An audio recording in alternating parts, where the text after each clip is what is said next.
Hi dear students, നമ്മുടെ live സെക്ഷനിലേക്ക് എല്ലാവർക്കും സ്വാഗതം. നമ്മൾ ഇന്നിപ്പോൾ സുവോളജിയിലെ ഒരു 50 ക്വസ്റ്റ്യൻസ് ആണ് നോക്കുന്നത്. ഓൾ ടോപ്പിക് കേട്ടോ. നമ്മൾ എക്സാമിന് വരാവുന്ന 50 ക്വസ്റ്റ്യൻസ് നമ്മൾ നോക്കുന്നത്. അപ്പോൾ ഞാൻ സന്തോഷ്, ബയോളജി ഫാക്കൽറ്റിയാണ് ബ്രില്യൻറ്റിൽ. അപ്പോൾ നമുക്ക് കൂടുതൽ സമയം സ്പെയർ ചെയ്യാനില്ല, ക്വസ്റ്റ്യൻസിലേക്ക് പോവാം. നോക്കൂ, first question, it's a question from human reproduction. എന്താ ക്വസ്റ്റ്യൻ? ഫോളോയിങ് സ്റ്റേറ്റ്മെൻറ്റ്സ് കറക്റ്റ് ആയിട്ടുള്ളത് ഇൻകറക്റ്റ് ആയിട്ടുള്ളത് നമ്മൾ തിരഞ്ഞെടുക്കുക എന്നുള്ളതാണ്. First statement, cervical canal along with vagina forms birth canal. നമുക്കറിയാം, സെർവിക്സ് നിന്ന് താഴേക്ക് വജൈനയിലൂടെയാണ് പാർച്ചുറേഷൻ നടക്കുക അല്ലേ?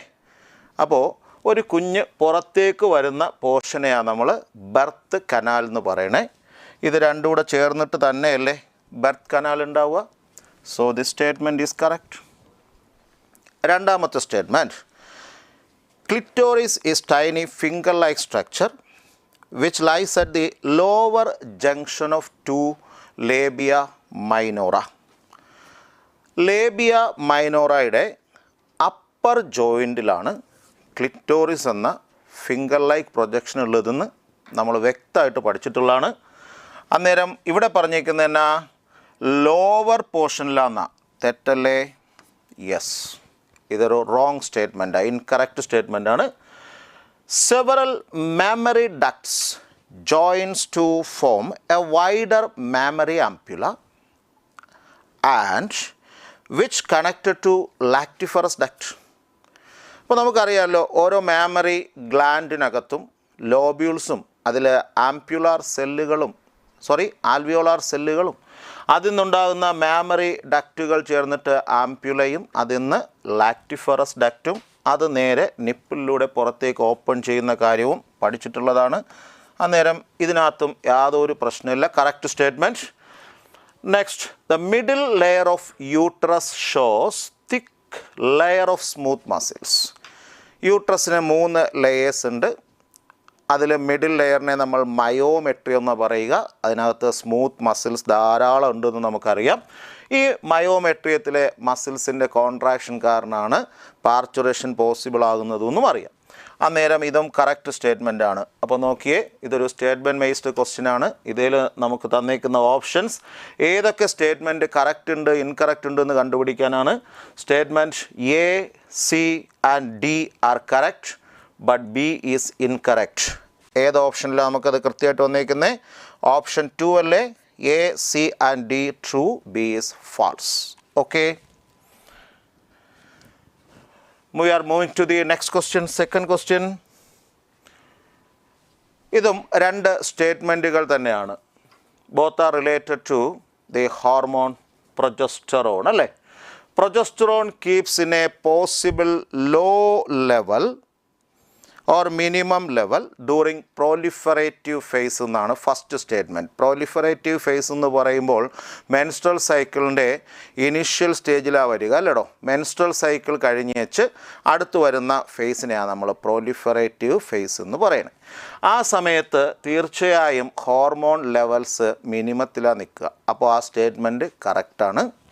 രണ്ടാമത്തെ സ്റ്റേറ്റ്മെൻറ്റ് എന്നാ? Progesterone shows notable rice in the first half of post ovulatory period എന്ന. ഓവുലേഷൻ കഴിയുമ്പോൾ പതിയെ പ്രൊജസ്ട്രോൺ ലെവലിൽ ഇൻക്രീസ് ഉണ്ടാവും തീർച്ചയല്ലേ? ഓവുലേഷൻ കഴിയുമ്പോൾ അവിടെയുള്ള കോർപ്പസ് ലൂട്ടിയം അല്ലേ, റപ്ചേർഡ് ഫോളിക്കുലാർ സെൽസ് എന്ന് ഫോം ചെയ്യുന്ന ഗ്ലാൻഡ് പ്രൊജസ്ട്രോൺ സെക്രീഷൻ ആരംഭിക്കും. അപ്പോൾ ഫെർട്ടിലൈസേഷൻ നടന്നില്ലെങ്കിലും പ്രഗ്നൻസി ഉണ്ടായില്ലെങ്കിലും കുറേ നാൾ പ്രൊജസ്ട്രോൺ ലെവൽ കൂടി തന്നെയാണ് നിൽക്കുക. നിങ്ങളുടെ ടെക്സ്റ്റിൽ ഇതിൻ്റെ ഒരു കമ്പാരിസൺ ഗ്രാഫ് ഉണ്ട്, ഈസ്ട്രോജൻ പ്രൊജസ്ട്രോൺ ലെവൽ. അപ്പോൾ ഓവുലേറ്ററി ഫേസ് കഴിയുമ്പോൾ പ്രൊജസ്ട്രോൺ ലെവലിലൊരു ഇച്ചിരി ഇൻക്രീസ് ഉണ്ടാകുന്നതായിട്ട് കാണിച്ചിട്ടുണ്ട്. സോ രണ്ടാമത്തെ സ്റ്റേറ്റ്മെൻറ്റും കറക്റ്റാണ്. അന്നേരം നമുക്ക് ഏതാ ആൻസറായിട്ട് എടുക്കാൻ പറ്റുക? ഓപ്ഷൻ 1 അല്ലേ? Both statements are correct. Okay, next question. Again statements ആണ് ഇത്. നമുക്ക് ആ ബ്രീഡിങ് അല്ലേ, ആനിമൽ ബ്രീഡിങ് സ്ട്രാറ്റജീസ് എന്ന ചാപ്റ്ററിൽ നിന്ന് വന്നേക്കുന്ന ക്വസ്റ്റ്യൻ ആണ്. Inbreeding exposes harmful recessive genes that are eliminated by selection. Inbreeding നടത്തുമ്പോൾ ഹാംഫുൾ ആയിട്ടുള്ള ജീനുകൾ എക്സ്പോസ്ഡ് ആകും, നമുക്കതിനെ ഒഴിവാക്കാനും സാധിക്കും. സ്റ്റേറ്റ്മെൻറ്റ് കറക്റ്റാണ്. Next, inbreeding helps in the accumulation of superior genes and elimination of less desirable genes. അതും സാധിക്കുന്ന കാര്യമാണ്. നെക്സ്റ്റ് എന്നാ, continuous close inbreeding usually increases fertility and productivity എന്നാണ്. അതൊരു തെറ്റായ സ്റ്റേറ്റ്മെൻ്റ് ആണ് അല്ലേ. കണ്ടിന്യൂസ് ആയിട്ട് നമ്മൾ ഇൻബ്രീഡിങ് നടത്തി കഴിഞ്ഞാൽ ഇൻബ്രീഡിങ് ഡിപ്രഷൻ ഉണ്ടാകും, പ്രൊഡക്ടിവിറ്റിയിൽ കുറവാണ് ഉണ്ടാവുക. അതുകൊണ്ട് ഇതൊരു തെറ്റായ സ്റ്റേറ്റ്മെൻ്റ് ആണ്. Inbreeding strategy is not suitable for developing pure lines. ആ സ്റ്റേറ്റ്മെൻറ്റും തെറ്റല്ലേ. ഇൻബ്രീഡിങ് വഴിയാണ് നമ്മൾ എന്തുണ്ടാക്കുക, പ്യുവർ ലൈൻസിനെ ഉണ്ടാക്കുക. ഇൻബ്രീഡിങ് സ്ട്രാറ്റജി നോട്ട് സ്യൂട്ടബിൾ എന്നാണ് പറഞ്ഞിരിക്കുന്നത്. അപ്പോൾ തെറ്റായ സ്റ്റേറ്റ്മെൻറ്റായി. ഇത് ഇൻബ്രീഡിങ് എന്നാത്തിനാ, പ്യുവർ ലൈൻ പ്രൊഡക്ഷന് വേണ്ടിയിട്ടാണ് നമ്മൾ സാധാരണ ഉപയോഗിക്കുന്നത്. അപ്പോൾ എന്തൊക്കെയാണ് മക്കളെ ഇതിനകത്ത് കറക്റ്റായിട്ട് വന്നിരിക്കുന്നത്, എയും ബിയും അല്ലേ. അടുത്ത രണ്ട് സ്റ്റേറ്റ്മെൻറ്റുകളും തെറ്റി. അപ്പോൾ ക്വസ്റ്റ്യൻ എത്ര സ്റ്റേറ്റ്മെൻറ്റ്സ് കറക്റ്റായിട്ടുണ്ട് എന്നാണ്. എത്ര സ്റ്റേറ്റ്മെൻറ്റ്സാണ് കറക്റ്റായിട്ടുള്ളത്? ഇതിനകത്ത് രണ്ട് സ്റ്റേറ്റ്മെൻറ്റുകൾ കറക്റ്റാണ്. ഫസ്റ്റും സെക്കൻഡും തെറ്റിപ്പോയില്ലേ. Okay, option 1. Next question, Hisardale is a new breed of sheep developed in Punjab by one of the following breeding technique. ഇത് നമ്മുടെ ടെക്സ്റ്റിൽ തന്നെ ഉള്ളൊരു എക്സാമ്പിളാണ്. പഞ്ചാബിൽ ഡെവലപ്പ് ചെയ്തെടുത്ത ഒരു ഷീപ്പ് വെറൈറ്റീനെ കുറിച്ചിട്ടാണ് പറഞ്ഞിരിക്കുന്നത്. ഇത് ക്രോസ് ബ്രീഡിംഗ് വഴിയാണ് ഉണ്ടാക്കിയതെന്ന് നമുക്കെല്ലാം വ്യക്തമായിട്ട് അറിയാം. ഒരു ഇന്ത്യൻ ഷീപ്പിനെ ഒരു യൂറോപ്യൻ ഷീപ്പിനോടാണ് ഇവിടെ ക്രോസ് ബ്രീഡിംഗ് നടത്തിയേക്കുന്നത് അല്ലേ. ബിക്കാനീരി ഈവ്സ് ക്രോസ്ഡ് വിത്ത് ഏതിനോടാ, മാരിനോ റാംസ്. അപ്പോൾ രണ്ട് ഡിഫറൻ്റ് ആയിട്ടുള്ള സ്പീഷീസ് നിന്ന് നമ്മൾ ക്രോസിങ് നടത്തിയിട്ടാണ് ഇയാളെ പ്രൊഡ്യൂസ് ചെയ്തേക്കുന്നത്. അപ്പോൾ ക്ലോസ്ലി റിലേറ്റഡ് ആയ രണ്ട് ഡിഫറെൻറ്റ് സ്പീഷീസുകൾ അല്ലേ, ക്രോസ് ബ്രീഡിംഗ് ആണ് ഇവിടെ ചെയ്തേക്കുന്നത്. അപ്പോൾ ഇത് സ്ട്രെയിറ്റ് ക്വസ്റ്റ്യൻ ആണ്, വേറെ കൺഫ്യൂഷനൊന്നും വേണ്ട. ഓപ്ഷൻ 3. അടുത്ത് നോക്കിയ മക്കളെ, ഇവല്യൂഷൻ എന്നുള്ളൊരു ക്വസ്റ്റ്യനാണ്.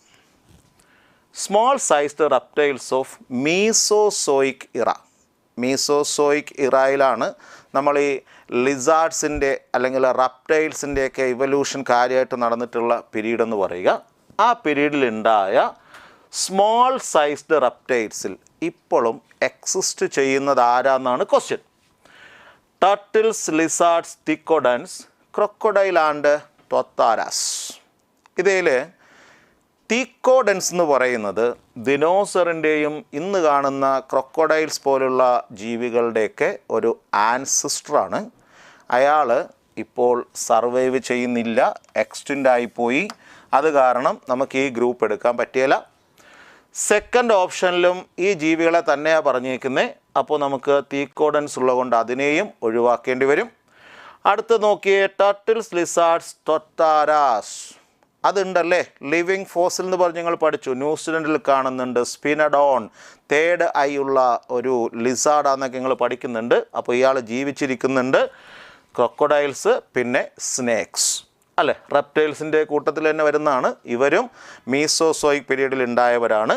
അപ്പോൾ ഈ ഗ്രൂപ്പിൽ പറഞ്ഞേക്കുന്ന എല്ലാ പേരും ഇപ്പോഴും സർവൈവ് ചെയ്യുന്ന ഏത് കാറ്റഗറി, റെപ്റ്റീലിയൻ കാറ്റഗറിയിലുള്ളവരാണ്.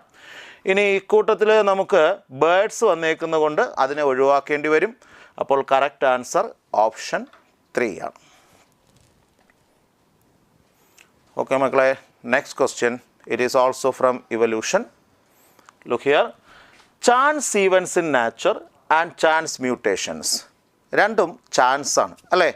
ചില സാഹചര്യങ്ങളിൽ നടക്കുന്ന കാര്യങ്ങൾ അല്ലെങ്കിൽ മ്യൂട്ടേഷൻസ് കാരണം ഇവല്യൂഷൻ സംഭവിക്കുക. In organism led to the origin of new species within a short time.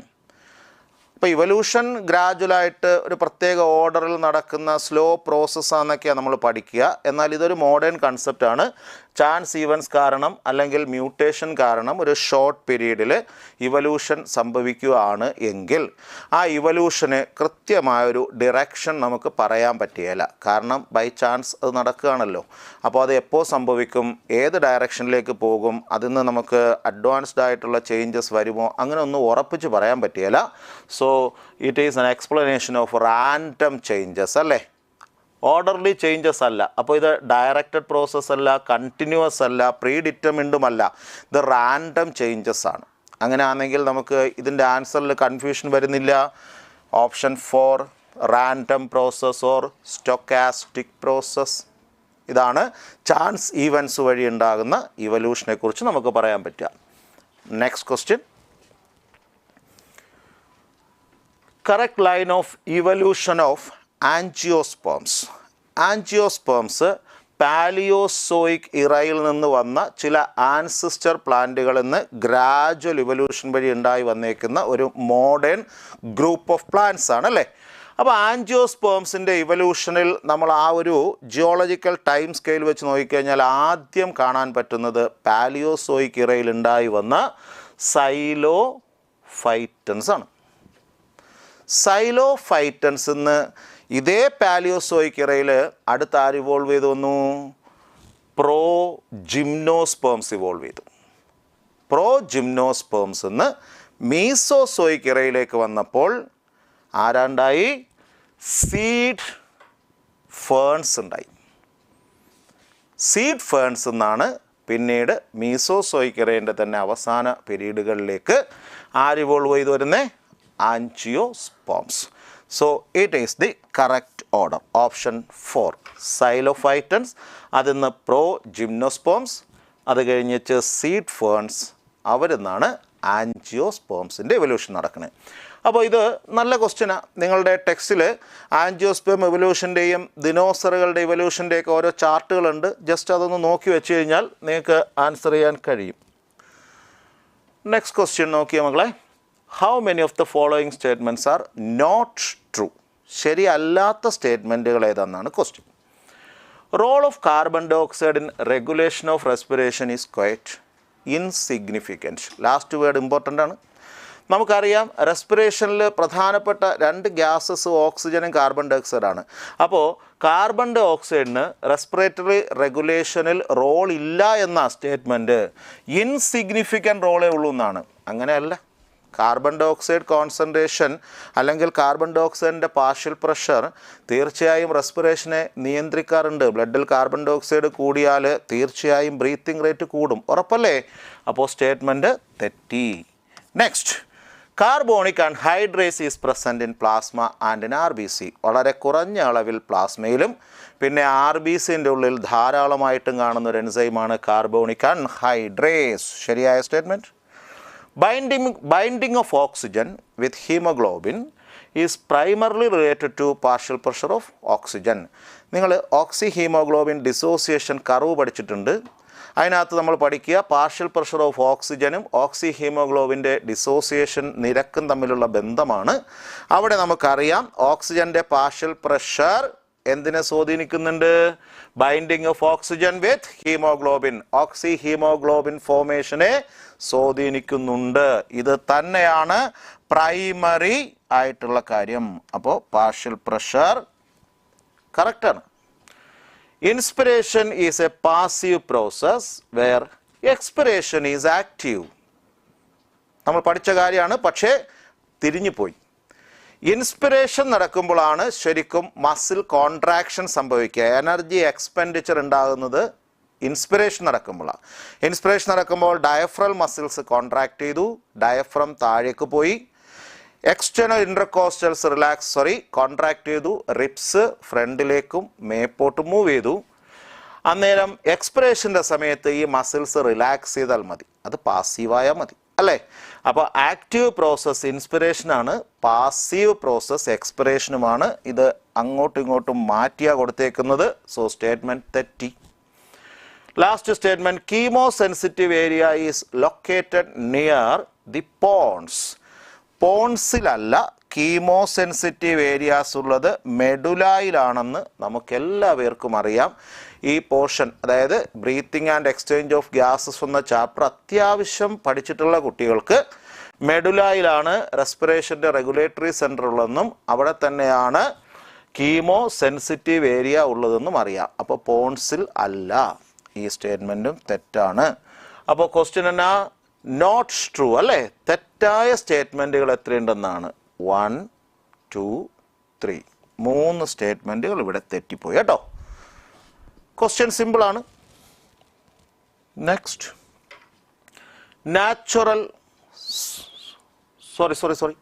Neural signals from ന്യൂമോടാക്സിക് centre can. ന്യൂമോടാക്സിക് centre ഒരു റെസ്പിറേഷൻ്റെ അല്ലെങ്കിൽ ഒരു ഇൻസ്പിറേഷൻ്റെ ഡ്യൂറേഷൻ കുറയ്ക്കാനാണ് സഹായിക്കുക. അപ്പോൾ നമുക്ക് സ്ട്രെയിറ്റ് ആയിട്ട് ആൻസറിലേക്ക് പോവാം. It can reduce the duration of inspiration. അപ്പോൾ നമ്മുടെ ബ്രീത്തിങ്ങിനെ കൺട്രോൾ ചെയ്യുന്ന കുറേ സെൻറ്റേഴ്സ് മെഡുലായിലുണ്ട്. അതിലൊരാളാണ് ന്യൂമോടാക്സിക് സെൻറ്റർ. അയാൾ റെസ്പിറേറ്ററി റിതം മെയിൻറ്റെയിൻ ചെയ്യാൻ സഹായിക്കുന്നുണ്ട്. അയാളുടെ മെയിൻ ഫങ്ഷൻ എന്ന് പറയുന്നത് ഇൻസ്പിറേഷൻ്റെ ഡ്യൂറേഷൻ കുറച്ചേച്ച് ബ്രീത്തിങ് റേറ്റ് കൂട്ടുകയാണ് കേട്ടോ. അപ്പോൾ ഓർത്ത് വെച്ചോണം. Next question, during propagation of a nerve impulse the action potential results from which of the following ionic movement. Normal സ്റ്റേജിൽ ആക്സോണിൻ്റെ ഇന്നർ സർഫസ് അല്ലെങ്കിൽ ആക്സോപ്ലാസം നെഗറ്റീവ്ലി ചാർജ്ഡ് ആണെന്നും എക്സ്റ്റേണൽ സർഫസ് പോസിറ്റീവ്ലി ചാർജ്ഡ് ആണെന്നും നമ്മൾ പഠിക്കുന്നുണ്ടല്ലേ. വെളിയിൽ പോസിറ്റീവ് ചാർജ് ഉണ്ടാകും, ആക്സോപ്ലാസത്തിൽ negative charge ഉണ്ടാകും. ഇതിനെയാ resting potential എന്ന് പഠിക്കുക. ഇന്നേരം ഈ മെംബ്രൈൻ സോഡിയത്തിന് ഇംപെർമിയബിൾ ആണ്. സോഡിയം അയോണുകൾ അയാൾ പുറത്തേക്ക് തള്ളി വിടുകയാണ്, അകത്തേക്ക് കയറാൻ സമ്മതിക്കുന്നില്ല. എന്നാൽ ഒരു സ്റ്റിമുലസ് ന്യൂറോണിൽ അല്ലെങ്കിൽ ആക്സോണിൽ അനുഭവപ്പെട്ടാൽ അന്നേരം ഈ മെംബ്രൈൻ പെട്ടെന്ന് പെർമിയബിളായിട്ട് മാറും. പെർമിയബിൾ ആവുക വെച്ച് കഴിഞ്ഞാൽ സോഡിയം അയോൺസിൻ്റെ ഇൻഫ്ലക്സ് ഉണ്ടാകും. സോഡിയം അയോണുകൾ അകത്തേക്ക് കയറാൻ തുടങ്ങും. അകത്തേക്ക് കയറി കഴിഞ്ഞാൽ ഉള്ളിൽ പോസിറ്റീവ് ചാർജ് ആകും. വെളിയിൽ കമ്പാരേറ്റീവ്ലി പോസിറ്റീവ് ചാർജുള്ള അയോൺസ് കുറയുന്നത് കൊണ്ട് അവിടെ നെഗറ്റീവ് ചാർജുമാകും. അപ്പോൾ അകത്ത് പോസിറ്റീവും പുറത്ത് നെഗറ്റീവും ആകുന്നതിനെയാണ് നമ്മൾ എന്ത് പറയുക? ഡീപോളറൈസേഷൻ. അങ്ങനെ ഉണ്ടാകുന്ന പൊട്ടൻഷ്യൽ ചേഞ്ചിനെയാണ് നമ്മൾ ആക്ഷൻ പൊട്ടൻഷ്യൽ എന്ന് വിളിച്ച്. അപ്പോൾ ആക്ഷൻ പൊട്ടൻഷ്യൽ ഉണ്ടാകണമെങ്കിൽ സോഡിയം അയോൺസ് എങ്ങോട്ടേക്ക് മൂവ് ചെയ്യണം? From extracellular fluid to the axoplasm. വെളിയിൽ നിന്ന് സോഡിയം അയോൺസ് അകത്തേക്ക് മൂവ് ചെയ്യണം. So option 3 is correct. ഇതും നമുക്ക് വളരെ ഈസി ആയിട്ട് ആൻസർ ചെയ്യാൻ കഴിയുന്ന ഒരു ക്വസ്റ്റ്യൻ തന്നെയാണ്. നെക്സ്റ്റ്, സെൻസ് ഓർഗൻസ് എന്ന് ഒരു ക്വസ്റ്റ്യൻ വന്നേക്കാണ്. Statement first, cornea and lens are transparent. വളരെ സിമ്പിളായിട്ടുള്ള ഒരു സ്റ്റേറ്റ്മെൻ്റ് അല്ലേ. നമ്മുടെ കണ്ണിനുള്ളിലേക്ക് റെറ്റിനയിലേക്ക് ലൈറ്റ് റേസ് വരുന്നത് കോർണിയായും ലെൻസും കഴിഞ്ഞിട്ടാണെന്ന് നമുക്കറിയാം. അപ്പോൾ ഇത് രണ്ടും ട്രാൻസ്പെറൻ്റ് ആണ്. ഇനി കോർണിയായിലും ലെൻസിലും ബ്ലഡ് വെസൽസ് ഇല്ല. അതുകൊണ്ട് അവരെങ്ങനെയുള്ളവരാ? എ വാസ്കുലാറാണ്. ഇപ്പോൾ cornea and lens are avascular എന്നുള്ളതും കറക്റ്റ് സ്റ്റേറ്റ്മെൻറ്റ് തന്നെയാണ്. So here is the answer. Both statements are true.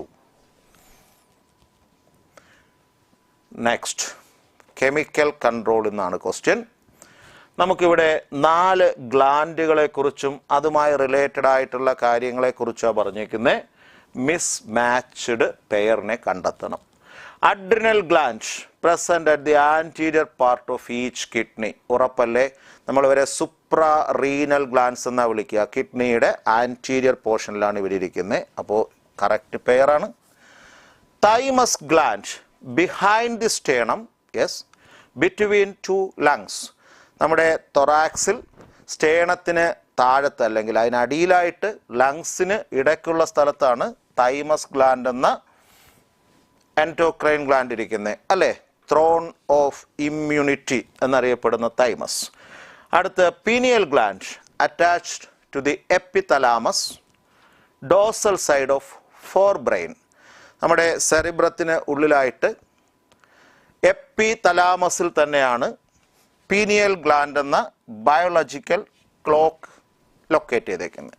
അപ്പോൾ ഈ 3 കാര്യങ്ങളും കറക്റ്റ് ആണെങ്കിൽ തീർച്ചയായും mismatched pair 4-മത്തേതായിരിക്കും. Parathyroid present at the ventral side of thyroid എന്ന അത് തെറ്റ് തന്നെയാണ്, നമുക്കറിയാം. NCERT വ്യക്തമായിട്ട് പറഞ്ഞിട്ടുണ്ട് parathyroid glands are 2 pairs of glands present at the back of thyroid gland. Thyroid ഗ്ലാൻഡിൻ്റെ പുറകിൽ എന്ന് പറഞ്ഞാൽ ഡോസൽ സൈഡിലാണ് ഇവരിയ്ക്കുന്നതെന്ന് നമുക്ക് മനസ്സിലാക്കാൻ പറ്റും. അതുകൊണ്ട് ഇതാണ് mismatched pair. So here option 4 is the answer. Okay, next. Skeletal muscles of human beings are. നമ്മൾ 2 സ്ഥലങ്ങളിൽ ഇതിനെക്കുറിച്ച് പഠിക്കുന്നുണ്ട്. ഒന്ന് മോർഫോളജി ഓഫ് ആനിമൽസ് അല്ലേ, രണ്ടാമത് നമ്മൾ എവിടെ പഠിക്കുക skeletal system, movement and locomotion. അതുകൊണ്ട് ഇത് വളരെ സിമ്പിളായിട്ടുള്ള ഒരു ക്വസ്റ്റ്യൻ ആയിട്ടാണ് ഞാൻ പറയുന്നത്. ഇൻവോളണ്ടറി മസിൽസ് ആണ് സ്കെലറ്റൽ മസിൽസ് എന്ന് പറഞ്ഞാൽ തെറ്റാന്ന് എല്ലാവർക്കും അറിയാം.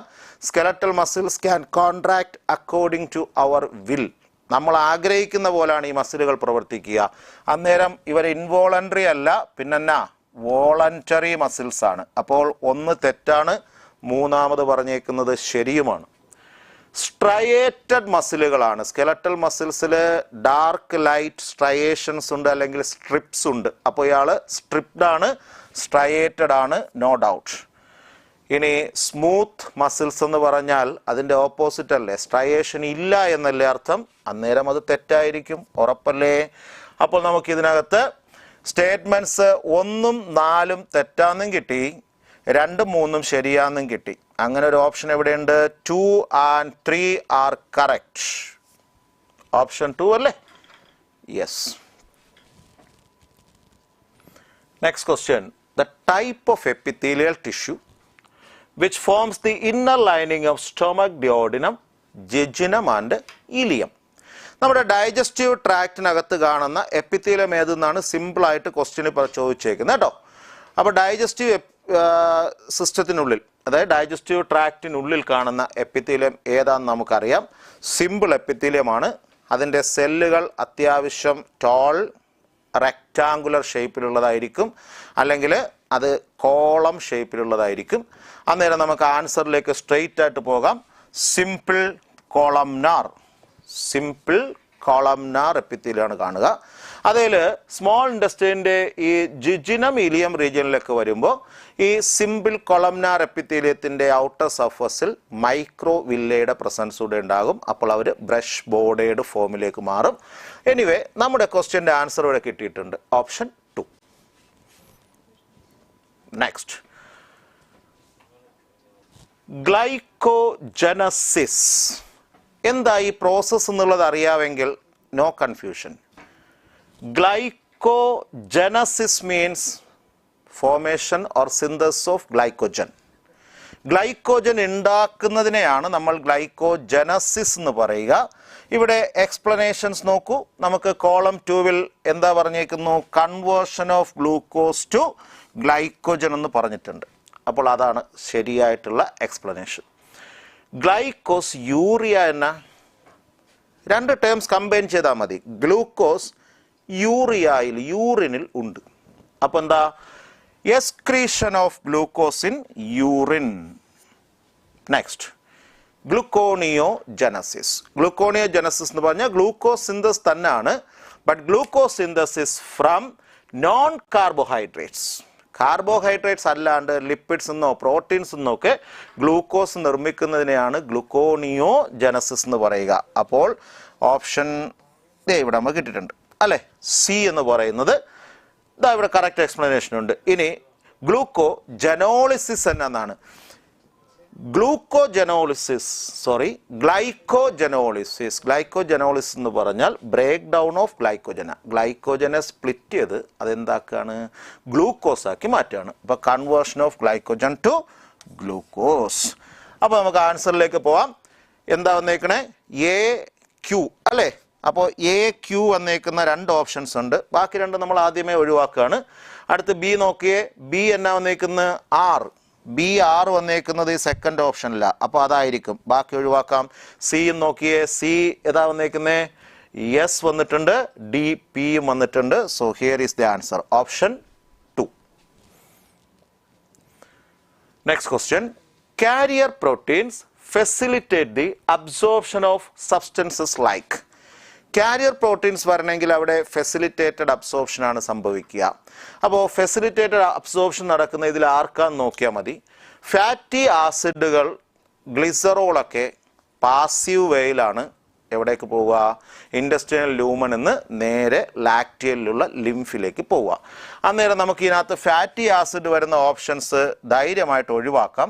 അങ്ങനെ അല്ലാണ്ട് കിട്ടിയേക്കുന്നത് അമിനോ ആസിഡും ഗ്ലൂക്കോസുമാണ്. So it is the answer. Amino acid and glucose has facilitated absorption by the help of carrier proteins. Next, how many of the given pairs are correctly matched? Glucose and amino acids absorbed in active transport. ഇവരെ ആക്റ്റീവായിട്ട് absorb ചെയ്യുന്നുണ്ട്. അപ്പോൾ ആദ്യം ഇവരുടെ concentration കൂടുതലാണെങ്കിൽ കുറച്ചൊക്കെ diffusion വഴി absorb ചെയ്യും. അത് കഴിഞ്ഞാൽ പിന്നെ ആക്റ്റീവ് അബ്സോർപ്ഷൻ നടക്കും, ഗ്ലൂക്കോസിൻ്റെയും അമിനോ ആസിഡിൻ്റെയും. ദെൻ ഗ്ലൂക്കോസ് ആൻഡ് ഫാറ്റ് രണ്ടുപേർക്കും പാസീവ് അബ്സോർപ്ഷൻ നടക്കുന്നുണ്ട്. നമ്മുടെ ടെക്സ്റ്റിലുള്ള കാര്യങ്ങളായത്. ദെൻ കോൺസ്റ്റിപ്പേഷൻ എന്താ, retention of faeces in rectum, അതും ശരിയായിട്ടുള്ളതാണ്. ഇൻഡൈജഷൻ എന്ന് പറഞ്ഞു കഴിഞ്ഞാൽ പ്രോപ്പറായിട്ട് ഫുഡിന് ഡൈജഷൻ നടക്കാണ്ട് വരുന്ന അവസ്ഥയാണ്. അതിന് പല റീസൺസ് ഉണ്ട്. ഓവർ ഈറ്റിംഗ്, അതുപോലെ ഹോർമോൺ എൻസൈമിൻ്റെ ഇംബാലൻസ്, അതുകൂട്ട് സ്പൈസി ഫുഡിൻ്റെ ഉപയോഗം. അതുകൊണ്ട് ഇതും കറക്റ്റായിട്ടുള്ള പേരാണ്. Diarrhoea food not properly digest എന്നാണ് പറഞ്ഞേക്കുന്നത്. അല്ല, ഫുഡിൻ്റെ അബ്സോർപ്ഷൻ പ്രോപ്പറായിട്ട് നടക്കാണ്ട് വരുമ്പോഴാണ് ഡയേറിയ ഉണ്ടാവുക. അന്നേരം ലൂസ് വാട്ടറി സ്റ്റൂളിൻ്റെ എലിമിനേഷനാണ് നടക്കുക. അപ്പോൾ ഇത് തെറ്റായിട്ടുള്ള ഒരു പെയറാണ്. അപ്പോൾ നമുക്ക് വേണ്ടുന്ന എന്നാടോ കറക്റ്റ് പെയറുകളുടെ എണ്ണം എത്ര എന്നുള്ളതാണ്. 5 പെയേഴ്സ് ഉണ്ട്, അതിൽ 4 എണ്ണവും കറക്റ്റാണ്. So here is the answer option 4. Okay, next question. During muscular contraction, which of the following events occur? ഇതിൽ നമുക്ക് ജസ്റ്റ് ഒരു ഡയഗ്രാം നോക്കിക്കഴിഞ്ഞാൽ കാര്യം പെട്ടെന്ന് പറയാം.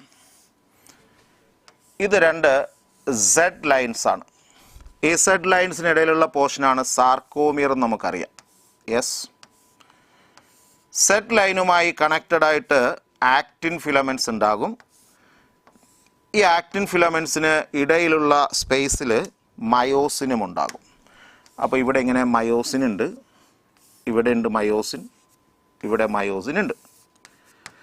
അന്നേരം നമുക്ക് ഈ ആക്റ്റിൻ മയോസിൻ ഫിലമെൻറ്റുകളുടെ അറേഞ്ച്മെൻറ്റ് നോക്കിയിട്ടാണ് എ ബാൻഡ് ഐ ബാൻഡൊക്കെ പറയുക അല്ലേ.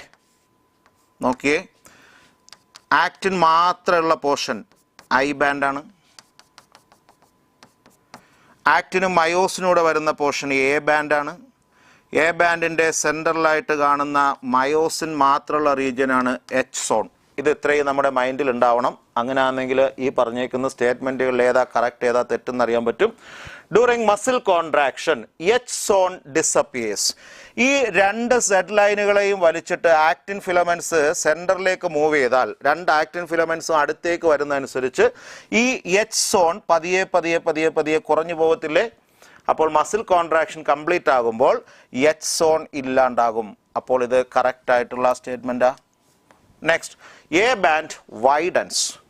ഇവരടുത്തേക്ക് വരുമ്പോൾ ഉറപ്പായും എ ബാൻഡിന് വൈഡൻസ് സംഭവിക്കില്ല. എ ബാൻഡിൻ്റെ വിഡ്ത്ത് കൂടത്തില്ല. കാരണം സെൻറ്ററിലേക്കാണ് വരിക. എ ബാൻഡ് അവിടെ തന്നെ ഉണ്ടാവും, അതിൻ്റെ സൈസ് കൂടില്ല. Next, I band reduces in length. നോക്ക്, സെഡ് ലൈൻസ് അടുത്തേക്ക് വരുമ്പോൾ ഇത് ഉള്ളിലേക്കും ഇയാൾ ഉള്ളിലേക്കും വരുമ്പോൾ ഐ ബാൻഡ് ചെറുതായി വരില്ലേ? തീർച്ചയായും ചെറുതായി വരും. അപ്പോൾ ഈ സ്റ്റേറ്റ്മെൻറ്റ് കറക്റ്റാണ്. അടുത്ത, എ ബാൻഡ് റിമൈൻസ് അൺഅഫക്റ്റഡ്. ആദ്യമേ പറഞ്ഞു എ ബാൻഡിന് വിഡ്ത്ത് കൂടില്ല, അയാൾ അങ്ങനെ തന്നെ ഇരിപ്പുണ്ടാവും. അപ്പോൾ എ ബാൻഡ് ചേഞ്ച് ആവില്ല. Z line comes close up to the edge of myosin. അപ്പോൾ കോൺട്രാക്ഷൻ കംപ്ലീറ്റ് ആകുമ്പോൾ ഈ സെഡ് ലൈനിൻ്റെ പൊസിഷൻ ഇവിടെ അയാൾ നേരെ മയോസിൻ്റെ ഔട്ടർ എൻഡിനടുത്ത് വന്ന് നിൽക്കും. ദാ ഇവിടെ വന്ന് നിൽപ്പുണ്ടാവും. So that statement is also correct. അപ്പോൾ നിങ്ങൾ ഈ ഒരു സ്ട്രക്ചർ, അതായത് നമ്മുടെ മസിലിൻ്റെ അൾട്രാ സ്ട്രക്ചർ എപ്പോഴും ഒന്ന് മനസ്സിൽ വെച്ച് കഴിഞ്ഞാൽ ഇതുമാതിരിയുള്ള ക്വസ്റ്റ്യൻസ് വരുമ്പോൾ നമുക്കവിടെ സംഭവിക്കുന്ന എന്നാന്ന് വ്യക്തമായിട്ട് മനസ്സിലാക്കാൻ പറ്റും. അപ്പോൾ ഇതിൽ എന്നാ നോക്കിയേ, 1 കറക്റ്റാ, 3 കറക്റ്റാണ്, 4ഉം 5ഉം കറക്റ്റാണ്. അപ്പോൾ ആൻസർ ഓപ്ഷൻ 1 എന്ന് കിട്ടി അല്ലേ. രണ്ടാമത്തെ സ്റ്റേറ്റ്മെൻറ്റ് മാത്രമേ തെറ്റിപ്പോയിട്ടുള്ളൂ. ഓക്കെ, ഇതൊക്കെ ടൈം കൺസ്യൂമിങ് ക്വസ്റ്റ്യൻസാണ്. അപ്പോൾ നന്നായിട്ട് നമുക്ക് കാര്യങ്ങൾ മൈൻഡിലില്ല എങ്കിൽ ചിലത് തെറ്റിപ്പോകാൻ സാധ്യതയുണ്ട്. Which is incorrect regarding joints. ജോയിൻറ്റ്സിനെ കുറിച്ചിട്ടുള്ള 4 സ്റ്റേറ്റ്മെൻറ്റ്സ് നോക്കണം. ഷോൾഡർ ജോയിൻറ്റ് ഒരു സൈനോവിയൽ ജോയിൻ്റ് ആണ്, അതായത് ഫ്രീലി മൂവബിൾ ആയിട്ടുള്ള ഒരു ജോയിൻ്റ് ആണ്. Between glenoid cavity of scapula and head of humerus. Correct അല്ലേ? നമ്മുടെ ഷോൾഡർ എന്ന് വരുന്ന ക്ലാവിക്കിൾ അതുപോലെ സ്കാപ്പുല ഈ ബോൺസിൻ്റെ എൻഡിലാണെന്ന ഗ്ലിനോയിഡ് ക്യാവിറ്റിയിലാണ് കയ്യിൽ നിന്ന് വരുന്ന ഹ്യൂമറസിൻ്റെ ഹെഡ് കണക്ട് ചെയ്ത് വെച്ചേക്കുന്നത്. അത് കറക്റ്റ് സ്റ്റേറ്റ്മെൻ്റ് ആണ്. സൈനോവിയൽ ജോയിൻ്റ് ആണ്, ഫ്രീലി മൂവബിൾ ആണ്. നെക്സ്റ്റ് സ്റ്റേറ്റ്മെൻറ്റ് എന്നാ പറയുന്നത്? Hip joint. It is also synovial, freely movable joint ആണ്. Articulation between acetabulum of coxal bone and head of humer. Pelvic ഗിഡിലുള്ള കോക്സൽ ബോണിൽ കാണുന്ന ഒരു ചെറിയ ക്യാവിറ്റി അസറ്റാബുലം, അതേൽ നമ്മുടെ തുടയിൽ നിന്ന് വരുന്ന ഫിമർ ബോണിൻ്റെ ഹെഡാണ് ആർട്ടിക്കുലേഷനിൽ പങ്കെടുക്കുക. It is also A synovial joint, ball socket joint എന്ന് നമുക്ക് വേണമെങ്കിൽ പറയാം. ഇന്റർവെർട്ടിബ്രൽ ഡിസ്ക് അത് കാർട്ടിലേജിനസ് ആണ്, ബിറ്റ്വീൻ 2 അഡ്ജസൻറ്റ് വെർട്ടിബ്രേ അല്ലേ. അപ്പോൾ അതൊരു എങ്ങനെയുള്ള ജോയിൻ്റാ? ഫ്രീലി മൂവബിൾ ജോയിൻ്റ് അല്ല, എന്നാൽ അയാൾ ഇമ്മൂവബിളും അല്ല അല്ലേ. സ്ലൈറ്റ്ലി മൂവബിൾ ആയിട്ടുള്ളൊരു ജോയിൻ്റ് ആണ്. അതിന് കാരണം കാർട്ടിലേജ് ബോണുകൾക്കിടയിലുള്ള ഗ്യാപ്പ് ഫില്ല് ചെയ്തേക്കുന്ന. അപ്പോൾ കറക്റ്റ് സ്റ്റേറ്റ്മെൻ്റ് ആണ്. Next, pubic symphysis. Fibrous between right and left pubic bones of vertebral column. Pubic symphysis എന്ന് പറയുന്നത് നമ്മുടെ പെൽവിക് ഗിഡിലുള്ള പ്യൂബിക് ബോണുകളെ തമ്മിൽ കണക്ട് ചെയ്യുന്ന ഭാഗമാണ്. പെൽവിക് ഗിഡിലാണ് ഈ പ്യൂബിക് ബോൺസ് ഉള്ളത്, വെർട്ടിബിൾ കോളത്തിലല്ല. മാത്രമല്ല ഇവർക്കിടയിലിരിക്കുന്നത് ഫൈബ്രസ് കാർട്ടിലേജ് ആണ്, ഫൈബ്രസ് കണക്റ്റീവ് ടിഷ്യൂമല്ല. അപ്പോൾ ഈ 2 കാര്യങ്ങളും തെറ്റാണ്. Okay, pubic symphysis formed by fibrous cartilage and it is in the pelvic girdle, not in vertebral column. അപ്പോൾ നമുക്ക് വേണ്ടുന്നത് ഇൻകറക്റ്റ് സ്റ്റേറ്റ്മെൻ്റ് ആണ് കിട്ടിയിട്ടുണ്ട്, option 4. Next, which of the following statement about kidney is correct? കിഡ്നീനെ കുറിച്ചിട്ടുള്ള 3 സ്റ്റേറ്റ്മെൻറ്റുകളാണ്. Juxtaglomerular apparatus is formed by cellular modification of DCT and afferent arteriole at the location of their contact. ഇതാണ് ക്വസ്റ്റ്യനിൽ പറയുന്നത്. ഇങ്ങനെ Bowman's capsule ഉണ്ട്, അതിന്ന് PCT ഉണ്ട്, Henley's loop, തിരികെ DCT ഇങ്ങനെ പോയി. അപ്പോൾ ഈ ഉണ്ടാകുന്ന നെഫ്രോണിലെ DCT, ഈ ഭാഗമല്ലേ DCT, ഈ DCTൻ്റെ അടുത്തുകൂടെ അഫറന്റ് ആർട്ടീരിയോൾ, ഇങ്ങനെ അഫറന്റ് ആർട്ടീരിയോൾ ബൊമാൻസ് ക്യാപ്സ്യൂളിനകത്തേക്ക് വരുവാണെങ്കിൽ ഇവർ 2 പേരും അടുത്ത് വരുന്ന ഭാഗത്തുള്ള കുറച്ച് സെക്രീറ്ററി സെല്ലുകൾ, ഈ 2നും ഇടയിലുള്ള ഈ ഭാഗത്തുള്ള സെക്രീറ്ററി സെല്ലുകൾ എന്തായിട്ട് മാറും? ജക്സ്റ്റാഗ്ലോമറുലാർ അപ്പാരറ്റസ് ആയിട്ട് മാറും. വളരെ കറക്റ്റ് സ്റ്റേറ്റ്മെൻ്റ് അല്ലേ? Yes. Collecting ducts or collecting tubules are located in both medulla and cortex. 2 സ്ഥലങ്ങളിലും കളക്ടിംഗ് ട്യൂബ്യൂൾസ് ഉണ്ടെന്ന് നമുക്കറിയാം. വിത്ത് സ്ട്രക്ചർ നമ്മൾ പഠിച്ചിട്ടുള്ളതാണ്. ശരിയായ statement. PCT has an extensive microvilli border. ഈ പ്രോക്സിമൽ കൺവല്യൂട്ടഡ് ട്യൂബ്യൂളിനുള്ളിൽ മൈക്രോവില്ലൈ ഉള്ള എപ്പിത്തീലിയം ഉണ്ട് എന്നാണ്. ഉറപ്പായും ഉണ്ടാകും. കാരണം നെഫ്രോണിൽ ഏറ്റവും കൂടുതൽ റീ അബ്സോർപ്ഷൻ നടക്കേണ്ട സ്ഥലം PCT. അപ്പോൾ അബ്സോർപ്ഷന് സഹായിക്കുന്നതല്ലേ ബ്രഷ് ബോർഡഡ് എപ്പിത്തീലിയം, മൈക്രോവില്ലൈ ഉള്ള എപ്പിത്തീലിയം. അതുകൊണ്ട് ഇതും കറക്റ്റാണ്. So here is the answer, option 4. 3 സ്റ്റേറ്റ്മെൻറ്റും ശരിയാ. Okay, next, find the correct statement regarding human kidney. Again കിഡ്നീനെ കുറിച്ചിട്ട് തന്നെയുള്ള സ്റ്റേറ്റ്മെൻറ്റുകളാണ്. The Bowman's capsule, PCT and DCT forms the renal capsule എന്ന ക്വസ്റ്റ്യൻ നോക്കിയേ. ഇത് ബൊമാൻസ് ക്യാപ്സ്യൂൾ. ഈ ബൊമാൻസ് ക്യാപ്സ്യൂളിലേക്ക് വരുന്ന അഫറന്റ് ആർട്ടീരിയോൾ, അതേ നിന്നുണ്ടാകുന്ന ഗ്ലോമറുലസ്, പുറത്തേക്ക് പോകുന്ന എഫറന്റ് ആർട്ടീരിയോൾ.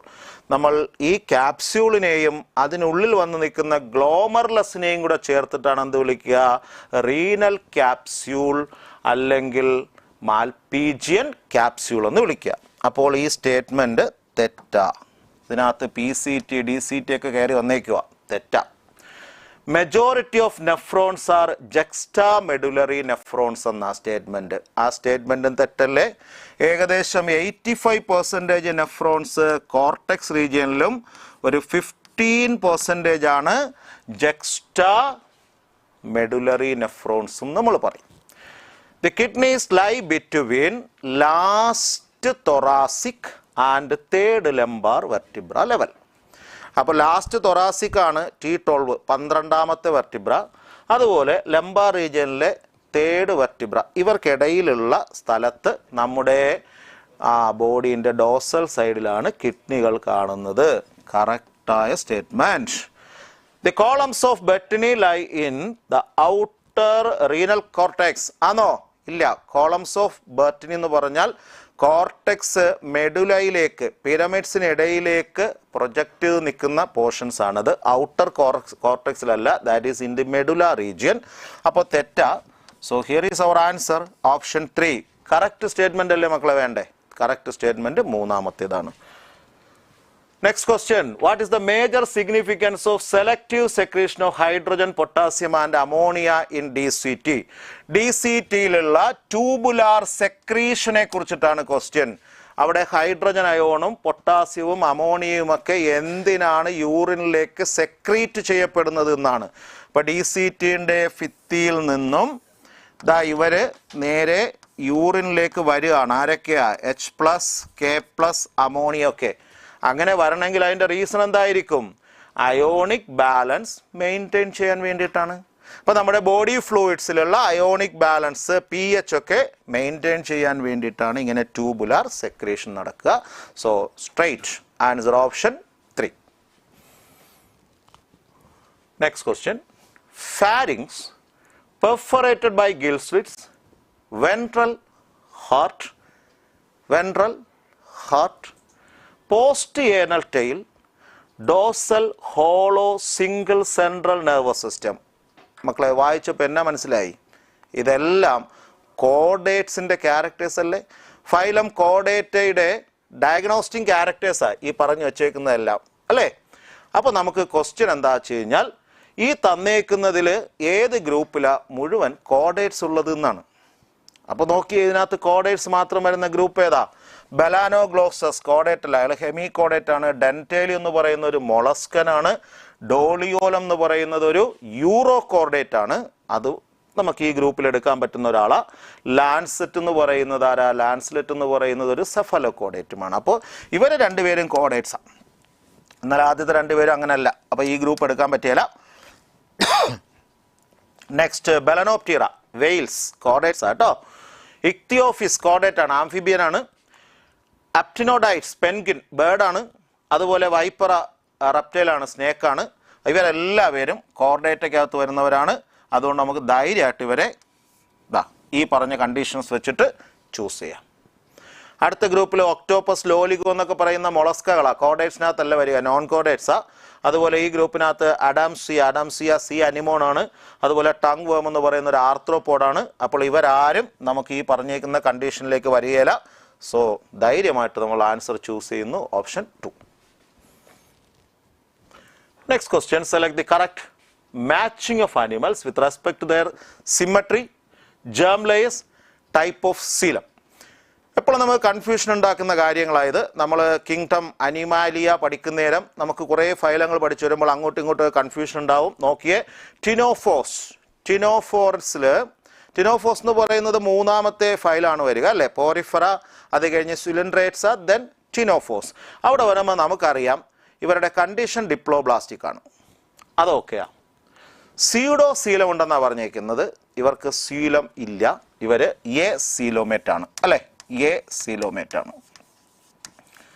അതുപോലെ ഇവരുടെ സിമ്മട്രി റേഡിയൽ എന്നാണ് പറഞ്ഞിരിക്കുന്നത്. തീർച്ചയായും ഇവരുടെ സിമ്മട്രി റേഡിയൽ അല്ല, എന്നാ ബൈ ലാറ്ററലാണ്. അപ്പോൾ നമുക്കത് ഓക്കെ അല്ലേ? തെറ്റാ, എടുക്കാൻ പറ്റിയല്ല.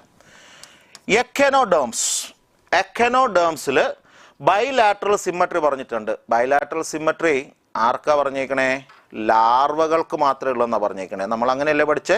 ഇവിടെ കോമൺ ആയിട്ട് ബൈലാറ്ററലാണ് പറഞ്ഞേക്കുന്നത്. In echinoderms larvae bilaterally symmetrical and adult are radially symmetrical എന്നാ അല്ലയോ? അപ്പോൾ അത് എടുക്കാൻ പറ്റിയല്ല. ട്രിപ്ലോബ്ലാസ്റ്റിക് എന്നുള്ള കണ്ടീഷൻ ഓക്കെയാണ്.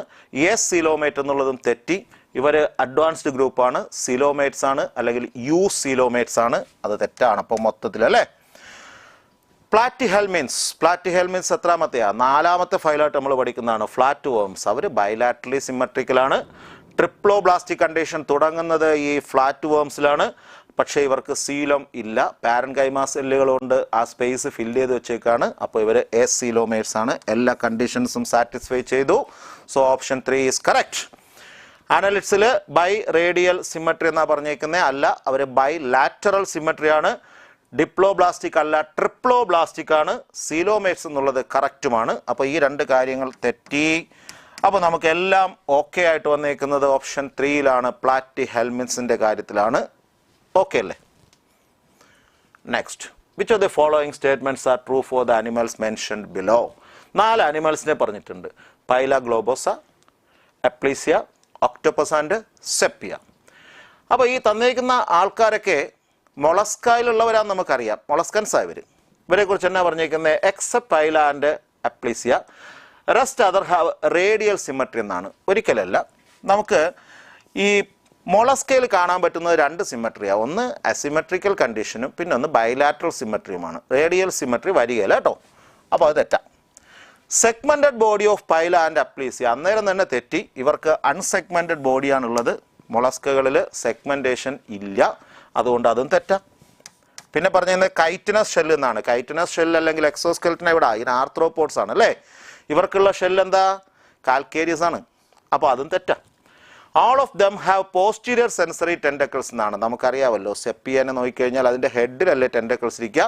അപ്പോൾ ടെൻഡക്കിൾസ് ഇരിക്കുന്നത് ആൻറ്റീരിയർ പോർഷനിലാണ്, നോട്ട് ഇൻ പോസ്റ്റീരിയർ. അപ്പോൾ അതും തെറ്റി. All exhibit calcareous exoskeleton except octopus and sepia. അപ്പോൾ ഈ 2 പേർക്ക് എക്സോസ്കെൽറ്റൻ ഇല്ല. എന്നാൽ പൈലായിലും അപ്ലീസിയായാലും ഷെല്ലുണ്ട്. കാൽഷ്യം കാർബണേറ്റ് കൊണ്ടുള്ള ഷെല്ലുണ്ട്. അപ്പോൾ കാൽക്കേരിയസ് എക്സോസ്കെൽറ്റൻ ഉണ്ട് എന്നുള്ളത് ശരിയാണ്. ഒക്ടോപ്പസിനും സെപ്പിയയ്ക്കും ഇല്ല എന്നുള്ളതും ശരിയാണ്. അപ്പോൾ നമുക്ക് കറക്റ്റായിട്ടുള്ള സ്റ്റേറ്റ്മെൻറ്റ് കിട്ടി. ഓപ്ഷൻ 4 ആണ് correct. Next question, select the correct statement about chordates. ഇത് കോമൺ ആയിട്ടുള്ള ക്വസ്റ്റ്യനാണ്. കോഡേറ്റ്സിനെ കുറിച്ചിട്ടും വെർട്ടിബ്രേറ്റ്സിനെ കുറിച്ചിട്ടൊക്കെ മിക്കവാറൊക്കെ ഇത് വരാറുണ്ട്. ആൾ കോഡേറ്റ്സ് ആർ വെർട്ടിബ്രേറ്റ്സ്. തെറ്റല്ലേ? തിരിഞ്ഞുപോയി. ആൾ വെർട്ടിബ്രേറ്റ്സ് ആർ കോഡേറ്റ്സ് എന്ന് പറഞ്ഞാൽ ഓക്കെയാണ്. പക്ഷെ എല്ലാ കോഡേറ്റിനെയും നമുക്ക് വെർട്ടിബ്രേറ്റ്സ് എന്ന് പറയാൻ പറ്റില്ല. കാരണം എന്താ? കോർഡേറ്റയിൽ യൂറോ കോഡേറ്റ്സും ഉണ്ട്, സെഫലോ കോഡേറ്റ്സും ഉണ്ട്, വെർട്ടിബ്രേറ്റ്സും ഉണ്ട്. അടുത്ത്, ആൾ വെർട്ടിബ്രേറ്റ്സ് ആർ നോട്ട് കോഡേറ്റ് എന്നുള്ളതും തെറ്റാണ്. വെർട്ടിബ്രേറ്റ് ആകണമെങ്കിൽ അയാൾ കോർഡേറ്റ എന്ന ഫൈലത്തിനകത്ത് വരണമല്ലോ. കോഡേറ്റ ഫൈലമാണ്, വെർട്ടിബ്രേറ്റ സബ് ഫൈലവുമാണ്. അടുത്ത്, 3 subphyla are present in phylum കോഡേറ്റ. അത് വളരെ കറക്റ്റ് ആയിട്ടുള്ള സ്റ്റേറ്റ്മെന്റ് അല്ലേ. കോർഡേറ്റയിൽ 3 സബ് ഫൈലങ്ങളുണ്ട്. Cephalochordata, urochordata, vertebrata. Division of agnatha has 4 classes. തെറ്റി. എനാദയിലല്ല, നാദോസ്റ്റൊമാറ്റയിലാണ് 4 ക്ലാസ്സുകൾ നമ്മൾ കണ്ടത് അല്ലയോ. 4 ക്ലാസ്സുകൾ ഏതൊക്കെയാ? Amphibians, reptiles, aves and mammals. അപ്പോൾ ഈ സ്റ്റേറ്റ്മെൻറ്റും തെറ്റി. ആൻസർ ഓപ്ഷൻ 3 ആണ്. Next question, which of the following is incorrect about invertebrate chordates? Invertebrate chordates എന്ന് പറഞ്ഞാൽ cephalochordates and urochordates. Vertebra ഇല്ലാത്ത കോഡേറ്റ്സ് അവർ 2 പേരാ. They are exclusively marine. ശരിയായ സ്റ്റേറ്റ്മെൻ്റ് ആണ്. ഈ 2 ഗ്രൂപ്പിലെ ജീവികളെയും നമുക്ക് കടലിൽ അല്ലെങ്കിൽ സാൾട്ട് വാട്ടറിലാണ് കാണാൻ പറ്റുക. Notochord present only during embryonic period. That statement is incorrect. വെർട്ടിബ്രേറ്റിലാണ് എംബ്രിയോണിക് സ്റ്റേജിൽ നോട്ടോകോഡ്. അത് കഴിയുമ്പോൾ notochord replaced with vertebral column. അങ്ങനെ നമ്മൾ പഠിച്ചിട്ടുണ്ട്. അപ്പോൾ ഇത് തെറ്റായ സ്റ്റേറ്റ്മെന്റ് ആണ്. കാറ്റഗറൈസ്ഡ് ആസ് സബ്ഫൈല അണ്ടർ കോഡേറ്റ. അപ്പോൾ നമ്മൾ ഇവരെ രണ്ടുപേരെയും സബ്ഫൈലങ്ങളായിട്ടാണ് ഇൻക്ലൂഡ് ചെയ്തേക്കുന്നത് അല്ലേ. സെഫാലോകോഡേറ്റ്സും യൂറോകോഡേറ്റ്സും സബ്ഫൈലങ്ങളാണ്. അടുത്ത് embryonic notochord does not replaced with vertebral column. അതുകൊണ്ടാണല്ലോ ഇവരെ നമ്മൾ ഇൻവെർട്ടിബ്രേറ്റ് കോഡേറ്റ്സ് എന്ന് വിളിച്ചേ. അപ്പോൾ നമുക്ക് വേണ്ടിയത് തന്നെ ഇൻകറക്റ്റ് സ്റ്റേറ്റ്മെന്റ് കിട്ടിയല്ലോ. ഓപ്ഷൻ 2 ആണ് incorrect statement. Next question. Choose the flow chart which correctly represent pulmonary circulation in humans. മക്കളെ, സർക്കുലേഷൻ നമ്മൾ വെൻട്രിക്കിളിൽ സ്റ്റാർട്ട് ചെയ്ത് ആറിക്കിളിൽ അവസാനിക്കുന്ന രീതിയിലാണ് എപ്പോഴും പഠിക്കുക അല്ലേ. അപ്പം ഞാൻ ഹാർട്ടിൻ്റെ 4 chambers, right auricle, right ventricle, left auricle, left ventricle എന്ന് എടുത്തു. ഇതിൽ പൾമണറി സർക്കുലേഷൻ എന്ന് പറഞ്ഞാൽ impure blood, deoxygenated blood ലങ്സിലേക്ക് പോയേച്ച് അത് ഓക്സിജനേറ്റഡായി പ്യൂരിഫൈ ചെയ്ത് തിരികെ ഹാർട്ടിലേക്ക് വരുന്ന സർക്കുലേഷനാണ്. അപ്പോൾ ലങ്സിലേക്ക് ഇംപ്യൂർ ബ്ലഡിൻ്റെ ഫ്ലോ തുടങ്ങുന്നത് എവിടെ നിന്നാണ്? From right ventricle. ലങ്സിലെത്തി പ്യൂരിഫിക്കേഷൻ നടന്നു. പ്യുവറായിട്ടുള്ള ബ്ലഡ് തിരികെ എവിടെയാണ് വരിക? നേരെ ലെഫ്റ്റ് ആറിക്കിളിലേക്കാണ് വരിക. ലെഫ്റ്റ് ആറിക്കിളിൽ നിന്ന് അത് നേരെ ലെഫ്റ്റ് വെൻട്രിക്കിളിലൂടെ ബോഡിയുടെ എല്ലാ ഭാഗത്തേക്കും സർക്കുലേറ്റ് ചെയ്യുകയും തിരിച്ചു വീണ്ടും ഹാർട്ടിലേക്ക് വരികയും ചെയ്യും. അതിനെ നമ്മൾ സിസ്റ്റമിക് സർക്കുലേഷൻ എന്നാണ് പറഞ്ഞ്. നമുക്ക് വേണ്ടുന്നത് പൾമണറി സർക്കുലേഷൻ ആണ്. അപ്പോൾ ആൻസറിലേക്ക് പോകാം. തുടങ്ങുന്നതും അവസാനിക്കുന്ന എവിടെയാണെന്ന് നമുക്ക് കിട്ടി. അപ്പോൾ ഓപ്ഷൻസ് നോക്കി, അതിൽ റൈറ്റ് വെൻട്രിക്കിളിൽ നിന്ന് തുടങ്ങുന്നത് ഈ 2 ഓപ്ഷൻസ് അല്ലേ. റൈറ്റ് വെൻട്രിക്കിളിൽ നിന്ന് ആരാ പോവേണ്ടത്? ഡീ ഓക്സിജനേറ്റഡ് ബ്ലഡാ, ഇംപ്യൂർ ബ്ലഡാണ് പോവേണ്ടത്. ഇവിടെ ഓക്സിജനേറ്റഡ് എന്ന് തന്നേക്കുന്നതുകൊണ്ട് നമ്മൾ ഇതിനെ അങ്ങോട്ട് അവോയ്ഡ് ചെയ്യുന്നു. ഇത് രണ്ടും എന്താണെങ്കിലും തെറ്റാ. അപ്പോൾ നമുക്ക് ആൻസറിലേക്ക് വരാം. Option 3 answer.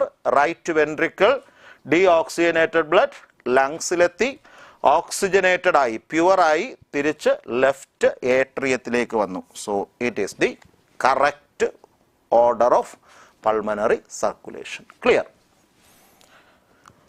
Next, which of the following is true for heart attack?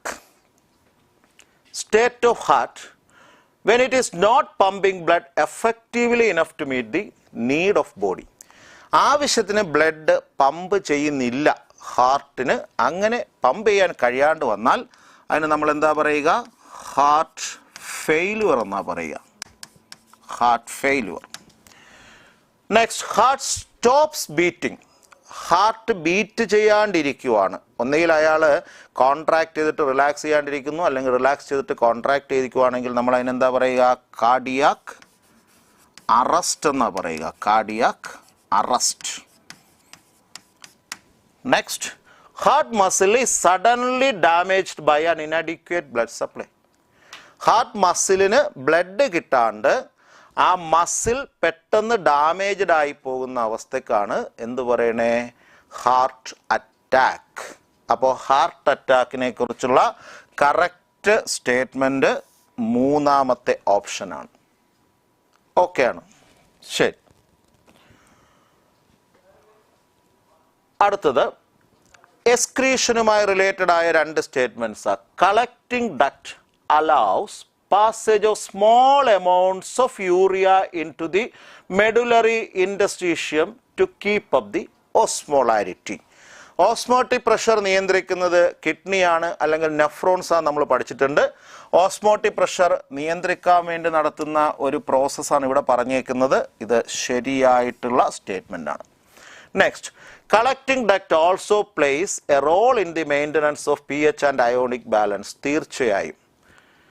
എങ്ങനെ? By selective secretion of hydrogen and potassium ions.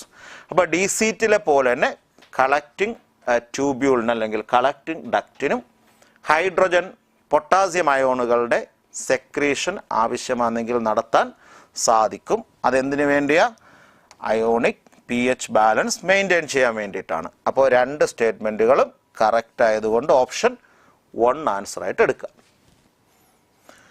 Next, assertion reason. Pineal gland is called biological clock of our body. Exactly correct അല്ലേ? അതിൻ്റെ കാരണം എന്താ? It plays a very important role in the regulation of 24 hours rhythm of our body. നമ്മുടെ circadian rhythm maintain ചെയ്യാൻ സഹായിക്കുന്നത് pineal gland എന്ന് വരുന്ന ഹോർമോണുകളാണ് അല്ലേ? അപ്പോൾ അസേർഷനും റീസണും കറക്റ്റുമാണ്, കറക്റ്റ് എക്സ്പ്ലനേഷനുമാണ്. അതുകൊണ്ട് ഓപ്ഷൻ 1 ആൻസർ ആയിട്ട് എടുത്തു. Next question. The cerebral cortex is referred to as the grey matter due to its greyish appearance. അവിടെ മെയിൻലി നോൺ മൈലിനേറ്റഡ് ന്യൂറോൺസാണ് ഉള്ളത്. അതുകൊണ്ട് ഗ്രേയിഷ് അപ്പിയറൻസ് ആണ് നമ്മൾ എന്താ വിളിക്കുക? ഗ്രേ മാറ്റർ എന്ന് തന്നെ വിളിക്കുക. അപ്പോൾ ഈ സ്റ്റേറ്റ്മെൻറ്റ് കറക്റ്റാണ്. സെക്കൻഡ് സ്റ്റേറ്റ്മെൻറ്റ് നോക്കൂ. The cerebral medulla contains large association areas which are neither clearly sensory nor motor. Intersensory ഏരിയയെ കുറിച്ചിട്ടാണ് statement. We know intersensory area present in the cerebral cortex, not in medulla.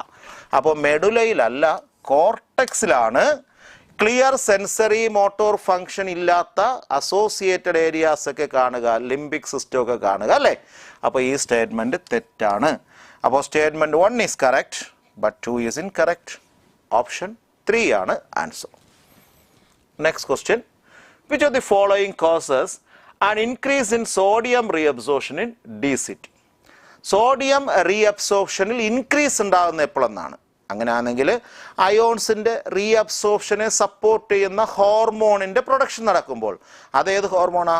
മിനറാലോ കോർട്ടിക്കോയിഡ്സിലുള്ള അല്ലേ? Adrenal cortex എന്ന് വരുന്ന aldosterone. അപ്പോൾ aldosterone കൂടിയാൽ sodium റീഅബ്സോർപ്ഷനും കൂടും. So straight answer, increase in aldosterone levels. Next question. Heartbeat of human is controlled by. നമ്മുടെ heart ബീറ്റിനെ നിയന്ത്രിക്കുന്നതിൽ nervous സിസ്റ്റത്തിന് പ്രധാന പങ്കുണ്ട് നമുക്കറിയാം. ഒപ്പം എൻഡോക്രൈൻ സിസ്റ്റത്തിനും പങ്കുണ്ടെന്ന് അറിയാം.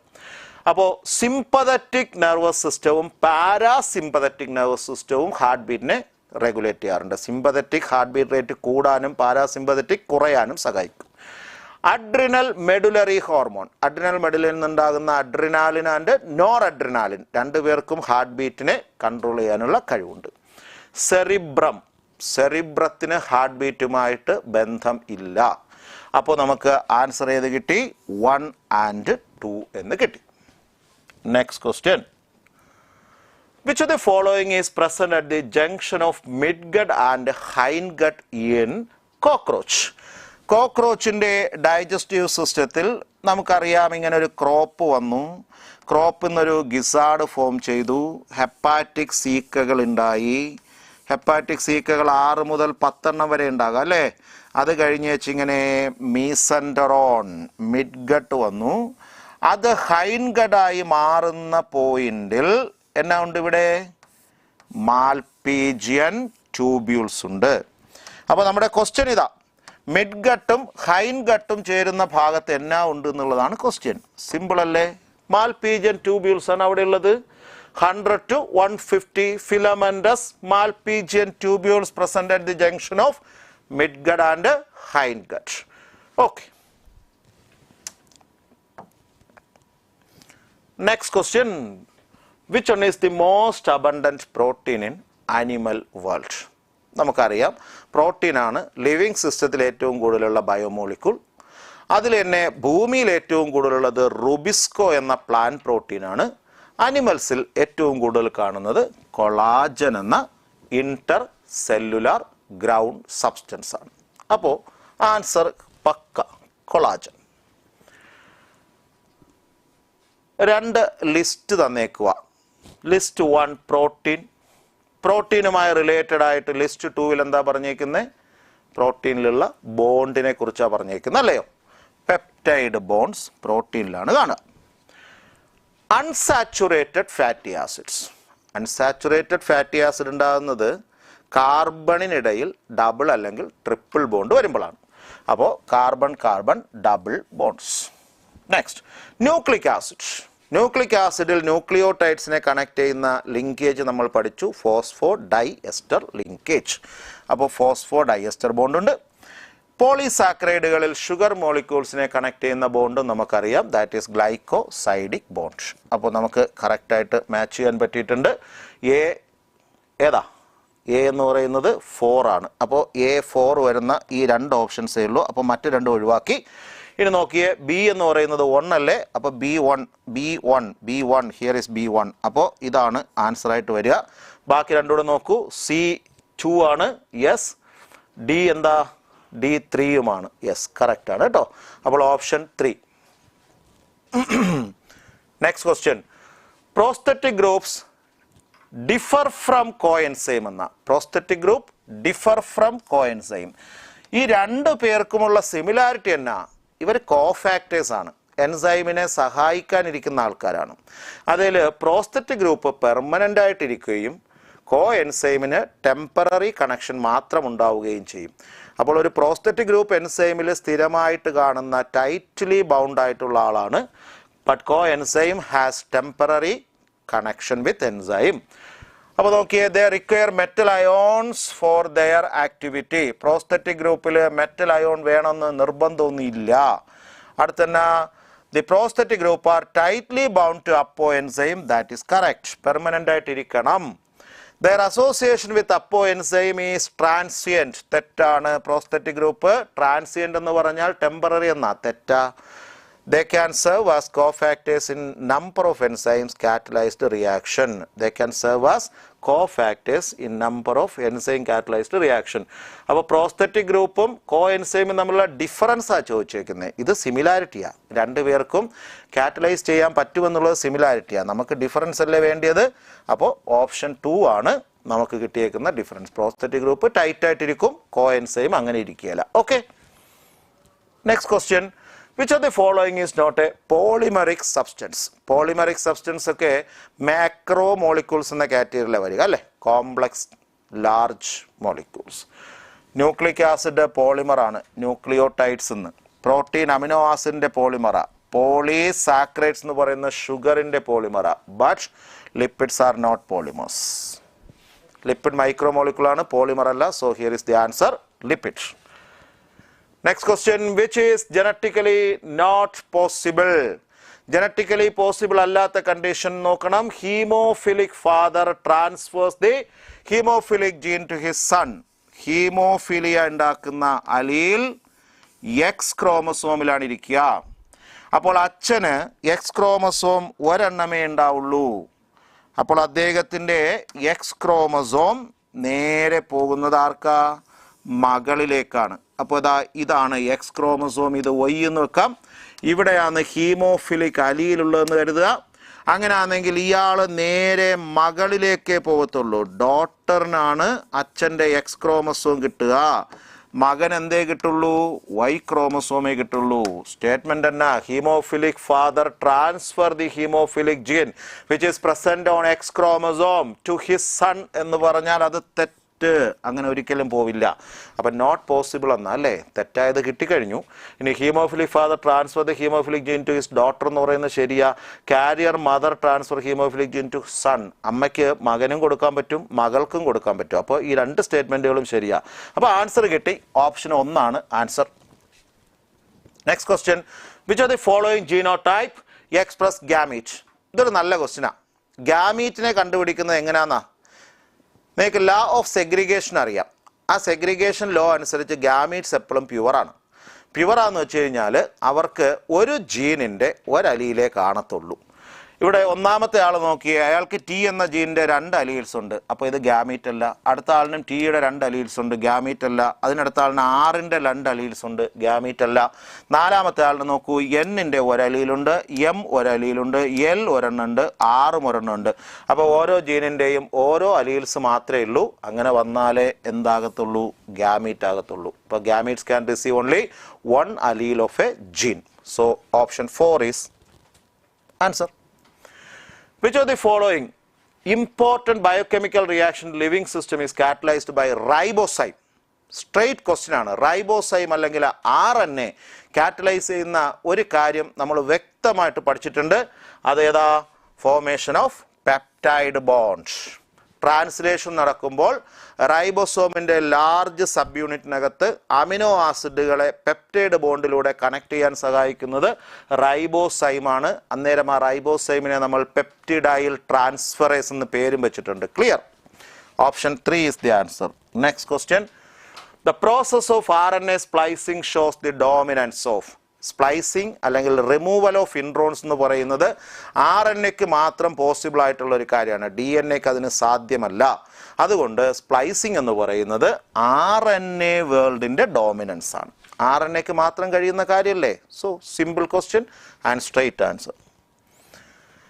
The core RNA polymerase is capable of catalyzing which steps of transcription? It's a good question. RNA പോളിമറൈസിന് ഒരു കോർ പ്രോട്ടീൻ ഉണ്ട്. അയാൾ ട്രാൻസ്ക്രിപ്ഷൻ സൈറ്റിലേക്ക് വരുമ്പോൾ ഈ പ്രോട്ടീനിൻ്റെ ഒപ്പം ഒരു നോൺ പ്രോട്ടീൻ സിഗ്മ ഫാക്ടർ കൂടെ ഉണ്ടാവും.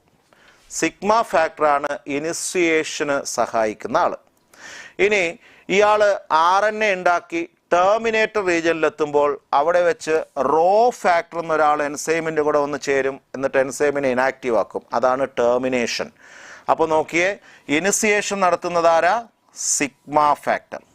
ടെർമിനേഷൻ നടത്തുന്നത് റോ ഫാക്ടർ. അന്നേരം ഇതിനിടയ്ക്കുള്ള കാര്യം മാത്രമല്ലേ ഈ പ്രോട്ടീൻ ചെയ്യുന്നുള്ളൂ. അപ്പോൾ RNA പോളിമറൈസിൻ്റെ കോർ പ്രോട്ടീൻ ചെയ്യുന്നത് എന്നാന്ന് ചോദിച്ചാൽ ഇലോങ്ങേഷൻ. Okay, elongation. എങ്ങനെ ആൻസർ വന്നെന്ന് കിട്ടിയല്ലോ? Okay. Next, one turn of the helix in balanced form DNA. One turn of helix എന്ന് പറഞ്ഞാൽ one pitch of DNA. DNAയുടെ ഒരു പിച്ചിന് എത്ര ലെങ്ത് ഉണ്ട് എന്നാണ് ക്വസ്റ്റ്യൻ. എല്ലാ പേർക്കും അറിയാവുന്ന ക്വസ്റ്റ്യൻ ആണ്. ഇതിൽ നമ്മൾ ഇത്രയും ഡിസ്കസ് ചെയ്തതിൽ ഏറ്റവും സിമ്പിൾ ക്വസ്റ്റ്യൻ ആണ്. പിച്ചിൻ്റെ ലെങ്ത് എന്ന് പറയുന്നത് 3.4 നാനോമീറ്റർ ആണ്, അല്ലെങ്കിൽ 34 ആങ്സ്ട്രം ആണ്. ദേ ആൻസർ ഉണ്ട്. Okay. Next, formation of peptide bonds. Peptide bond ഉണ്ടാകണമെങ്കിൽ അതിനാവശ്യമായിട്ടുള്ള എനർജി വേണം. രണ്ട് അമിനോ ആസിഡുകളെ തമ്മിൽ കണക്ട് ചെയ്യണമെങ്കിൽ എനർജി ആവശ്യമുണ്ട്. നമ്മൾ ട്രാൻസ്ലേഷനിൽ പഠിച്ചതാണ്. Energy for peptide bond formation is given by a GTP molecule. ഒരു ഗോനോസിൻ ട്രൈഫോസ്ഫേറ്റ് മോളിക്യൂൾ എനർജി കൊടുത്താലേ പെപ്റ്റൈഡ് ബോണ്ടിങ് നടക്കത്തുള്ളൂ. So it is active process, no doubt. Next, Homo sapiens comes under the order. Homo sapiens ന്റെ ഒരു classification hierarchy ഒക്കെ നിങ്ങൾ പഠിച്ചു വച്ചേക്കുന്നതാണ് അല്ലേ? കിങ്ഡം അനിമാലിയായിൽ, ഫൈലം കോഡേറ്റായിൽ, ക്ലാസ് മമാലിയായിൽ, ഓർഡർ പ്രൈമേറ്റ് അല്ലേ? ഓർഡർ പ്രൈമേറ്റായിലാണ് ഹ്യൂമൻ വരിക. അപ്പോൾ Homo sapiens comes under the order primata. Next question, select the correct statement from the following. Biogas, commonly called gobar gas, no doubt, is pure methane. അത് തെറ്റാ. Methane plus carbon dioxide plus hydrogen sulphide. ഇതാണ് biogas എന്ന് പറഞ്ഞാൽ. ഇതിൻ്റെ ഒരു കോമ്പിനേഷനാണ്. അപ്പോൾ ആ സ്റ്റേറ്റ്മെൻറ്റ് തെറ്റിപ്പോയില്ലേ? അടുത്ത്, methanobacterium is anaerobic bacteria found in rumen of cattle എന്നാണ്. അല്ല, അയാൾ അനയറോബിക് ആണ്. ഒരു ജീവിയുടെ ഡൈജസ്റ്റീവ് സിസ്റ്റത്തിനുള്ളിൽ പോയി താമസിക്കണമെങ്കിൽ അയാൾ എന്തായിരിക്കണം? അനയറോബിക് ആയിരിക്കണം. അപ്പോൾ ഇത് തെറ്റാ. Biogas is produced by the activity of aerobic bacteria. തെറ്റാണ്. അനയറോബിക് ആണെന്ന് ഇവിടെ തന്നെ നമ്മൾ പറഞ്ഞിട്ടുണ്ടായിരുന്നു. അടുത്ത്, ആക്ടിവേറ്റഡ് സ്ലഡ്ജ്. ഇത് സീവേജ് ട്രീറ്റ്മെന്റുമായി ബന്ധപ്പെട്ടുള്ള ഒരു സ്റ്റേറ്റ്മെന്റ് ആണ്. Activated sludge sediment in settlement tank of sewage treatment plant is rich source of aerobic bacteria. Bacterial flock, aerobic bacteriaയുടെ ഒരു വലിയ ഗ്രൂപ്പ് തന്നെ ആക്ടിവേറ്റഡ് സ്ലഡ്ജിനകത്ത് ഉണ്ടായിരിക്കും. അതുകൊണ്ട് ഈ സ്റ്റേറ്റ്മെന്റ് കറക്റ്റ് ആണ്. Okay. The penultimate question, which one is not a biofertilizer? Mycorrhiza എന്ന് പറയുന്നത് പ്ലാന്റുകളുടെ റൂട്ടിൽ ഫംഗസുകൾ ഉണ്ടാക്കുന്ന സിംബയോട്ടിക് അസോസിയേഷനാണ്. ഇവർ ന്യൂട്രിയൻ്റ് അബ്സോർപ്ഷന് സഹായിക്കും. റൈസോബിയം നിങ്ങൾക്കറിയാം, റൂട്ട് നോഡ്യൂൾസിൽ കാണുന്നതാണ്. അവരും എന്തിനു സഹായിക്കും? നൈട്രജൻ ഫിക്സേഷൻ വഴി ഫെർട്ടിലിറ്റി കൂട്ടാൻ സഹായിക്കും. അനാബിന ഒരു സയാനോ ബാക്ടീരിയ ആണ്. It can also fix nitrogen. അന്നേരം നമുക്ക് ആൻസർ കിട്ടി. ആൻസർ ഏതാ? Agrobacterium. അഗ്രോ ബാക്ടീരിയം ഒരു ബയോ ഫെർട്ടിലൈസർ അല്ല. Okay, next question, last question. Assertion reason ആണ്. Habitat destruction is the primary and major reason for loss of biodiversity. വളരെ correct ആണ്. Evil കോർട്ടറേറ്റ്സ് നിങ്ങൾ പഠിച്ചു. അതിനകത്ത് ആദ്യം നമ്മൾ പറയുന്ന കാര്യം ഇതാ, ഹാബിറ്റേറ്റ്, ഫ്രാഗ്മെന്റേഷൻ ആൻഡ് ലോസ്. അപ്പോൾ ഇത് ശരി. Natural habitat provide maximum care, protection and optimum level of food to organism and cannot replaced by another. ഇത് തന്നെയല്ലേ റീസൺ? അപ്പോൾ ഈ നാച്ചുറൽ ഹാബിറ്റേറ്റ് പ്രൊവൈഡ് ചെയ്യുന്ന ഫെസിലിറ്റീസ് ഒന്നും കിട്ടാണ്ടാണ് എക്സ്റ്റിങ്ഷൻ സംഭവിച്ചു പോവുക. So both assertion reason are correct and reason is correct explanation. So നമ്മുടെ last ക്വസ്റ്റ്യനിലെ answer option 1 ആണ്. അങ്ങനെ നമ്മൾ 50 ക്വസ്റ്റ്യൻസ് ഇവിടെ കവർ ചെയ്തിട്ടുണ്ട്. ഇതിനകത്ത് കുറച്ച് ഡിസ്ക്രിപ്റ്റീവ് ക്വസ്റ്റ്യൻസ് അല്ലെങ്കിൽ സ്റ്റേറ്റ്മെൻറ്റ് ക്വസ്റ്റ്യൻസ് ഒക്കെ ഉണ്ടായിരുന്നു. എനിവേ അത്യാവശ്യം നല്ല കുറച്ച് ക്വസ്റ്റ്യൻസ് ഒക്കെ ഉണ്ട്. അപ്പോൾ നിങ്ങൾക്ക് അടുത്ത സെക്ഷൻ ബോട്ടണി ഡിസ്കസ് ചെയ്യുന്നതിനായിട്ട് സാറിപ്പോൾ ഇങ്ങോട്ട് വരുന്നതായിരിക്കും. ഞാൻ സാറിനെ ഇങ്ങോട്ടേക്ക് ഇൻവൈറ്റ് ചെയ്യുന്നു. Okay, thank you.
Hello, hi.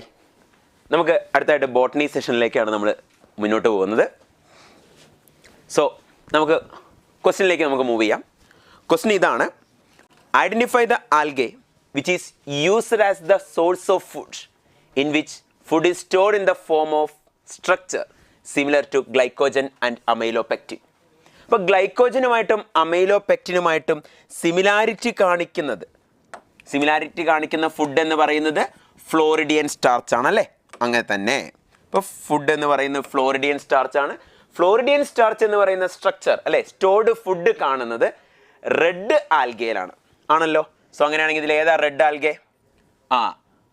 Chlorella അല്ല, സർഗാസം അല്ല, ലാമിനാറിയ അല്ല, യെസ് പോർഫയർ അല്ലേ. പോർഫയറ, പോളിസ്ഫോണിയ തുടങ്ങിയൊക്കെ റെഡ് ആൽഗയാണ്. സോ അങ്ങനെയാണെങ്കിൽ നമ്മുടെ ഓപ്ഷൻ എന്ന് പറയുന്നത് 1 ആണ് അല്ലേടാ. So we are moving to the next question. Identify the correct statement. അടിപൊളിയായിട്ടുള്ളൊരു ക്വസ്റ്റ്യൻ ആണ് നമുക്ക് പറഞ്ഞിരിക്കുന്നത്. Plastids are common in prokaryotes. അല്ല, plastids are not common in prokaryotes. Ribosome subunits are bound together by അല്ലെ, റൈബോസോമിന്റെ സബ് യൂണിറ്റുകൾ bound ചെയ്തിരിക്കുന്ന മാംഗനീസ് അയോണിന്റെ സഹായത്തോടു കൂടിയാണോ? എവിടെ? മഗ്നീഷ്യത്തിന്റെ സഹായത്തോടു കൂടിയാണ്. മഗ്നീഷ്യം അല്ലെ, yes. Organelle which carry another organelle is ribosome. Ribosome is an organelle which is present in another organelle, ശരിയല്ലേ? അതാണ് statement. Ribosome is an organelle which is present in another organelle, മറ്റൊരു ഓർഗനിലാണ് കാണുന്നത്. ക്ലിയർ? ലൈക്ക് മൈറ്റോകോൺട്രിയ അകത്ത് കാണാം, like ക്ലോറോപ്ലാസ്റ്റിനകത്ത് കാണാം. So the statement is false. ഇനി പറയുന്ന മറ്റൊരു സ്റ്റേറ്റ്മെന്റ് ആണ് circular DNA present in chloroplast and mitochondria അല്ലെ. ക്ലോറോപ്ലാസ്റ്റിനകത്തും മൈറ്റോകോൺട്രിയ അകത്തും കാണപ്പെടുന്ന ഒരു സ്ട്രക്ചർ ആണ് സർക്കുലർ DNA. നമുക്ക് സർക്കുലർ DNA നമുക്ക് അവിടെ കാണാൻ കഴിയും. ക്ലിയർ അല്ലേ? സോ അങ്ങനെയാണെങ്കിൽ ആൻസർ നമ്മൾ പറഞ്ഞിരിക്കുന്നു. ഓപ്ഷൻ നമ്പർ 4 ആയിരുന്നു അല്ലേ. അടുത്ത ക്വസ്റ്റിനിലേക്ക് മൂവ് ചെയ്യാം.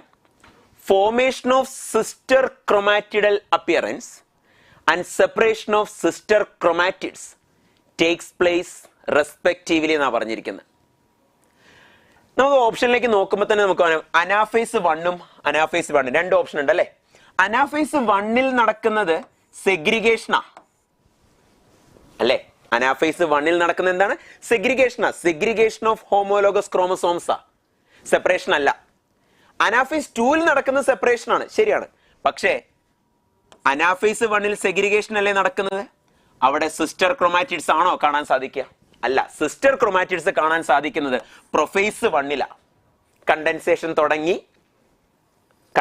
തുടങ്ങി അവിടെ സിസ്റ്റർ ക്രൊമാറ്റിഡ് ആയിട്ട് നമുക്ക് കാണാൻ സാധിക്കും.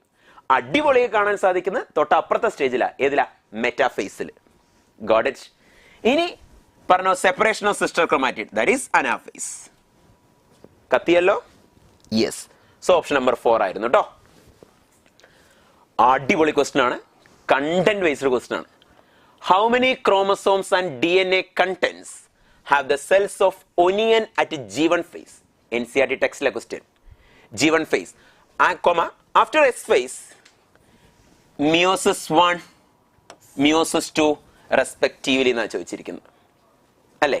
എന്താ ക്വസ്റ്റ്യൻ നോക്കാലോ നമുക്ക്.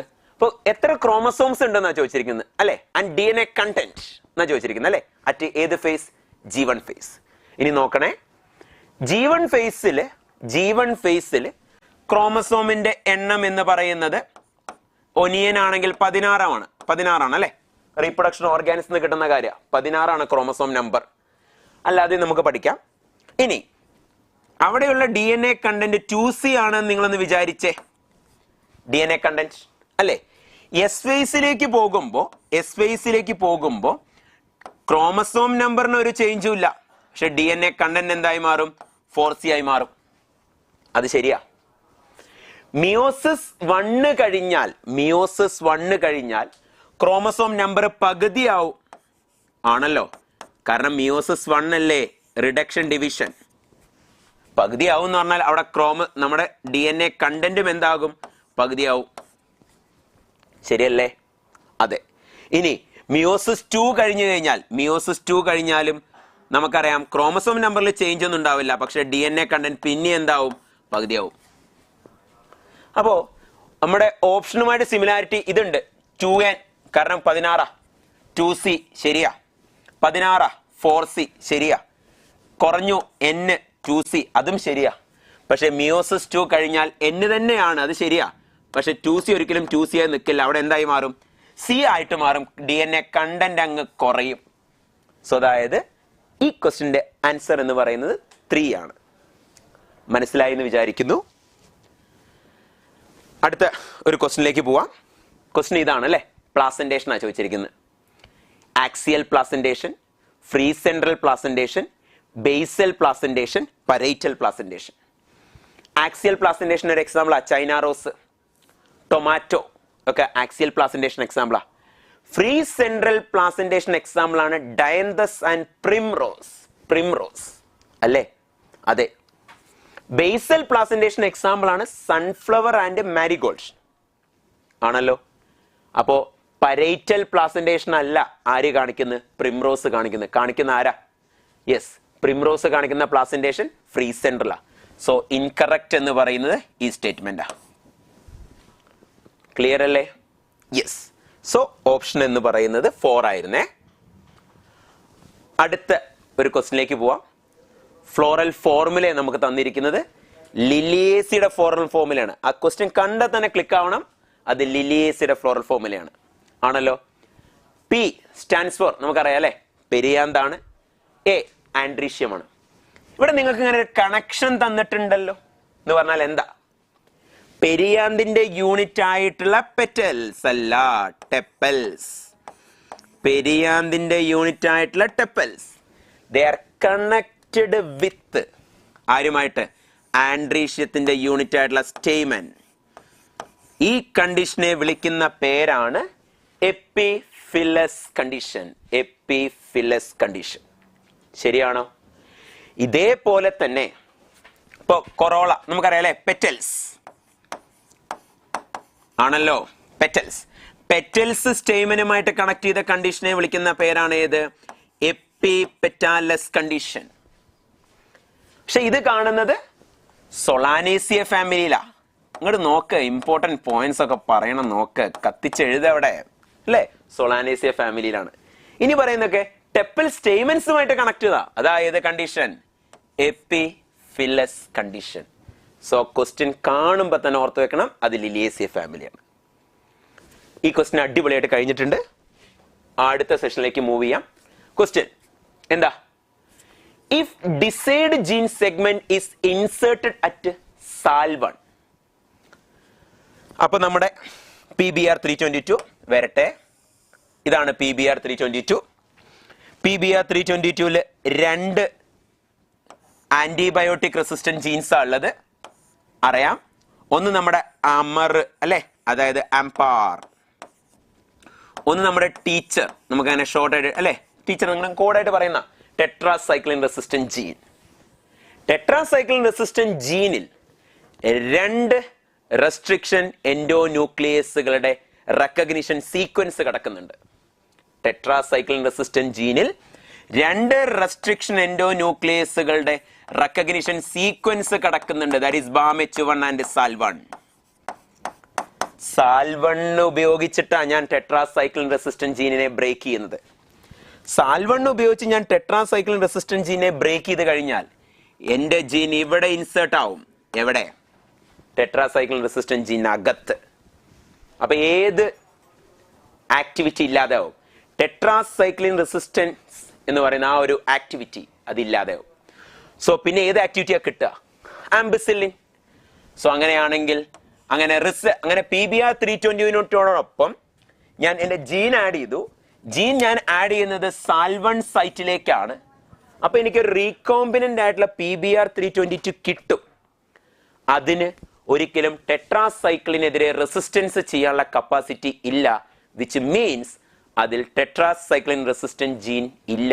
It is inactivated, called insertional inactivation. ഏതാ പിന്നുള്ളത്? Ampicillin resistant gene. കത്തി എന്ന് വിചാരിക്കുന്നു. Coming to the next question. Select the wrongly matched pair. Atlas 66 ആണ് വന്നിരിക്കുന്നത്. It's a wheat variety. Atlas 66 അല്ലെ, പ്രോട്ടീൻ കണ്ടന്റ് കൂടുതലുള്ള ഒരു വീറ്റ് വെറൈറ്റി ആണ് Atlas 66. ശരിയാണ്. പർബാനി ക്രാന്തി, നമ്മുടെ വെണ്ട, അതിന്റെ സയന്റിഫിക് നെയിം ആയി കൊടുത്തിരിക്കുന്നത് എന്താ? എബൽമോസ്കസ് എസ്കുലൻറ്റസ്. P1542 NCERT-ലെ സ്റ്റേറ്റ്മെന്റ് ഒക്കെ ഇങ്ങനെ നമ്മൾ വരച്ച് പഠിക്കും, കിട്ടില്ല. കാരണം ഇത് ഫിഗറിലുള്ള ഒരു ക്വസ്റ്റ്യനാ. ക്ലിയർ അല്ലേ? യെസ്. അപ്പോ P1542 എന്ന് പറയുന്നത് പ്രോട്ടീൻ റിച്ച് മെയ്സ് അല്ലടോ. പിന്നെ പ്രോട്ടീൻ റിച്ച് പി പ്ലാന്റിലെ കത്തിയോ. അടുത്തത് TN1. യെസ്, തൈച്ചുങ് 81 എന്ന സയന്റിഫിക് നെയിം അല്ലേ? സോ സയന്റിഫിക് നെയിം അല്ല, എന്റെ പേര് TN1, തൈച്ചുങ് 81. റൈസ് ഫ്രം എവിടെ നിന്നാ കിട്ടുന്നത്? തായ്വാൻ. അവിടെ നിന്ന് ഇൻട്രൊഡ്യൂസ് ചെയ്താണ് അല്ലേ? So the answer is 3. നിങ്ങൾ ഉത്തരം തരുന്നുണ്ടെന്ന് വിചാരിക്കുന്നു കേട്ടോ. സോ നമുക്ക് അടുത്ത ക്വസ്റ്റ്യനിലേക്ക് മൂവ് ചെയ്യാം. Which of the following statement അല്ലെങ്കിൽ സെന്റൻസ് ഈസ് ഇൻകറക്റ്റ് എന്നാണ് ചോദിച്ചിരിക്കുന്നത്. എനർജി ഫ്ലോ, എക്കോസിസ്റ്റത്തിലെ എനർജി ഫ്ലോ, അത് ഫസ്റ്റ് ലോയെയും സെക്കൻഡ് ലോയിനെയും ഒബേ ചെയ്യുന്നുണ്ട്. ആയിക്കോട്ടെ. രണ്ടാമത്തെ സ്റ്റേറ്റ്മെന്റ് സൂക്ഷിച്ചു വായിച്ചേ. Human beings occupy all the trophic levels of ecosystem. ഇല്ല അല്ലെ? ഹ്യൂമൻ ബീങ്സ് ഒരിക്കലും, ഹ്യൂമൻ ബീങ്സ് പ്രൊഡ്യൂസർ ഒന്നല്ലല്ലോ എല്ലാ ട്രോഫിക് ലെവലിലും ഓക്യുപ്പൈ ചെയ്യാൻ അല്ലെ? പ്രൊഡ്യൂസർ. അപ്പൊ പ്രൊഡ്യൂസർ ലെവലിലൊന്നും അവർ ഓക്യുപ്പൈ ചെയ്യില്ല. ഹെർബിവോർ ലെവൽ മുതലാണ് അവർ ഓക്യുപ്പൈ ചെയ്യുന്നത്. സോ എല്ലാ ട്രോഫിക് ലെവലിലും അവർ ഓക്യുപ്പൈ ചെയ്യില്ല. അപ്പൊ അതാണ് നമ്മുടെ incorrect statement. Pyramid of number upright ആകാലോ, സ്പിൻഡിൽ ഷേപ്ഡ് ആകാലോ, ഇൻവേർട്ടഡ് ആകാലോ. ആ കണ്ടീഷൻസ് ഒക്കെ ഓർത്ത് വെക്കണം കേട്ടോ. Saprophytes are not given any place in food chain അല്ലേ? സാപ്രോഫൈറ്റ്സിന് ഒരു എന്ത് കൊടുത്തിട്ടില്ല? ഫുഡ് ചെയിനിൽ ഒരു പൊസിഷൻ കൊടുത്തിട്ടില്ല. ഫുഡ് ചെയിനിൽ പൊസിഷൻ കൊടുത്തിട്ടില്ലെങ്കിൽ ഫുഡ് പിരമിഡിലോ പൊസിഷൻ ഇല്ല. എക്കോളജിക്കൽ പിരമിഡിൽ പൊസിഷൻ ഇല്ല, എൽട്രോണിയൻ പിരമിഡിൽ പൊസിഷൻ ഇല്ല. സോ അങ്ങനെയാണെങ്കിൽ നമ്മുടെ ആൻസർ 2 ആണ്. ഇൻകറക്റ്റ് ആയിട്ടുള്ള സ്റ്റേറ്റ്മെന്റ് 2 ആണ്. ഇതൊക്കെ ശരിയായിട്ടുള്ള സ്റ്റേറ്റ്മെന്റാ. അടുത്ത ക്വസ്റ്റിനിലേക്ക് മൂവ് ചെയ്താലോ? Identify the correct statement. ഏതാ correct statement? Asexual reproduction in phycomycetes, 4 classes of fungi, occurs through endogenous spores.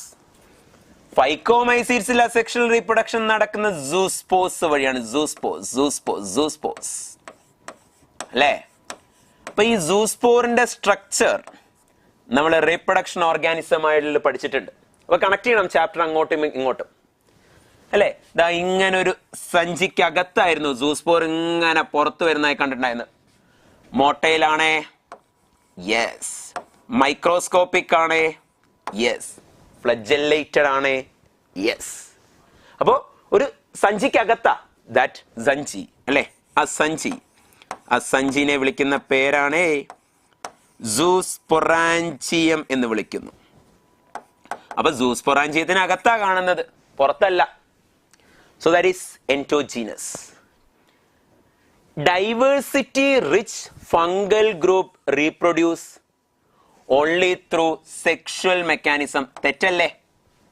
അവിടെ സെക്ഷൽ റീപ്രൊഡക്ഷൻ ഉണ്ട്, വെജിറ്റേറ്റീവ് റീപ്രൊഡക്ഷൻ ഉണ്ട്, സെക്ഷൽ റീപ്രൊഡക്ഷൻ ഉണ്ട്. ഒന്ന് മാത്രമല്ല. അടുത്തത് എക്സോജീനസ് ആയിട്ടുള്ള അസെക്ഷൽ സ്പോർ. അപ്പൊ നമ്മുടെ മനസ്സിലേക്ക് വരണം, ഏതാ ആ എക്സോജീനസ് ആയിട്ടുള്ള അസെക്ഷൽ സ്പോർ? കൊനീഡിയ. അവിടെ തന്നെ പകുതി കിട്ടും. ഇനി കൊനീഡിയ ഏതിലൊക്കെ കാണുന്നത്? 2ലും 4ലും. ഏതാ 2ഉം 4ഉം? ഫൈക്കോമൈസിറ്റ്സ്, ആസ്കോമൈസിറ്റ്സ്, ബെസിഡിയോമൈസിറ്റ്സ്, ഡ്യൂട്രോമൈസിറ്റ്സ്. 2ലും 4ലും. അപ്പൊ ഏതാ 2? ആസ്കോമൈസിറ്റ്സ്. ഏതാ 4? ഡ്യൂട്രോമൈസിറ്റ്സ്. ഇവിടെ ആസ്കോമൈസിറ്റ്സ് ശരിയാ, പക്ഷെ ബെസിഡിയോമൈസിറ്റ്സിലാണോ? അല്ല, ഡ്യൂട്രോമൈസിറ്റ്സ് അല്ലെ? അങ്ങനെ ലിങ്ക് ചെയ്ത് നോക്ക്, എന്ത് രസാ. edible members of ascomycetes are claviceps, nava, astilago. അല്ല അല്ലേ? morels and truffles എന്നല്ലേ നമ്മൾ പഠിച്ചിട്ടുള്ളത്. സോ കറക്റ്റ് സ്റ്റേറ്റ്മെന്റ് ഇതല്ലേ? അടുത്ത സ്റ്റേറ്റിലേക്ക് പോവാം, അടുത്ത ക്വസ്റ്റിനിലേക്ക് പോവാം. എന്താ ക്വസ്റ്റ്യൻ നമ്പർ പറയുന്നത്? ക്വസ്റ്റ്യൻ നമ്പർ 112 അല്ലേ? Yes. Select the incorrectly matched pair എന്നാ പറയുന്നത്. All the tissue inner to endodermis. നമ്മുടെ ലൈവ് കാണുന്ന കുട്ടികൾക്ക് അറിയാവുന്ന കാര്യം. ഇത് നമ്മൾ ചെയ്തിട്ടുണ്ട് ഈ ഒരു ക്വസ്റ്റ്യന്റെ model. Yes. All the tissue inner to endodermis, നമ്മൾ അതിനെ സ്റ്റീൽ എന്ന് വിളിക്കും. ഇന്നർ ടു വാസ്കുലാർ കാമ്പിയം നമ്മളതിനെ വുഡ് എന്ന് വിളിക്കും. ഔട്ടർ ടു വാസ്കുലാർ കാമ്പിയം നമ്മളതിനെ ബാർക്ക് എന്ന് വിളിക്കും. ശരിയല്ലേ? അല്ലേ? യെസ്. പക്ഷേ all the tissue outer to cork cambium അങ്ങനെയാണോ? പെരിഡയം ആണോ? അല്ല. സോ ഇൻകറക്ട്ലി മാച്ച്ഡ് പെയർ ഏതാ? ഓപ്ഷൻ നമ്പർ 4 ആ. ഈ 3 സ്റ്റേറ്റ്മെന്റ് ഒന്ന് നോട്ട് ചെയ്ത് വെച്ചേക്കണേ, ഇമ്പോർട്ടന്റ് ആ. സെലക്ട് ദ ഇൻകറക്റ്റ് മാച്ച് തന്നിട്ടുണ്ട്. വോൾഡ് ഫിലോടാക്സി അല്ലെ? 3 ടൈപ്പ് ഓഫ് ഫിലോടാക്സി ഉണ്ട്. അൾട്ടർനേറ്റ്, ഓപ്പോസിറ്റ്, വോൾഡ് അല്ലേ?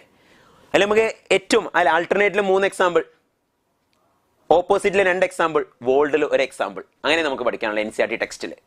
സോ വോൾഡ് ഫിലോടാക്സി എക്സാമ്പിൾ കെലോട്രോപ്പിസ് അല്ല. യെസ്, അൾസ്റ്റോണിയ. സെറ്റ് അല്ലേ? അൾസ്റ്റോണിയ. ഇൻകറക്റ്റ് മാച്ച് ഏതാണെന്ന് ചോദിച്ചിരിക്കുന്നത്. പെട്ടെന്ന് തന്നെ ഇൻകറക്റ്റ് മാച്ച് മനസ്സിലായി. നമ്മൾ അടുത്ത ക്വസ്റ്റ്യനിലേക്ക് അങ്ങ് പോകും. ഇൻഫീരിയർ ഓവറി കാണുന്നത് ഗോവയിലാണ്. ഡെറ്റൂറ അല്ലേ? അതെ, മസ്റ്റാർഡ്, ചില്ലി തുടങ്ങിയവയ്ക്കൊക്കെ റേഡിയൽ സിമെട്രി ആണ്. സൈമോസ് ഇൻഫ്ലോറസൻസ്, അവിടെ മെയിൻ ആക്സിസിൽ ഫ്ലവർ വരുന്നുണ്ട്. ഇതൊക്കെ ശരിയായിട്ടുള്ള സ്റ്റേറ്റ്മെന്റ് ആണ്. ഇൻകറക്റ്റ് സ്റ്റേറ്റ്മെന്റ് എന്ന് പറയുന്നത് ഓപ്ഷൻ നമ്പർ 1 ആ.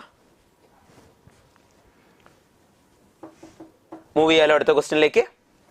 Identify the incorrectly matched option ചോദിച്ചിട്ടുണ്ട്. ESP, electrostatic precipitator. അത് എന്തിനാണ് ഉപയോഗിക്കുന്നത്? പർട്ടിക്കുലേറ്റ് മാറ്റർ റിമൂവ് ചെയ്യാൻ ആണല്ലോ. ഇൻസിനറേഷൻ അല്ലേ, incinerators. Absorb sound pollution. Sound പൊല്യൂഷനെ അബ്സോർബ് ചെയ്യാൻ വേണ്ടിയിട്ടാണോ അത് ഉപയോഗിക്കുന്നത്? അല്ല. നമ്മളതിനെ അല്ലേ, നമ്മളിങ്ങനെ എന്തെങ്കിലും സാധനങ്ങളൊക്കെ കത്തിക്കാനോ വേസ്റ്റുകളൊക്കെ കത്തിക്കാനോ ഈ ഇലക്ട്രോണിക് ആയിട്ടുള്ള സാധനങ്ങളൊക്കെ നമുക്ക് റിമൂവ് ചെയ്യാനൊക്കെ വേണ്ടിയിട്ടാണ് നമ്മളത് ഉപയോഗിക്കുന്നത്. സോ ഇൻകറക്ട്ലി മാച്ച്ഡ് ഓപ്ഷൻ എന്ന് പറയുന്നത് 2 ആണ്. യൂട്രോഫിക്കേഷൻ നമുക്കറിയാവുന്ന കാര്യമാണ് അല്ലെ, ഫെർട്ടിലൈസേഴ്സും പെസ്റ്റിസൈഡ്സും ഒക്കെ വന്ന് ഏജിങ് സംഭവിക്കുന്ന process, eutrophication, ageing. El Nino effect, ഇപ്പോൾ ഉണ്ടാകുന്ന ഓൾഡ് ക്ലൈമാറ്റിക് ചേഞ്ചസിന് കാരണം ഏത് എഫക്റ്റാ? എൽ നിനോ എഫക്റ്റ് ആണ്. സോ അവർ ആൻസർ എന്ന് പറയുന്നത്, സോ ദ ആൻസർ എന്ന് പറയുന്നത് ഏത് ആൻസർ? ദാറ്റ് ഈസ് ഇൻസിനറേറ്റേഴ്സ് അല്ലേ. സോ ഓപ്ഷൻ നമ്പർ 2 ആണ് നമ്മുടെ റൈറ്റ് ആൻസർ എന്ന് പറയുന്നത്. Got it? അടുത്ത ക്വസ്റ്റിനിലേക്ക് മൂവ് ചെയ്യാം. ക്വസ്റ്റ്യൻ ഇതാണ്, which of the following is not related to bark? എത്ര ഡയറക്റ്റ് ആയിട്ടുള്ള ക്വസ്റ്റ്യൻ അല്ലേ, വളരെ സിമ്പിൾ ആയിട്ടുള്ള ക്വസ്റ്റ്യൻ. ബാർക്കിനകത്ത് ഫെല്ലോഡേം ഉണ്ട്, പെരിഡേം ഉണ്ട്, സെക്കൻഡറി ഫ്ലോയം ഉണ്ട്. അവിടെ ആരില്ല? സെക്കൻഡറി സൈലം ഇല്ല. എന്റെ ആവശ്യമൊന്നുമില്ല കേട്ടോ. സോ സെക്കൻഡറി സൈലം ഇല്ല. So the answer is option number 1 ആണ്. നിങ്ങൾക്ക് മനസ്സിലായ കാര്യം. We are moving to next question. The special arrangement of lipids in the cell membrane ensures that. അല്ലെ, ആ സെൽ മെംബ്രെയിന്റെ അറേഞ്ച്മെന്റ് എല്ലാവർക്കും കൃത്യമായിട്ട് അറിഞ്ഞിരിക്കണം. ഒരു ജസ്റ്റ് ഒന്ന് നോക്കിക്കേ, ഒരു ഹെഡ് ഉണ്ട്, ഒരു ടെയിൽ ഉണ്ട് അല്ലെ. ലിപ്പിഡ് സിംഗിൾ ലെയർ അല്ലല്ലോ, യെസ്. പിന്നെ എങ്ങനെയാ? യെസ്, 2 ലെയർ ആയിട്ടാണല്ലോ കാണുന്നത്, ബൈലെയർ ആയിട്ടാണ് കാണുന്നത്. ഈ ബൈലെയറിനകത്താണല്ലോ നമ്മുടെ പ്രോട്ടീൻസുകൾ എംബഡഡ് ചെയ്തിരിക്കുന്നത്. കംപ്ലീറ്റ്ലി ബറീഡ് ആണ്, ഇത് പാർഷ്യലി ആണല്ലേ. കംപ്ലീറ്റ്ലി ബറീഡ് ആണ്, പാർഷ്യലി ബറീഡ് ആണ്, സർഫസിൽ കാണുന്നു. അപ്പോ അറേഞ്ച്മെന്റ് നിങ്ങൾ നോക്കുമ്പോൾ നമുക്കറിയാം, ഈ നോൺ പോളാർ ആയിട്ടുള്ള ടെയിലുകൾ, non polar tails of saturated hydrocarbons അല്ലെ. നമുക്കറിയാം ഈ ഭാഗമാണ് ലിപ്പോഫിലിക്, ഇത് അല്ലെ ഹൈഡ്രോഫോബിക് ആണ് ഈ part. This part is hydrophobic, this part is hydrophilic അല്ലെ. അപ്പൊ ഹൈഡ്രോഫോബിക് ആയിട്ടുള്ള ആ എൻവയോൺമെന്റിനെ പ്രൊട്ടക്ട് ചെയ്യാൻ വേണ്ടിയിട്ടാണ് ഈ നോൺ പോളാർ ടെയിലുകളൊക്കെ എങ്ങോട്ടേക്ക് ഇരിക്കുന്നത്? അകത്തോട്ടേക്ക് ഇരിക്കുന്നത്. അങ്ങനെ വരുമ്പോ നമ്മുടെ ആൻസർ എന്ന് പറയുന്നത് 3 ആണ്. അടുത്തൊരു അസേർഷൻ റീസൺ ക്വസ്റ്റ്യൻ ആണ്. സെലാജിനല്ല ആൻഡ് സാൽവീനിയ ഷോഡ് എന്താ പറയുന്നത്? Seed habitat and form seed. സെലാജിനെയും സാൽവിനെയും സീഡ് ഹാബിറ്റാറ്റ് കാണിക്കുന്നുണ്ട്, പക്ഷെ അവർ എന്ത് ഫോം ചെയ്യുന്നില്ല? സീഡ്. 2 പേരും എന്താ? ഹെറ്റിറോസ്പോറസ്. അറിയാലോ അല്ലെ, 2 പേരും എന്താണ്? ഹെറ്ററോസ്പോറസ് ആണ്. അത് കറക്റ്റ് ആയിട്ടുള്ള സ്റ്റേറ്റ്മെന്റ് ആണ്, നമുക്ക് അറിയാവുന്ന സ്റ്റേറ്റ്മെന്റ് ആണ്. 2 പേരും ഹെറ്റിറോസ്പോറസ് ആണ്. ക്ലിയർ അല്ലേ? സോ അങ്ങനെയാണെങ്കിൽ അസേർഷൻ ഫോൾസ് ആണ്, റീസൺ ശരിയായിട്ടുള്ളൊരു സ്റ്റേറ്റ്മെന്റ് ആണ്. അടുത്ത ക്വസ്റ്റിനിലേക്ക് മൂവ് ചെയ്താലോ. Prickly pear cactus introduced in Australia become a serious problem due to. അപ്പോൾ ഓസ്ട്രേലിയയിലെ പ്രിക്ലി പിയർ കാക്ടസ് നമ്മൾ ഇൻട്രൊഡ്യൂസ് ചെയ്തു അല്ലേ. Yes, introduced in Australia become serious problem due to. അവിടെ എന്താ ഒരു പ്രോബ്ലം ആയിട്ട് മാറിയത്? എന്താ? യെസ്, സിമ്പിൾ ആയിട്ടുള്ള question. That is absence of എന്ത് പ്രിഡേറ്റേഴ്സ് ആണ്? Natural predators. Got it? So answer എന്ന് പറയുന്നത് ഓപ്ഷൻ നമ്പർ 4 ആണ്. 119ാമത്തെ ക്വസ്റ്റ്യനിലേക്ക് നമുക്ക് മൂവ് ചെയ്യാം. യൂറിതേർമൽ, സ്റ്റീനോതേർമൽ, കൺഫേമേഴ്സ്, ഡയാപ്പോസ്. യൂറിതേർമൽ അറിയാം നിങ്ങൾക്ക്. യൂറിതേർമൽ എന്ന് പറഞ്ഞാൽ അറിയാം. എന്താ യൂറിതേർമൽ? യൂറി അല്ലെ. മറ്റേ steno, it can tolerate wide range of temperature. യൂറിതേർമൽ എന്ന് പറയുന്നത് it can tolerate എന്താണ്? wide range of temperature. അങ്ങനെ ടോളറേറ്റ് ചെയ്യാൻ കഴിയുന്നവരല്ലേ മാമൽസ്. സ്റ്റീനോതേർമൽ അറിയാം, നാരോ റേഞ്ച് ഓഫ് ടെമ്പറേച്ചറാ. അങ്ങനെ കഴിയുന്നവരാണ് സ്നോ ലെപ്പേർഡ് അല്ലേ. Conformers they are ectotherms, plants. Diapause suspended stage ആണ്, സൂ പ്ലാങ്ക്ടൺ ആണ്. A4S ഉണ്ടോ? ഉണ്ടല്ലോ. B1 Q ഉണ്ടോ? ഉണ്ട്. C3P ഉണ്ടോ? ഉണ്ട്. So the answer is 3 ആണ്. 3 is the right answer. Match the following and choose the correct of. Simple ആയിട്ടുള്ള ക്വസ്റ്റ്യൻ. എന്താ ട്രാൻസ്പിരേഷൻ? എല്ലാവർക്കും അറിയാം അല്ലേ. Loss of water in the form of water vapour. എന്താ കൊഹീഷൻ? Attraction, mutual attraction. എന്താ adhesion? Polar surface. അപ്പൊ ഇതോ surface tension. Simple. Transpiration എന്ന് പറയുന്നത് A2, B1, C4 and D2. So D2 അല്ലേ, D3 ആണ്. Yes. So the answer is എന്താ? 2 is the right answer. Simple ആയിട്ടുള്ള ക്വസ്റ്റ്യൻ ആണ് നിങ്ങൾക്ക് കിട്ടിയിരിക്കുന്നത്. ഇനി which of the following is not a function associated with the transpiration? Active absorption of mineral ion. ശരിക്കും transpiration നടക്കുന്നത് എന്തിനൊക്കെ വേണ്ടിയിട്ടാണ്? മിനറൽ അയോൺസിനൊക്കെ അബ്സോർബ് ചെയ്യാൻ വേണ്ടിയിട്ടാണ്.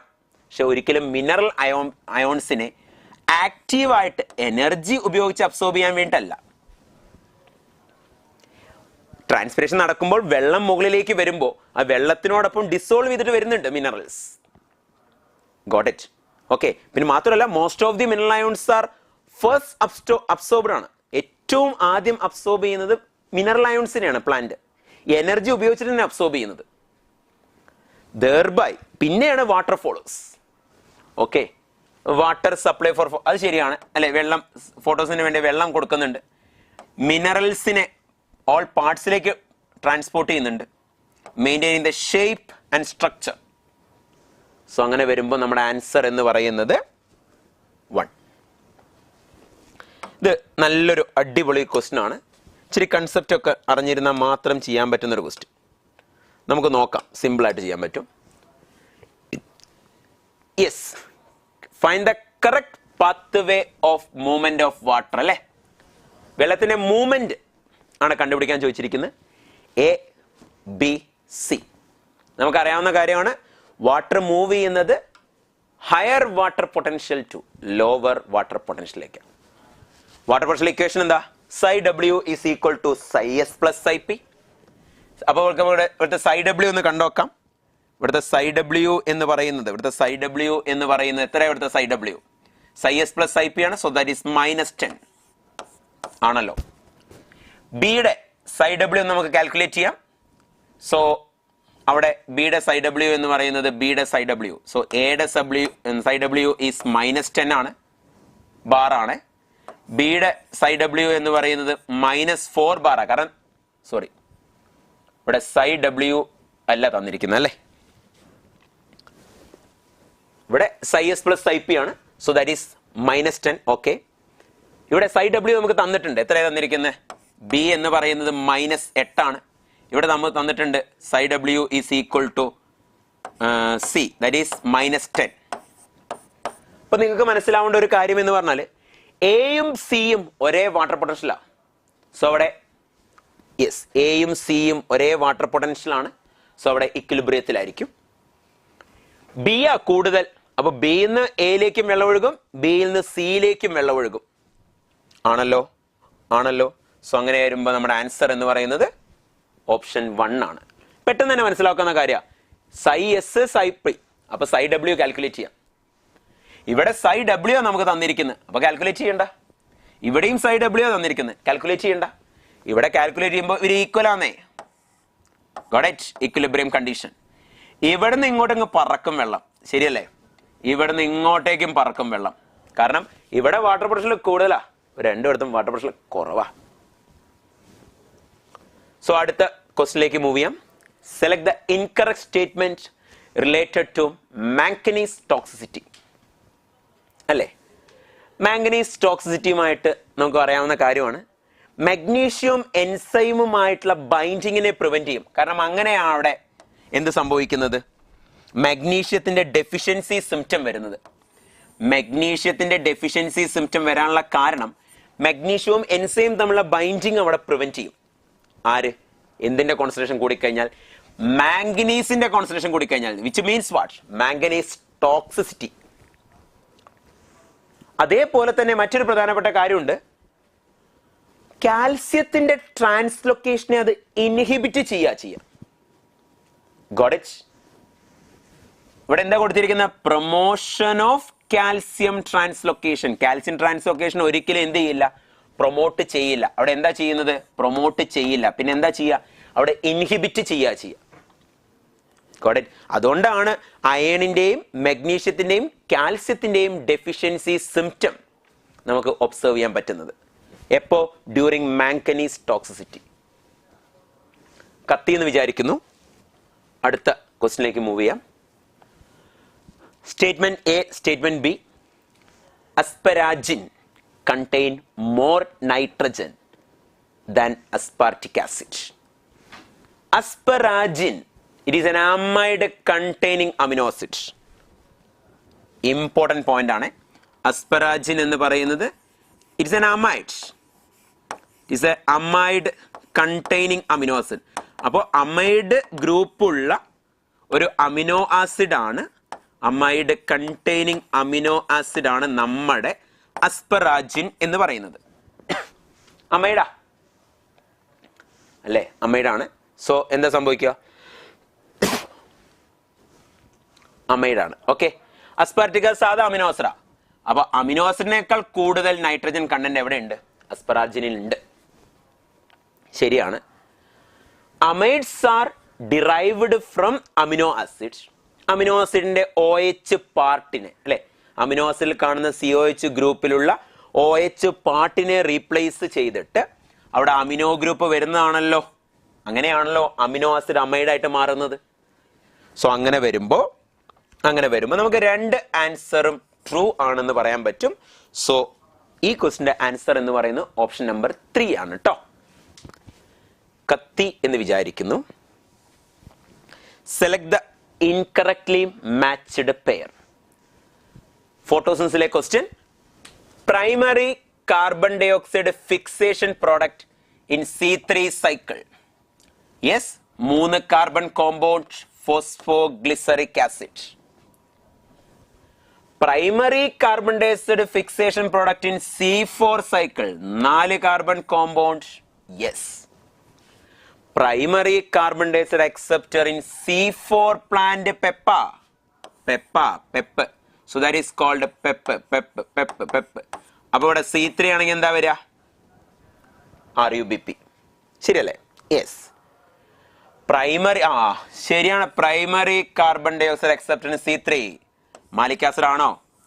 എവിടെ? That is RUBP, 5 carbon compound ആണ് എന്ന് വിചാരിക്കുന്നു. So option number 4 that is incorrectly matched pair ആണ്. അടുത്തൊരു ക്വസ്റ്റിനിലേക്ക് മൂവ് ചെയ്യാം. ക്വസ്റ്റ്യൻ ഇതാണ്. C4 plants are photosynthetically more efficient than C3 plants. എല്ലാവർക്കും അറിയാവുന്ന കാര്യം, C4 plants എന്തുകൊണ്ടാണ് photosynthetically more efficient? കാരണം C4 plantsൽ ഫോട്ടോ റെസ്പിറേഷൻ എന്ന് പറയുന്ന ഒരു വേസ്റ്റ്ഫുൾ പ്രോസസ് ഇല്ല. ഉണ്ടാക്കി വെച്ചിരിക്കുന്ന ATPനെയും NADPH2നെയും ക്ലിയർ, ഉണ്ടാക്കി വെച്ചിരിക്കുന്ന ATPനെയും NADPH2നെയും യൂസ് ചെയ്തിട്ട് മാക്സിമം ഗ്ലൂക്കോസ് ഉണ്ടാക്കാൻ C4 പ്ലാന്റ് ശ്രമിക്കും. ATPയുടെയും NADPHന്റെയും ലോസ് ഒന്നും അവിടെ ഇല്ല. ഫോട്ടോ റെസ്പിറേഷൻ വഴി ലോസ് നടക്കുന്നുണ്ട്. അപ്പോ C4 പ്ലാന്റ്സിന് ഉണ്ടാക്കാൻ പറ്റിയ എമൗണ്ട് ഓഫ് ഫുഡ് ഒന്നും ആർക്ക് പറ്റില്ല? C3 പ്ലാന്റ്സിന് പറ്റില്ല. Got it? അതുകൊണ്ടാണ് they have a special mechanism. അതുകൊണ്ട് അവരുടെ C3 സൈക്കിൾ എവിടെ നടക്കുന്നത്? ബണ്ടിൽ ഷീത്ത് സെൽസിൽ നടക്കുന്നത്. അതിന്റെ ക്യാരക്ടറിസ്റ്റിക് ഫീച്ചേഴ്സ് ഒക്കെ ഒരു 4 പോയിന്റ് ഉണ്ട്, ഓർത്ത് വെച്ചേക്കണേ. അപ്പോൾ ആൻസർ നമുക്ക് പെട്ടെന്ന് തന്നെ കിട്ടി. ആബ്സെൻസ് ഓഫ് എന്താണ്? Photorespiratory loss. Again, one of the important question. In C4 plants, mesophyll cells and bundle sheath cells are specialized to perform. Yes, in C4 plants അല്ലേ? Yes. ഇപ്പോൾ 127 ആണ് നമ്മുടെ ക്വസ്റ്റ്യൻ അല്ലേ? അപ്പോൾ C4 പ്ലാന്റ്സിൽ മീസോഫിൽ സെൽസും ബണ്ടിൽ sheath സെൽസും നമ്മൾ കുറച്ച് മുമ്പ് പറഞ്ഞതാ. C4 പ്ലാന്റിൽ ഫോട്ടോ റെസ്പിറേഷൻ അവോയ്ഡ് ചെയ്യാൻ വേണ്ടിയിട്ടാണ് എന്ത് നടക്കുന്നത്? അവര് ബണ്ടിൽ ഷീത്ത് സെൽസിൽ എന്ത് നടക്കുന്നത്? C3 സൈക്കിൾ നടക്കുന്നത്. അപ്പൊ മീസോഫിൽ സെൽസിൽ എന്താ നടക്കുക? Light reaction. മനസ്സിലായി എന്ന് വിചാരിക്കുന്നു. സിമ്പിൾ ആയിട്ടുള്ള ക്വസ്റ്റ്യൻ ആണല്ലോ. അടുത്ത question, select the incorrect statement എന്നാണ് ചോദിച്ചിരിക്കുന്നത്. റെസ്പിറേഷൻ എന്ന ചാപ്റ്ററിൽ നിന്നുള്ള ക്വസ്റ്റ്യൻ ആണ്. എപ്പോഴും ഇങ്ങനത്തെ ക്വസ്റ്റ്യൻസ് ഒക്കെ വരാറുണ്ട് കേട്ടോ, പ്രാക്ടീസ് നോക്കണേ. Glycolysis occur in cytoplasm of all the organism. ശരിയാ, കാരണം പ്രോകാരിയോട്സിലുണ്ട് യൂകാരിയോട്സിലുണ്ട്. Enzymes of Krebs cycle are present in the mitochondrial matrix. Krebs cycle എവിടെയാണ് കാണുന്നത്? Mitochondrial matrix. അടുത്തത് മൂന്നാമത്തെ question, oxidative phosphorylation with the help of electron transport system വഴി ATP ഉണ്ടാകുന്ന പ്രോസസ്, അത് ഔട്ടർ മൈറ്റോകോൺഡ്രിയൽ മെംബ്രെയിനിലാണോ കാണുന്നത്? അല്ല, അത് ഇന്നർ മൈറ്റോകോൺഡ്രിയൽ മെംബ്രെയിനിലാണ് കാണുന്നത്. സോ അങ്ങനെ വരുമ്പോൾ ആൻസർ എന്ന് പറയുന്നത് 3 ആണ്. Through link reaction pyruvic acid aerobic പാത്വേയിലേക്ക് ഇൻവോൾവ് ചെയ്യും അല്ലെങ്കിൽ എൻട്രി ചെയ്യും. ഡയറക്റ്റ് ആയിട്ടുള്ള ഓരോ ക്വസ്റ്റ്യൻസ് ആണ്. നമ്മൾ വാല്യൂസ് ഒക്കെ എപ്പോഴും പഠിക്കുന്ന അല്ലേ? എന്താ വാല്യൂസ്? 129 ക്വസ്റ്റ്യൻ നോക്കാം. ഫാറ്റി ആസിഡിന്റെ വാല്യൂ 0.7, പ്രോട്ടീൻ 1 കുറവാണ്, കാർബോഹൈഡ്രേറ്റ് 1. സോ സിമ്പിൾ ആയിട്ടുള്ള ക്വസ്റ്റ്യൻ ആണ്. RQ വാല്യൂ കാണാനുള്ള ക്വസ്റ്റ്യൻ ആണ്.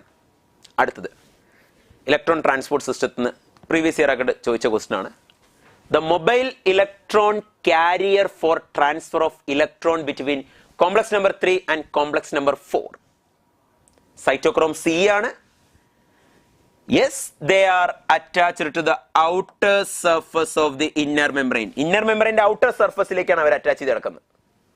ക്ലിയർ അല്ലേ? അതേപോലെ തന്നെ കോംപ്ലക്സ് നമ്പർ 1 നിന്നും കോംപ്ലക്സ് നമ്പർ 2 നിന്നും കോമൺ ആയിട്ട് ഇലക്ട്രോണെ വാങ്ങി അത് കോംപ്ലക്സ് നമ്പർ 3 എത്തിക്കുന്ന മറ്റൊരു മൊബൈൽ ഇലക്ട്രോൺ കാരിയറാണ് യുബിക്വിനോൺ.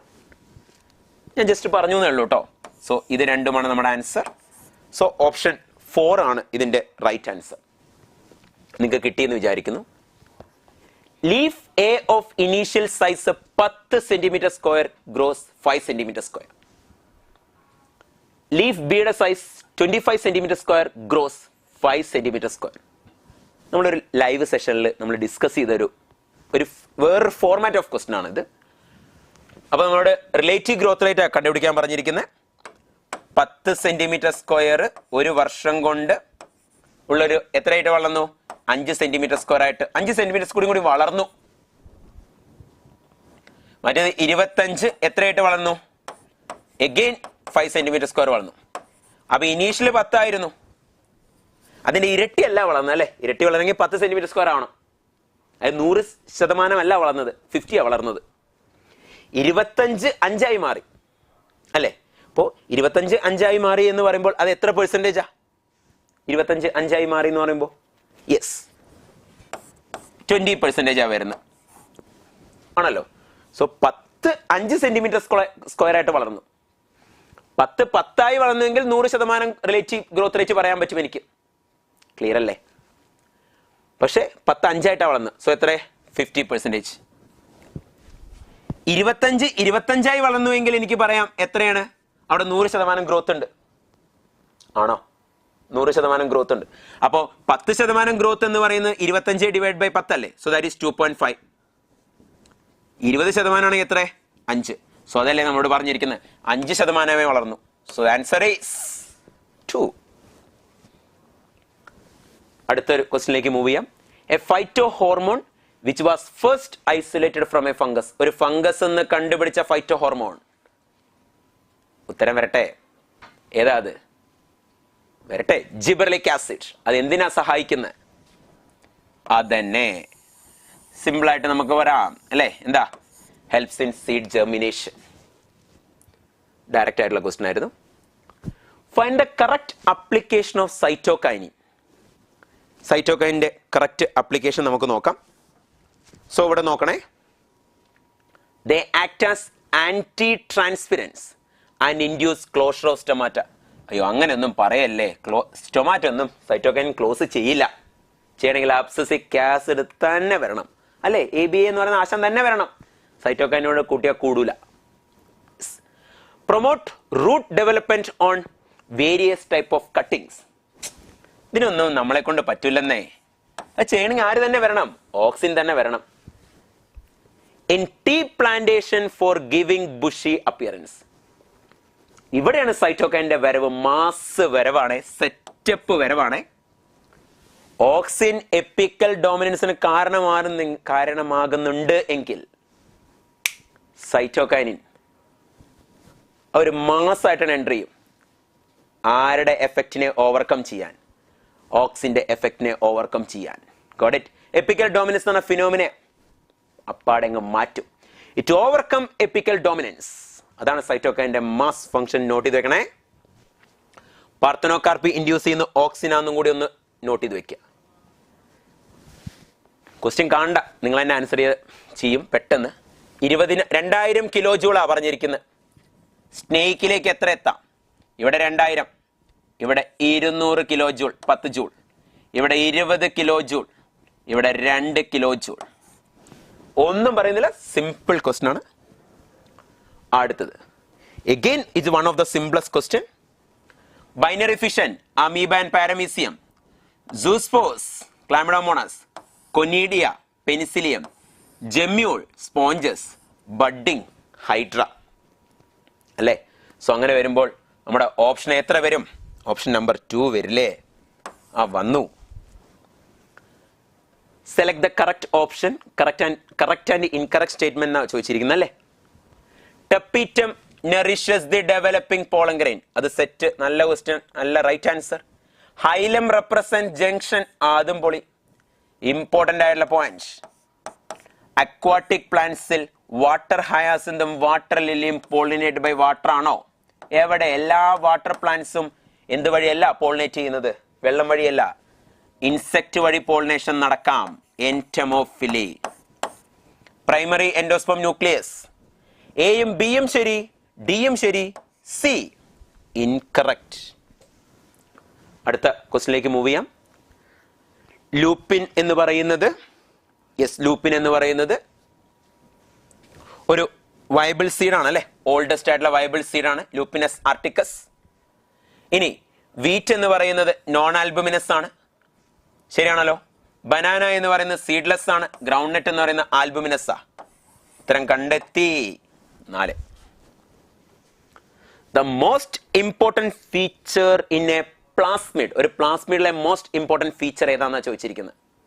പ്ലാസ്മിഡ് എന്തിനാ? ജീനിന്റെ മൾട്ടിപ്ലിക്കേഷൻ. ജീനിന്റെ മൾട്ടിപ്ലിക്കേഷൻ നടക്കണേ എന്ത് ചെയ്യണം? മൾട്ടിപ്ലൈ ചെയ്യണം. മൾട്ടിപ്ലൈ ചെയ്യാൻ വേണ്ടി സഹായിക്കുന്ന sequence, that is origin of replication. നമ്മൾ അതിനെ ഒറീന്നങ്ങ് വിളിക്കും. എങ്കിലല്ലേ മൾട്ടിപ്ലൈ ചെയ്താൽ മാത്രമല്ലേ പിന്നെ സെലക്ട് ചെയ്യേണ്ട ആവശ്യമൊക്കെ ഉള്ളത്. മൾട്ടിപ്ലൈ ചെയ്യാൻ സാധിക്കുന്നില്ലെങ്കിൽ പിന്നെ എന്തിന് നമ്മൾ റെസ്ട്രിക്ഷൻ എൻഡോ ന്യൂക്ലിയസ് ഉപയോഗിച്ച് കട്ട് ചെയ്യണം, അല്ലേ? ഇവിടെ കട്ട് ചെയ്യേണ്ട ആവശ്യമൊന്നുമില്ല. മൾട്ടിപ്ലൈ ചെയ്യേണ്ടതാണ് ഏറ്റവും ഇമ്പോർട്ടൻ്റ് ആയിട്ടുള്ള feature. Assertion. Polymerase chain reaction used in DNA amplification. ശരി. The ampicillin resistant gene is used as selectable marker. ശരി. അസേർഷൻ ശരി. റീസൺ ശരി. ക്ലിയർ? പക്ഷെ അതാണോ അതിന്റെ കറക്റ്റ് എക്സ്പ്ലനേഷൻ? അല്ല. എങ്ങനെ അത് DNA ആംപ്ലിഫിക്കേഷൻ ചെയ്യുന്നു എന്ന് പറഞ്ഞാൽ അതിന് കറക്റ്റ് ആൻസർ ആയിരിക്കും. Which is the possible solution to minimize the use of fertilizers and chemicals. അല്ലേ? ജനറ്റിക്കലി മോഡിഫൈഡ് ക്രോപ്പ് ഉപയോഗിച്ച് റെഡ്യൂസ് ചെയ്യാം, ഓർഗാനിക് ഫാമിംഗ് ഉപയോഗിച്ച് റെഡ്യൂസ് ചെയ്യാം. Simple question. Answer is 4. Again match the following. PCR വഴി നമുക്ക് എന്ത് ചെയ്യാൻ പറ്റും? നോൺ മെത്തേഡൽ ആണ്. BT ടോക്സിൻ ഇൻസെക്ടിസൈഡ് ആണ്. ADA ജീൻ തെറാപ്പി RNAi, അല്ലേ? സോ അങ്ങനെയാണെങ്കിൽ the answer is option number 2. Identify the correct answer of following question respectively. Element act as the structural component of plant cell structure. Hold adjacent cell. Middle lamelle kurichalle. Appa calcium. RNP particle structure maintain ചെയ്യുന്ന അപ്പൊ ആരാ RNP particle? Ribosome. Magnesium. Chlorophyll formation involve ചെയ്യുന്നത് ആരാ? Iron. നല്ലൊരു question ആണ്.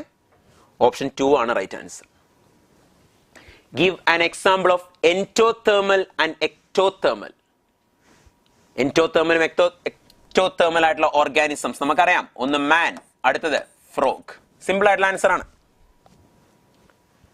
How many of the followings are the product of redifferentiation? അല്ലേ 144 ആണ് question അല്ലേ. യെസ്. ഫെല്ലം റീഡിഫറൻസിയേഷനാ എക്സാമ്പിൾ പഠിക്കുന്ന ഫെല്ലോഡം കോംപ്ലിമെന്ററി സെൽസ്. അങ്ങനെ വരുമ്പോൾ ഇതൊരു one of the important question ആണ്, പഠിച്ചു വെച്ചേക്കണേ. അടുത്തത്, among the following process, where do you think the process of decomposition would be the fastest? ഏറ്റവും കൂടുതൽ ഫാസ്റ്റസ്റ്റ് ആയിട്ട് ഡീകമ്പോസിഷൻ നടക്കാനുള്ള ചാൻസസ് എവിടെയെന്നാണ് ചോദിച്ചിരിക്കുന്നത്. നല്ല കണ്ടീഷൻ ഉണ്ടായിരിക്കണം, നല്ല ഹ്യൂമിഡിറ്റി ഉണ്ടായിരിക്കണം. ക്ലിയർ അല്ലേ? അന്റാർട്ടിക് റീജിയനിലും ഡ്രൈ റീജിയനിലൊന്നും അത്തരത്തിലുള്ള പോസിബിൾ കണ്ടീഷൻ ഇല്ല. പിന്നെ എവിടെയുള്ളത്? Tropical rain forest. സിമ്പിൾ ആയിട്ടുള്ള മറ്റൊരു question, disposal of sewage into water body resulted in. അല്ലെ, ഇപ്പോൾ സീവേജിനെ ഞാൻ വെള്ളത്തിന്റെ വാട്ടർ ബോഡിയിലേക്ക് റിലീസ് ചെയ്യുമ്പോൾ എന്ത് കുറയും?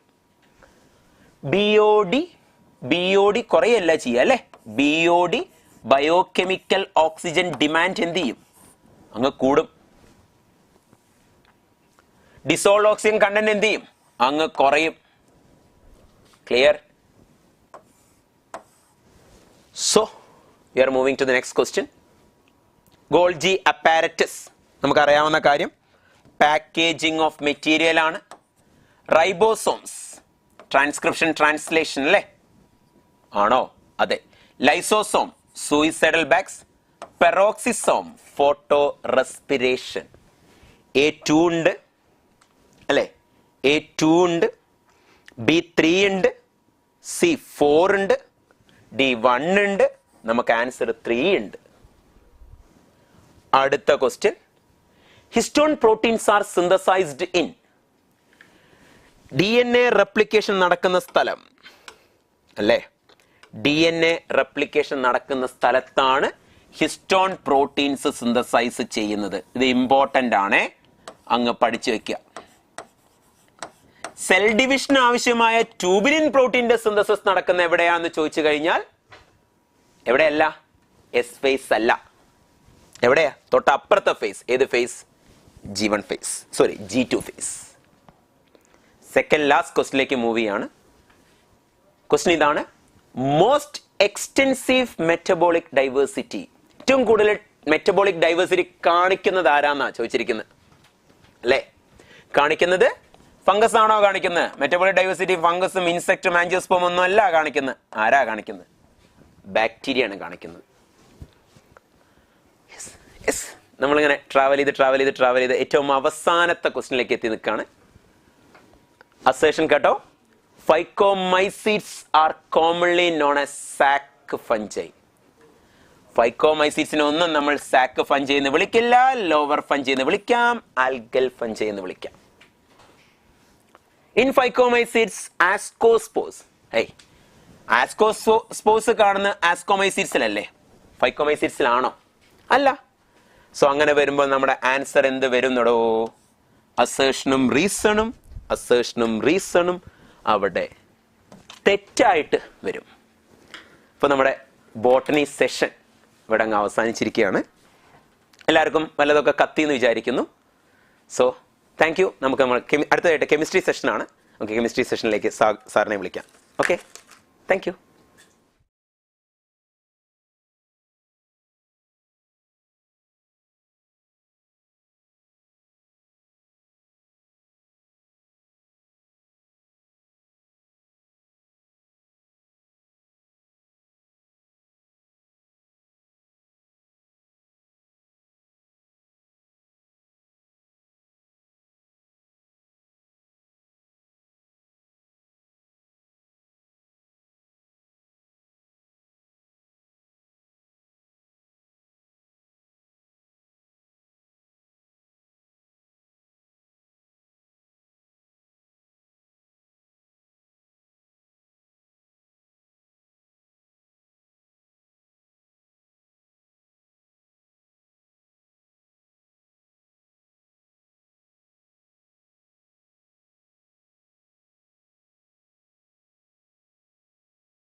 Hi, good afternoon.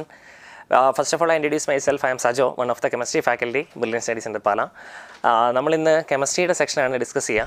നമുക്ക് ക്വസ്റ്റ്യൻ പേപ്പറൊക്കെ കിട്ടി കഴിഞ്ഞ് കാണും, എക്സാമൊക്കെ എഴുതി കഴിഞ്ഞ് കാണും. കമ്പാരിറ്റീവ്ലി സിമ്പിളായ ഒരു പേപ്പറായിരുന്നു കെമിസ്ട്രിയെ സംബന്ധിച്ച്. അപ്പോൾ നമുക്ക് ഓരോരോ ക്വസ്റ്റ്യൻസിലേക്ക് വരാം. അപ്പോൾ ഫസ്റ്റ് 51th ക്വസ്റ്റ്യൻ ആണ്. 6 gram of hydrogen and 64 gram of oxygen were filled in a steel vessel and exploded. Amount of water produced in this reaction will be എന്നാണ് ചോദ്യം. അപ്പോൾ ഈ ഒരു ക്വസ്റ്റ്യൻ നിങ്ങൾ വായിക്കുമ്പോൾ നിങ്ങൾക്ക് മനസ്സിലാക്കാൻ പറ്റുന്ന ഒരു കാര്യം എന്ന് പറയുന്നത് ഇവിടെ നമ്മൾ എഴുതിയിരിക്കുന്നത് ഹൈഡ്രജൻ ഉണ്ട്, അതുപോലെ തന്നെ ഓക്സിജൻ ഉണ്ട്. അപ്പോൾ നമ്മുടെ ജനറൽ ഇക്വേഷൻ അനുസരിച്ച് ഹൈഡ്രജനും ഓക്സിജനും തമ്മിൽ റിയാക്ട് ചെയ്താലാണല്ലോ വാട്ടർ ഫോം ചെയ്യപ്പെടുക. അപ്പോൾ ഇവിടെ നമുക്ക് വാട്ടർ ഫോം ചെയ്യുമ്പോൾ ഈ ഇക്വേഷൻ നമുക്ക് ജസ്റ്റ് ഒന്ന് ബാലൻസ് ചെയ്യേണ്ടത് ആവശ്യമാണ്. ഇപ്പോൾ ഈ ഇക്വേഷൻ നമ്മൾ ബാലൻസ് ചെയ്ത് കഴിഞ്ഞാൽ 2H2 + O2 gives 2H2O. ഈ ജനറൽ ഇക്വേഷൻ അനുസരിച്ച് നമ്മൾ നോക്കുകയാണെങ്കിൽ നമുക്ക് പറയാൻ പറ്റുന്നൊരു കാര്യം 2 മോള് ഹൈഡ്രജനും 1 മോൾ ഓക്സിജനും തമ്മിൽ റിയാക്ട് ചെയ്താൽ 2 മോള് വാട്ടർ ഫോം ചെയ്യും. ഈ ക്വസ്റ്റ്യനിൽ എടുത്തിരിക്കുന്നത് 6 gram ഹൈഡ്രജൻ ആണ്. 6 gram ഹൈഡ്രജൻ ആണെങ്കിൽ number of moles of hydrogen നമുക്ക് കണ്ടുപിടിക്കാം. Number of moles of hydrogen that is equal to given mass divided by molecular mass that is equal to given mass 6 gram ആണ്, molecular mass 2 ആണ്, that is equal to 3 ആണ്. 3 മോള് hydrogen ആണ് ഇപ്പം നിലവിൽ നമ്മുടെ കയ്യിലുള്ളത്. നമ്മുടെ ജനറൽ ഇക്വേഷൻ അനുസരിച്ച് 2 മോൾ ഹൈഡ്രജനും 1 മോൾ ഓക്സിജനും തമ്മിൽ റിയാക്ട് ചെയ്താലാണ് 2 മോൾ വാട്ടർ ഫോം ചെയ്യുക. ഓക്കെ, പക്ഷേ നമ്മുടെ ക്വസ്റ്റ്യനിൽ തന്നിരിക്കുന്ന ഡേറ്റ അനുസരിച്ച് നമ്മുടെ കയ്യിൽ നിലവിലുള്ളത് number of moles of hydrogen 3 mole hydrogen ആണ് ഉള്ളത്. ഇനി number of moles of oxygen നമ്മുടെ കയ്യിൽ എത്രയുണ്ടെന്ന് നോക്കാം. Number of moles of oxygen that is equal to given mass divided by molar mass that is equal to given mass നമുക്ക് തന്നിരിക്കുന്നത് 64 ആണ്. 64 മോളാർ മാസ് ഓക്സിജൻ്റേത് 32 ആണ്. ദാറ്റ് ഈസ് ഈക്വൽ ടു 2 എന്ന് കിട്ടും. 2 മോളാണ്. ഇപ്പോൾ ഇവിടെ നമ്മൾ നോക്കിക്കഴിഞ്ഞാൽ നമുക്ക് മനസ്സിലാക്കാൻ പറ്റുന്ന ഒരു കാര്യം എന്ന് പറയുന്നത് ഈ ജനറൽ ഇക്വേഷനെ നമ്മൾ 2 കൊണ്ട് മൾട്ടിപ്ലൈ ചെയ്തു എന്ന് വിചാരിക്കുക. ജനറൽ ഇക്വേഷൻ നമ്മൾ 2 കൊണ്ട് മൾട്ടിപ്ലൈ ചെയ്താൽ നമുക്ക് കിട്ടുന്നത് 4 mole of hydrogen plus 2 moles of oxygen gives 4 moles of water എന്ന് കിട്ടും. ത്രൂ ഔട്ട് നമ്മുടെ ജനറൽ ഇക്വേഷൻ നമ്മൾ 2 കൊണ്ട് മൾട്ടിപ്ലൈ ചെയ്താൽ 2 × 2 4 moles of hydrogen plus 2 moles of oxygen plus 4 moles of water നമുക്ക് കിട്ടും. ഓക്കെ, അപ്പോൾ ഇവിടെ നമ്മൾ നോക്കിക്കഴിഞ്ഞാൽ നമുക്ക് 2 മോൾ ഓക്സിജൻ എടുത്താൽ കംപ്ലീറ്റ് റിയാക്ഷൻ സംഭവിക്കണമെങ്കിൽ 4 മോൾ ഹൈഡ്രജൻ വേണം. പക്ഷെ നിലവിൽ നമ്മുടെ കയ്യിൽ 3 മോൾ ഹൈഡ്രജൻ മാത്രമേ ഉള്ളൂ. അങ്ങനെയാണെങ്കിൽ നിലവിലുള്ള ഡേറ്റ അനുസരിച്ച് നമ്മുടെ ലിമിറ്റിംഗ് റിയേജന്റ് എന്ന് പറയുന്നത് ഹൈഡ്രജൻ ആണ്. ഓക്കെ, 1 മോൾ ഓക്സിജൻ എടുക്കുമ്പോൾ 2 മോൾ ഹൈഡ്രജൻ വേണം. അങ്ങനെയാണെങ്കിൽ 2 മോൾ ഓക്സിജൻ എടുത്താൽ 4 മോൾ ഹൈഡ്രജൻ വേണം. പക്ഷെ നിലവിൽ നമ്മുടെ കയ്യിൽ 4 മോൾ ഹൈഡ്രജൻ ഇല്ല, 3 മോൾ ഹൈഡ്രജൻ മാത്രമേ ഉള്ളൂ. ഓക്കെ, അങ്ങനെയാണെങ്കിൽ നമുക്ക് മനസ്സിലാക്കാൻ പറ്റുന്ന ഒരു കാര്യം 2 മോൾ ഹൈഡ്രജൻ എടുത്തപ്പോൾ 2 മോൾ ഹൈഡ്രജനെ നമ്മൾ എടുത്തപ്പോൾ according to this equation 2 mole hydrogen നമ്മൾ ഉപയോഗിച്ചാൽ 2 മോൾ വാട്ടർ നമുക്ക് കിട്ടും. 2 മോള് വാട്ടർ നമുക്ക് കിട്ടും. 2 മോള് ഹൈഡ്രജൻ എടുത്താൽ 2 മോള് വാട്ടർ നമുക്ക് കിട്ടും. അങ്ങനെയാണെങ്കിൽ നമ്മുടെ കയ്യിൽ നിലവിൽ 3 മോള് ഹൈഡ്രജൻ ഉണ്ട്. 3 മോള് ഹൈഡ്രജൻ എടുത്താൽ എത്ര മോള് വാട്ടർ കിട്ടുമെന്ന് കണ്ടുപിടിക്കാം. അത് നമുക്ക് ജസ്റ്റ് എക്സ് എന്ന് എടുക്കാം. അങ്ങനെയാണെങ്കിൽ എക്സിന്റെ വാല്യൂ നമുക്കൊന്ന് കണ്ടുപിടിക്കാം. X that is equal to 2 × 3 divided by 2 എന്ന് വരും. അപ്പോൾ ഇത് നമുക്ക് ക്യാൻസൽ ചെയ്ത് കഴിഞ്ഞാൽ നമുക്ക് കിട്ടുന്നത് 3 മോൾ എന്ന് കിട്ടും. 3 മോള് വാട്ടർ ആയിരിക്കും നമുക്ക് കിട്ടുക. So correct answer is option number 2, 3 mole of water എന്ന് കിട്ടും. മനസ്സിലാക്കണം, ഇവിടുത്തെ ലിമിറ്റിംഗ് റിയേജന്റ് ആയിട്ട് ആക്ട് ചെയ്ത ആൾ ആരാണ്? ഹൈഡ്രജൻ ആണ്. കാരണം ഓൾറെഡി ഒരു ഓക്സിജൻ ഉണ്ടായിരുന്നു. 2 മോൾ ഓക്സിജനെ നമ്മൾ എടുക്കുകയാണെങ്കിൽ according to this equation 4 mole hydrogen വേണ്ടതാണ്. പക്ഷേ നിലവിൽ നമ്മുടെ കയ്യിൽ 3 മോൾ ഹൈഡ്രജൻ മാത്രമേ ഉള്ളൂ. അപ്പോൾ ഓക്സിജൻ ധാരാളം ഉണ്ട്, നമുക്ക് വേണ്ടതിൽ കൂടുതലുണ്ട്. അതേ സ്ഥാനത്ത് 3 മോൾ ഹൈഡ്രജനേ ഉള്ളൂ. 2 മോൾ ഹൈഡ്രജൻ എടുത്താൽ 2 മോൾ വാട്ടർ കിട്ടുമെങ്കിൽ 3 മോൾ ഹൈഡ്രജൻ എടുത്താൽ എത്ര മോൾ വാട്ടർ കിട്ടുമെന്ന് കണ്ടുപിടിച്ചാൽ ദാറ്റ് ബിക്കം ദ 3 മോൾ എന്ന് കിട്ടും. So the correct answer is option number 2. Clear ആണല്ലോ? ഓക്കെ, നമുക്ക് അടുത്തത് ക്വസ്റ്റ്യൻ നമ്പർ 52ലേക്ക് വരാം. The number of d electrons retained in Fe2+ ആണ് ചോദ്യം. അയണിനെ സംബന്ധിച്ച് അതിന്റെ ഔട്ടർ ഇലക്ട്രോണിക് കോൺഫിഗറേഷൻ നമ്മൾ എഴുതാൻ പഠിച്ചിരിക്കണം. അയണിന്റെ outer electronic configuration 3d6 4s2 എന്നാണ്. നമ്മുടെ ഡി ബ്ലോക്ക് എലമെന്റ്സിലെ അയണിന്റെ outer electronic configuration 3d6 4s2 ആണ്. അല്ലെങ്കിൽ നമുക്ക് ഈ അറ്റോമിക് നമ്പർ ഉപയോഗിച്ചുകൊണ്ട് കംപ്ലീറ്റ് ഇലക്ട്രോണിക് കോൺഫിഗറേഷൻ എഴുതിയിട്ട് വേണമെങ്കിൽ കണ്ടുപിടിക്കാം. അതൊക്കെ ഒത്തിരിയേറെ ടൈം കൺസ്യൂമിംഗ് ആയതുകൊണ്ട് തന്നെ നമ്മുടെ ഡി ബ്ലോക്ക് എലമെന്റ്സിലെ എലമെന്റ്സിന്റെ ഒക്കെ ഔട്ടർ ഇലക്ട്രോണിക് കോൺഫിഗറേഷൻ നമ്മൾ പഠിച്ചിരിക്കേണ്ടത് വളരെ അത്യാവശ്യമാണ്. ഓക്കെ, അപ്പോൾ ഇവിടെ അയണിന്റെ ഈ ഒരു ഇലക്ട്രോണിക് കോൺഫിഗറേഷൻ അഥവാ ഔട്ടർ ഇലക്ട്രോണിക് കോൺഫിഗറേഷൻ അറിയാവുന്ന ആളെ സംബന്ധിച്ച് വിത്തിൻ സെക്കൻഡ്സിൽ ഇത് ആൻസർ ചെയ്യാം. നമ്മളോട് ക്വസ്റ്റ്യൻ ചോദിച്ചിരിക്കുന്നത് Fe2+ കേസിലാണ്. 2 പോസിറ്റീവ് ചാർജ് കിട്ടണമെങ്കിൽ 2 ഇലക്ട്രോൺസ് അവിടുന്ന് ലോസ് ചെയ്യണം. അപ്പോൾ ഇത് Fe2+ ആകുന്ന സമയത്ത് അതിന്റെ ഔട്ടർ ഇലക്ട്രോണിക് കോൺഫിഗറേഷൻ ഏറ്റവും പുറമേ കിടക്കുന്ന 4s നിന്ന് 2 ഇലക്ട്രോൺസ് ലൂസ് ചെയ്യും. So it become 3d6 4s0 എന്ന് കിട്ടും. നമ്മളിവിടെ നോക്കിയാൽ കാണാം Fe2+നുള്ളിൽ പ്രസന്റ് ചെയ്തിരിക്കുന്ന d ഇലക്ട്രോണിന്റെ നമ്പർ 6 ഇലക്ട്രോൺസ് തന്നെ സ്റ്റിൽ അവൈലബിൾ ആണ്. So the correct answer is option number 1, 6.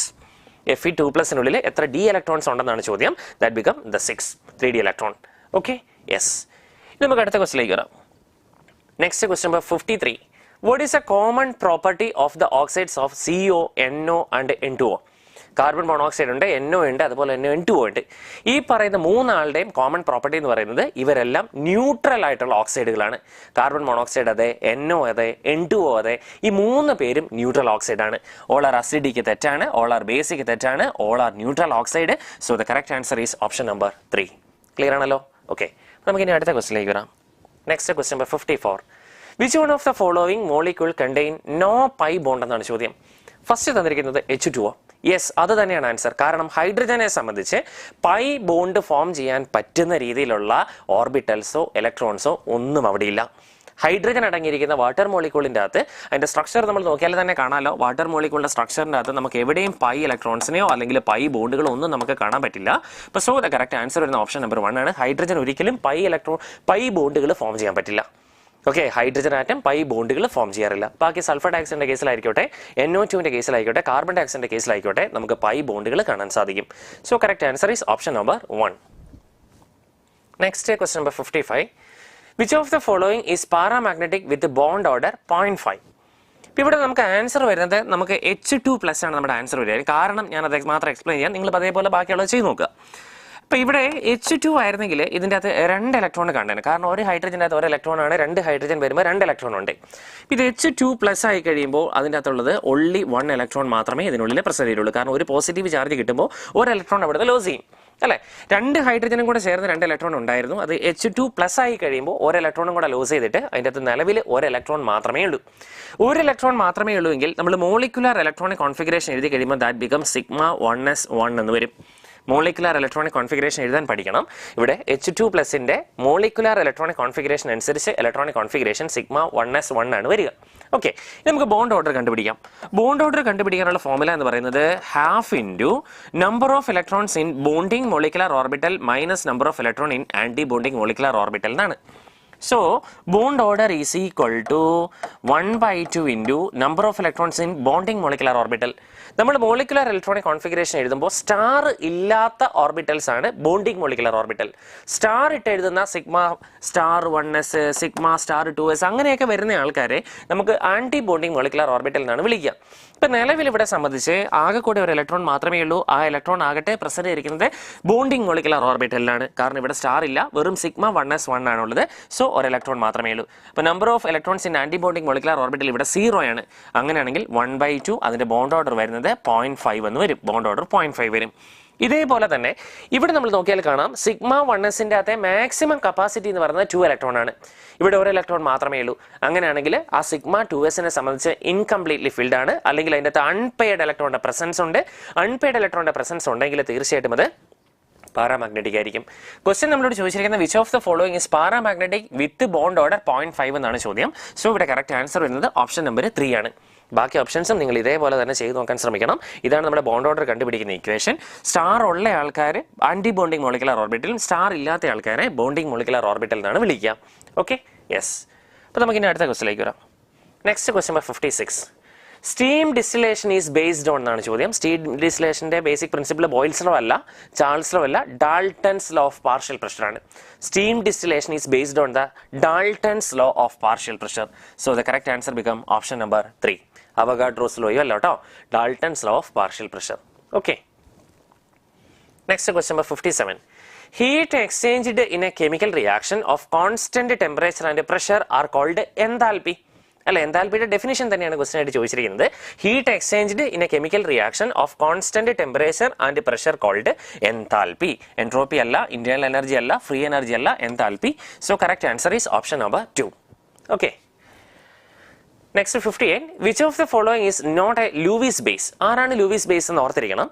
Electron pair ഡോണേഴ്സിനെ വിളിക്കുന്ന പേരാണ് ലൂയിസ് ബേസ് എന്ന് പറയുക. ഇലക്ട്രോൺ പെയർ അക്സെപ്റ്റേഴ്സിനെ നമ്മൾ വിളിക്കുന്ന പേരാണ് ലൂയിസ് ആസിഡ് എന്ന് പറയാം. ഇലക്ട്രോൺ പെയർ ഡോണേറ്റ്സ് ലൂയിസ് ബേസും ഇലക്ട്രോൺ പെയർ അക്സെപ്റ്ററിനെ നമ്മൾ ലൂയിസ് ആസിഡ് എന്നാണ് വിളിക്കുക. അപ്പോൾ ഇവിടെ നമുക്ക് തന്നിരിക്കുന്നതിൽ ഓരോ ഓപ്ഷൻസ് നമുക്ക് ചെക്ക് ചെയ്യാം. ഫസ്റ്റ് ഓപ്ഷൻ എന്ന് പറയുന്നത് CH4 ആണ് നമ്മുടെ ഫസ്റ്റ് ഓപ്ഷൻ. ഇവിടെ കാർബണെ സംബന്ധിച്ച് അതിൻ്റെ ഔട്ടർ മോസ്റ്റ് ഓർബിറ്റലിൽ 4 ഇലക്ട്രോൺസ് ആണ് പ്രസന്റ് ചെയ്തിരിക്കുക.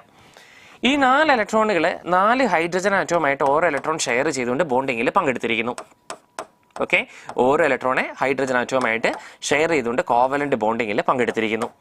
ഇനി നിങ്ങൾ ഇവിടെ നോക്കിയാൽ കാണാം, ഈ കാർബണെ സംബന്ധിച്ച് അതിന്റെ ഔട്ടർ മോസ്റ്റ് ഓർബിറ്റലിൽ ഈ ഹൈഡ്രജന്റെ 4 ഇലക്ട്രോൺ കൊണ്ട് ഇവിടെ ഷെയർ ചെയ്യപ്പെട്ടിരിക്കുന്നതിനാൽ ടോട്ടൽ 8 ഇലക്ട്രോൺസ് അതിന്റെ സറൗണ്ടിങ്സിലുണ്ട് അല്ലെ. ഇത് 2, ഇത് 4, ഇത് 6, 8 ഇലക്ട്രോൺ.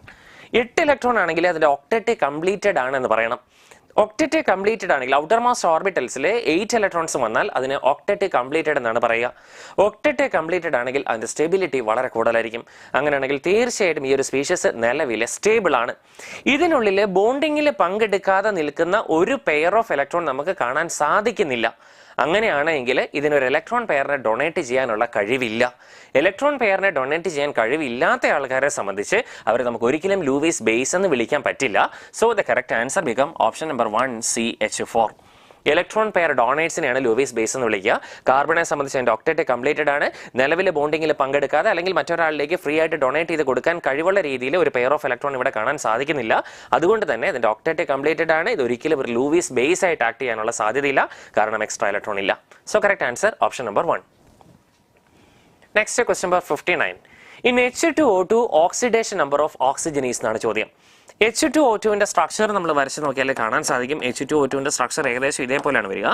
നമ്മൾ നമ്മുടെ റിഡോക്സ് എന്ന് പറയുന്ന ചാപ്റ്ററിൽ പഠിക്കുന്നുണ്ട്. ഓക്സിജന്റെ ഏറ്റവും കോമൺ ആയിട്ട് കാണപ്പെടുന്ന ഓക്സിഡേഷൻ നമ്പർ -2 ആണ്. പക്ഷേ 2-3 എക്സെപ്ഷൻസ് പറയുന്നുണ്ട്. ഓക്സിജൻ അല്ല ഏതെങ്കിലും സമയത്ത് പെർ ഓക്സൈഡുകൾ ഫോം ചെയ്യുന്നെങ്കിൽ, പെർ ഓക്സൈഡ് എന്ന് പറഞ്ഞാൽ ഓക്സിജൻ ഡയറക്റ്റ് ലിങ്കേജിനെ വിളിക്കുന്ന പേരാണ് പെറോക്സൈഡ് ലിങ്കേജ് എന്ന് പറയുക. ഓക്സിജൻ ഡയറക്റ്റ് ലിങ്കേജ് ഉണ്ടെങ്കിൽ അത്തരം ഓക്സിജനെ വിളിക്കുന്ന പേരാണ് പെറോക്സൈഡ് എന്ന് പറയുക. പെറോക്സൈഡിക് ലിങ്കേജ് ഉണ്ടെങ്കിൽ ഓക്സിജന്റെ ഓക്സിഡേഷൻ നമ്പർ -1 ആയിട്ട് വേണം പരിഗണിക്കാൻ. ഈ ഹൈഡ്രജൻ പെറോക്സൈഡിനുള്ളിൽ ഓക്സിജൻ ലിങ്കേജ് ഉണ്ട്. തീർച്ചയായിട്ടും അവിടെ ഓക്സിജന്റെ oxidation number in H2O2 oxidation number of oxygen is -1. So the correct answer is option number 2. Okay, peroxidic linkage ഉണ്ടെങ്കിൽ ഓക്സിജന്റെ ഓക്സിഡേഷൻ നമ്പർ -1 ആണ്. Okay, next question number 60. Which of the following is the most abundant metal in the human body? Human ബോഡിയിൽ കാണപ്പെടുന്നതിൽ ഏറ്റവും അബണ്ടൻസി ഉള്ള ഒരാളെന്ന് പറയുന്നത് കാൽഷ്യമാണ്. പക്ഷെ നമുക്ക് തന്നിരിക്കുന്ന ഓപ്ഷൻസിൽ എവിടെയും നമുക്ക് കാൽഷ്യം കാണാൻ പറ്റുന്നില്ല. അതുകൊണ്ട് തന്നെ പിന്നീട് ഏറ്റവും കൂടുതൽ അബണ്ടൻസ് ഉള്ള മെറ്റൽ എന്ന് പറയുന്നയാൾ നമ്മുടെ പൊട്ടാസ്യമാണ്. So the correct answer is option number 3 വരും, പൊട്ടാസ്യം. ഈ കാൽഷ്യം ആൻസറിൽ ഉണ്ടായിരുന്നെങ്കിൽ നമുക്ക് കാൽഷ്യം എടുക്കേണ്ടതായിട്ട് വന്നേനെ. നിലവിൽ കാൽഷ്യം ഇല്ലാത്തത് കൊണ്ട് നമുക്ക് പൊട്ടാസ്യം ആൻസർ ആയിട്ട് എടുക്കാം. So the correct answer is option number 3. Okay, next question number 61. Which of the following dissolve in organic solvent to form colored solution എന്ന് പറയാം. ഓർഗാനിക് സോൾവെന്റിൽ ഡിസോൾവ് ചെയ്യണം. ഡയമണ്ടിനെ സംബന്ധിച്ച് ഒരു കാരണവശാലും അത് ഓർഗാനിക് സോൾവെന്റിൽ ഡിസോൾവ് ആകാറില്ല. ഗ്രാഫൈറ്റ് ഓർഗാനിക് സോൾവെന്റ്സിൽ ഡിസോൾവ് ആകാറില്ല. ചാർക്കോൾ പറ്റില്ല. ഫുള്ളറീൻസ് ആണ്, അഥവാ C60 എന്ന് പറയുന്ന ഫുള്ളറീൻസ് ആണ്. സോ ദ കറക്റ്റ് ആൻസർ വരുന്ന ഓപ്ഷൻ നമ്പർ 4 ആണ്, ഫുള്ളറീൻസ് ആണ്. ഫുള്ളറീൻസ് എവിടെയാണ് ഓർഗാനിക് സോൾവെന്റ്സിൽ ഡിസോൾവ് ആകും. തീർച്ചയായിട്ടും അതിനകത്ത് വീക്ക് വാണ്ടർവാൾസ് ഫോഴ്സ് ആണ് അടങ്ങിയിരിക്കുന്നത്. അതുകൊണ്ട് തന്നെ അതിന് ഓർഗാനിക് സോൾവെന്റ്സിൽ നന്നായിട്ട് ഡിസോൾവ് ആകാൻ സാധിക്കും. കളേർഡ് ആയിട്ടുള്ള സൊല്യൂഷൻസ് ഫോം ചെയ്യും. So the correct answer is option number 4. Next question number 62. Which of the following compound possess the CH bond with the lowest bond dissociation energy? ഏറ്റവും ലോവസ്റ്റ് ബോണ്ട് ഡിസോസിയേഷൻ എനർജി ഉള്ള CH bond ഈ തന്നിരിക്കുന്ന 4 ഓപ്ഷൻസിൽ എവിടെ ഉണ്ടെന്നാണ് ചോദ്യം. നമുക്ക് ഒന്നാമത്തെ option ടോളുവീൻ ആണ് തന്നിരിക്കുക. ടോളുവീൻ എന്ന് പറയുന്ന ആൾ നമുക്കറിയാം ബെൻസീൻ റിങ്ങിൽ CH3 അറ്റാച്ച് ചെയ്താൽ ആ സ്പീഷീസിനെ നമ്മൾ വിളിക്കുന്ന പേരാണ് ടോളുവീൻ എന്ന് പറയാം. ഇതാണ് നമ്മളെ സംബന്ധിച്ച് ടോളുവീൻ. ഓക്കെ, ഇവിടെ നമ്മൾ CH ബോണ്ട് ഇവിടെ കാണുന്നുണ്ട്. ഇവിടെ CH ബോണ്ട് ഉണ്ട്. ഇതിനെ ആക്ച്വലി നമ്മൾ എക്സ്പാൻഡ് ചെയ്ത് വരയ്ക്കുകയാണെങ്കിൽ നമുക്ക് ഇങ്ങനെ വേണമെങ്കിൽ വരയ്ക്കാം. ഇത് ബെൻസീൻ റിംഗ് ഉണ്ട്, ഈ കാർബൺ ഇവിടെയുണ്ട്. ഈ കാർബണിലേക്ക് 3 ഹൈഡ്രജൻ ആറ്റം അറ്റാച്ച് ചെയ്തിരിക്കുന്നു, CH3. ഇവിടെയുള്ള CH ബോണ്ട് ബ്രേക്ക് ചെയ്യാൻ കമ്പാരിറ്റീവ്ലി വളരെ ഈസിയാണ്. കാരണം ഇവിടെയുള്ള ഒരു CH ബോണ്ട് ബ്രേക്ക് ചെയ്യപ്പെട്ടാൽ അവിടെ ഉണ്ടാകുന്ന സ്പീഷീസ് എന്ന് പറയുന്നത് CH2+ ആണ്. CH2+ എന്ന് പറയുന്നത് ആക്ച്വലി ബെൻസീൻ റിങ്ങിലേക്ക് അറ്റാച്ച് ചെയ്തിരിക്കുന്ന കാർബണയിലാണ് ഈ പോസിറ്റീവ് ചാർജ് ജനറേറ്റ് ചെയ്തത്. ഇത്തരം സ്പീഷീസുകളെ നമ്മൾ വിളിക്കുന്ന പേര് കാർബോ കാറ്റയോണിലെ ബെൻസൈൽ കാറ്റയോൺ എന്നാണ് അറിയപ്പെടുക. ഓക്കെ, അപ്പോൾ നമുക്കറിയാം CH2+, അത് ബെൻസൈൽ പൊസിഷന്റെ ഡെഫിനിഷൻ എന്ന് പറയുന്നത് sp3 hybridised carbon atom directly attached to a benzene ring. Okay, this one is an sp3 hybridized carbon directly attached to a benzene ring is known as the benzyl carbon. Benzyl carbonile hydrogen ആണ് നമ്മൾ remove ചെയ്യുന്നതെങ്കിൽ അവിടെ form ചെയ്യപ്പെടുന്ന carbocation benzyl cation ആണ്. Benzyl കാറ്റയോണിന്റെ advantage എന്ന് പറയുന്നത് ഈ benzene റിംഗിൽ present ചെയ്തിരിക്കുന്ന പൈ ഇലക്ട്രോൺസ് ഉപയോഗിച്ചുകൊണ്ട് അതിന് റെസണൻസിൽ പങ്കെടുക്കാൻ സാധിക്കും. അതിന്റെ സ്റ്റെബിലിറ്റി വളരെയധികം ഇൻക്രീസ് ചെയ്യപ്പെടുന്നതായിട്ട് നമുക്ക് കാണാൻ സാധിക്കും. അങ്ങനെ ആയതുകൊണ്ട് തന്നെ ഇവിടെയുള്ള ഹൈഡ്രജൻ ആറ്റത്തിനെ വളരെ ഈസി ആയിട്ട് നമുക്ക് റിമൂവ് ചെയ്യാം. അതിന്റെ ബോണ്ട് ഡിസോസിയേഷൻ എൻതാൽപ്പി കമ്പാരിറ്റീവ്ലി വളരെ ലോവസ്റ്റ് ആയിരിക്കും. സോ ബോണ്ട് ഡിസോസിയേഷൻ എൻതാൽപ്പി ഏറ്റവും ലോവസ്റ്റ് ആയിട്ടുള്ള ആളെയാണ് ചോദിച്ചിരിക്കുന്നത്. ദാറ്റ്സ് ബിക്കം ദ ടോളുവീൻ ആണ് CH ബോണ്ട് ഡിസോസിയേഷൻ എൻതാൽപ്പി കുറവ്. കാരണം ഒരു ഹൈഡ്രജൻ അവിടെ നിന്ന് റിമൂവ് ചെയ്താൽ അവിടെ ഉണ്ടാകുന്ന ഒരു കാർബോകാറ്റയോൺ ഇന്റർമീഡിയറ്റ് ആണ്. കാർബോകാറ്റയോൺ ഇന്റർമീഡിയറ്റ് ആകട്ടെ ബെൻസൈൽ കാറ്റയോൺ ആണ്. ബെൻസൈൽ കാറ്റയോണിന്റെ സ്റ്റെബിലിറ്റി റെസണൻസ് വഴി കമ്പാരിറ്റീവ്ലി വളരെ കൂടുതലാണ്. അതുകൊണ്ട് തന്നെ ആ കാർബോകാറ്റയോൺ ഫോം ചെയ്യാൻ അത് താല്പര്യപ്പെടുന്നു. CH ബോണ്ട് വളരെ ഈസി ആയിട്ട് നമുക്ക് ബ്രേക്ക് ചെയ്ത് മാറ്റാൻ സാധിക്കും. So the correct answer is option number 1 ടോളുവീൻ. Okay, next question number 63. In Dumas method the gas for the vapor which is collected in nitrometer എന്നാണ് ചോദ്യം. അത് N2 ഗ്യാസ് ആണ്, നമുക്ക് എല്ലാം അറിയാവുന്നതാണ്. ഡയറക്റ്റ് ക്വസ്റ്റൻ ആണ്. The correct answer is option number 1 N2. Dumas മെത്തേഡിൽ collect ചെയ്യുന്ന ഗ്യാസ് N2 ഗ്യാസ് ആണ്. Okay, yes. Next 64. When a mixture of methane and oxygen is passed through heated molybdenum oxide, the main product formed is എന്നാണ് ചോദ്യം. അപ്പോൾ നമുക്ക് CH4 ഉണ്ട്, അതുപോലെ തന്നെ നമുക്ക് ഓക്സിജൻ ഉണ്ട്. മോൾഡിബിന്നം സർഫസിലൂടെ അല്ലേ, കാറ്റലിസ്റ്റ് ആണ്. മോൾഡിബിന്നം ഓക്സൈഡ് മേലിലൂടെ നമ്മൾ പാസ് ചെയ്ത് കഴിഞ്ഞാൽ നമുക്ക് അവിടെ കിട്ടുന്ന പ്രോഡക്റ്റ് എന്ന് പറയുന്നത് HCHO ഫോർമാൽഡിഹൈഡിന്റെ പ്രിപ്പറേഷനാണ് അല്ലെ. HCHO കിട്ടും, അതുപോലെ തന്നെ വാട്ടറുമാണ് നമുക്ക് കിട്ടുക. 64ന് ആൻസർ വരുന്നത് HCHO പ്ലസ് വാട്ടറാണ് നമുക്ക് കിട്ടുക. ഓക്കെ, വാട്ടർ നമുക്ക് കിട്ടും. അതിൻ്റെ കൂടെ നമുക്ക് കിട്ടുന്നത് HCHO പ്ലസ് വാട്ടറാണ് കിട്ടുക. മോൾഡിബിന്നം ഓക്സൈഡ് ഇവിടെ കാറ്റലിസ്റ്റ് ആയിട്ട് യൂസ് ചെയ്യാം. So the correct answer is option number 2 ആണ് HCHO formaldehyde. So correct answer is option number 2 formaldehyde. Okay, next 65. The reaction of toluene with chlorine in the presence of FeCl3 give X and the reaction in presence of light give Y, then X and Y are എന്നാണ് ചോദ്യം. Okay, ടൊളുവീനെയാണ് നമ്മൾ first react ചെയ്യുന്നത്. Toluene എന്ന് പറയുന്ന ആളെ സംബന്ധിച്ച് നമുക്കറിയാം, benzene റിംഗിന്റെ മേളിൽ CH3 അറ്റാച്ച് ചെയ്തിരിക്കുന്ന സ്പീഷ്യസിനെ വിളിക്കുന്ന പേരാണ് ടൊളുവീൻ എന്ന് പറയാം. ടൊളുവീന് in the presence of FeCl3, okay, toluene with chlorine in the presence of FeCl3. അപ്പോൾ തീർച്ചയായിട്ടും ക്ലോറിൻ ഇൻ പ്രസൻസ് ഓഫ് FeCl3യിൽ നമ്മൾ ട്രീറ്റ് ചെയ്ത് കഴിഞ്ഞാൽ ഇവിടെ സംഭവിക്കുന്ന ഹാലോജനേഷൻ റിയാക്ഷനാണ്. ഹാലോജനേഷൻ റിയാക്ഷൻ നമ്മുടെ ഹാലോജൻസ് ചാപ്റ്ററിലുണ്ട്. ഹാലോജനേഷൻ റിയാക്ഷൻ ഈ മീഥൈൽ ഗ്രൂപ്പ് എന്ന് പറയുന്നത് ആക്ച്വലി ഓർത്തോ പാരാ ഡയറക്റ്റിംഗ് ഗ്രൂപ്പാണ്. വരാൻ പോകുന്ന ഹാലജനെ with respect to this methyl group അതിന്റെ ഓർത്തോ അല്ലെങ്കിൽ പാരാ പൊസിഷൻസിലേക്ക് അത് ഡയറക്റ്റ് ചെയ്യും. അങ്ങനെയാണെങ്കിൽ തീർച്ചയായിട്ടും വരുന്ന ക്ലോറിൻ ഒന്നെങ്കിൽ അതിന്റെ ഓർത്തോ പൊസിഷനിൽ കാണപ്പെടും, അല്ലെങ്കിൽ അതിന്റെ പാരാ പൊസിഷനിൽ കാണപ്പെടും. ഇവിടെ CH3 ഉണ്ട്, ഇവിടെ നമുക്ക് ക്ലോറിൻ വരാം, അല്ലെങ്കിൽ അത് അതിന്റെ പാരാ പൊസിഷൻസിൽ വരാനുള്ള സാധ്യതയുമുണ്ട്. ഇവിടെ നമ്മൾ മനസ്സിലാക്കേണ്ട ഒരു കാര്യം എന്ന് പറയുന്നത് ഈ റിയാക്ഷൻ ഏത് റിയാക്ഷനാണ്? ഹാലോജനേഷൻ റിയാക്ഷനാണ്. ഓക്കെ, ഹാലോജനേഷൻ റിയാക്ഷൻ നമ്മുടെ ഹാലോറൻസ് ചാപ്റ്ററിൽ നമ്മൾ പഠിക്കുന്ന.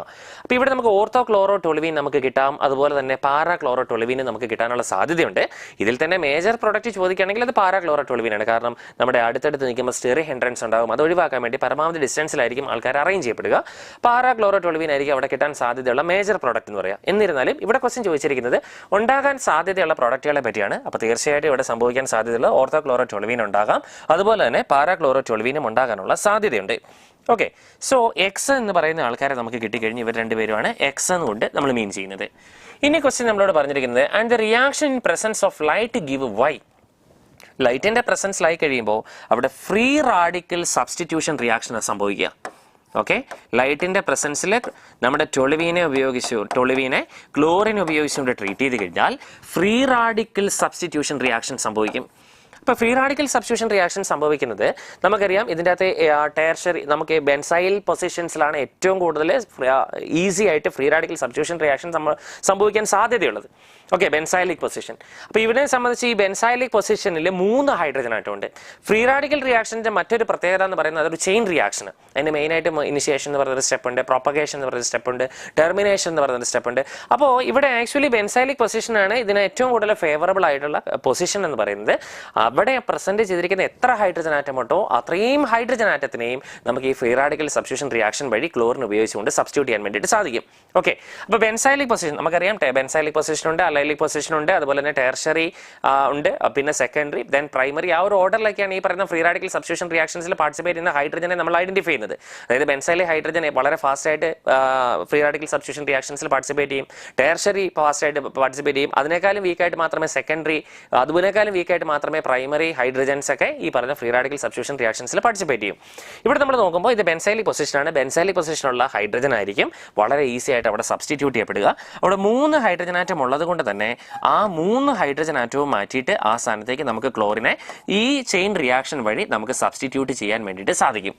ഓക്കെ, അപ്പോൾ നമുക്ക് Y എന്ന് പറയുന്ന പ്രോഡക്റ്റ് കിട്ടുന്ന ഇതാണ്. ചെയിൻ റിയാക്ഷനാണ് സംഭവിക്കുക. എത്ര ഹൈഡ്രജൻ ആറ്റം ബെൻസൈലിക് പൊസിഷൻസിലുണ്ടോ അത്രയും ആൾക്കാരെയും ഫ്രീ റാഡിക്കൽ സബ്സ്റ്റിറ്റ്യൂഷൻ റിയാക്ഷൻ വഴി നമുക്ക് റീപ്ലേസ് ചെയ്യാം. ആരെ ഉപയോഗിച്ചുകൊണ്ട്? ഹൈഡ്രജൻ ഉപയോഗിച്ചുകൊണ്ട്. അങ്ങനെയാണെങ്കിൽ നമുക്കിവിടെ ആൻസർ കിട്ടുന്നത് ഏതൊക്കെയാണ്?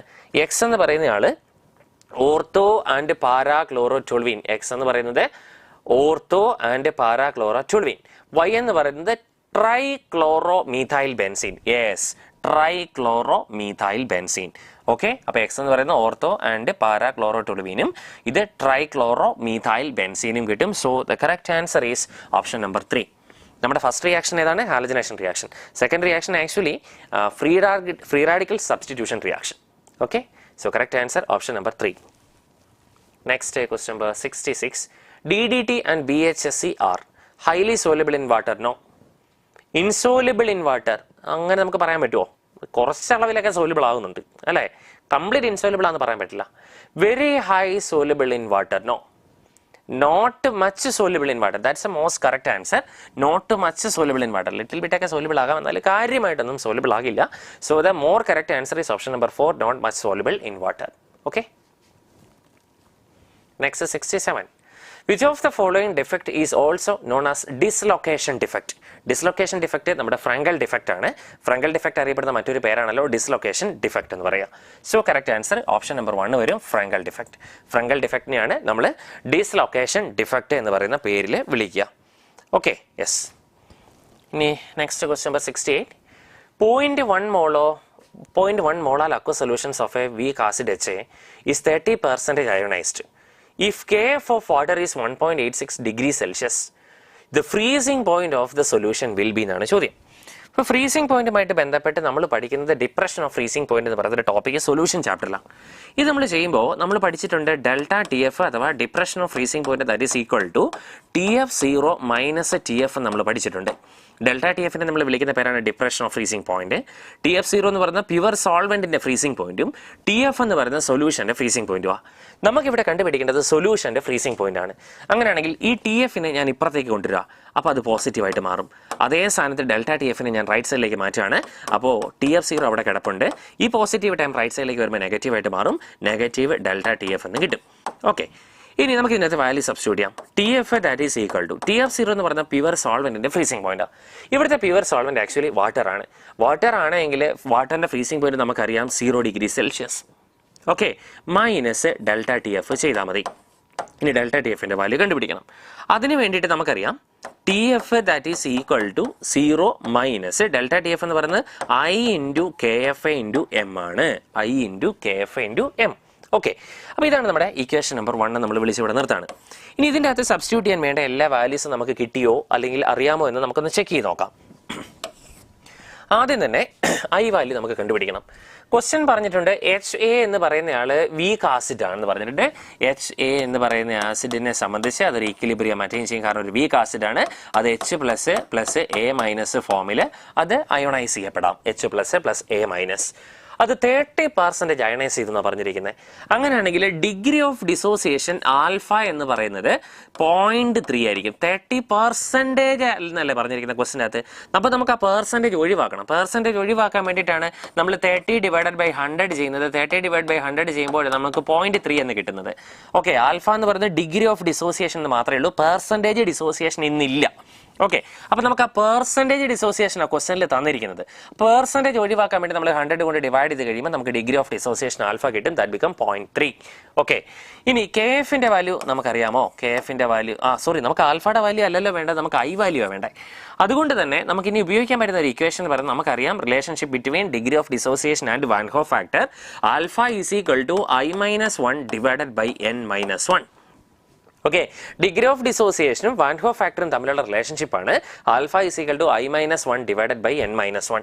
വാല്യൂ സബ്സ്റ്റിറ്റ്യൂട്ട് ചെയ്യാം. ആൽഫ എന്ന് പറയുന്നത് 0.3 ആണ്. That is equal to I value നമുക്ക് അറിയില്ല, കണ്ടുപിടിക്കണം. -1 ഡിവൈഡഡ് ബൈ N എന്ന് പറയുന്നത് number of particles generated after ionisation of 1 mall of A reactant ആണ്. ഇവിടെ 1 മോൾ ഓഫ് റിയാക്ടന്റ് അയണൈസ് ചെയ്ത് കഴിഞ്ഞാൽ ഉണ്ടാകുന്ന total number of moles of പ്രോഡക്റ്റിനെയാണ് N കൊണ്ട് മെയിൻ ചെയ്യുക. ഇവിടെ ഒരു H+ഉം ഒരു A- ആണ്. ടോട്ടൽ നമ്പർ ഓഫ് മോൾസ് 2 ആണ്. അപ്പോൾ സോ 2 - 1 വരും. അങ്ങനെ വരുമ്പോൾ നമുക്ക് ഐ വാല്യൂ എന്ന് പറയുന്നത് ദാറ്റ് ഈസ് ഈക്വൽ ടു ഇത് 1 അല്ലേ വരിക, ഈ -1 ഇപ്പുറത്തേക്ക് വരുമ്പോൾ അത് 1.3 എന്ന് വരും. I value 1.3. ഓക്കെ, നമുക്ക് ഐ വാല്യൂ കിട്ടി. ഇനി ഐ വാല്യൂ കിട്ടിയാൽ നമുക്ക് തീർച്ചയായിട്ടും ഇക്വേഷൻ നമ്പർ 1ലേക്ക് ബാക്കി വാല്യൂസ് ഒക്കെ ക്വസ്റ്റനിൽ തന്നിട്ടുണ്ട്. നമുക്ക് വാല്യൂസ് സബ്സ്റ്റിറ്റ്യൂട്ട് ചെയ്യാം. Put the values in equation number 1.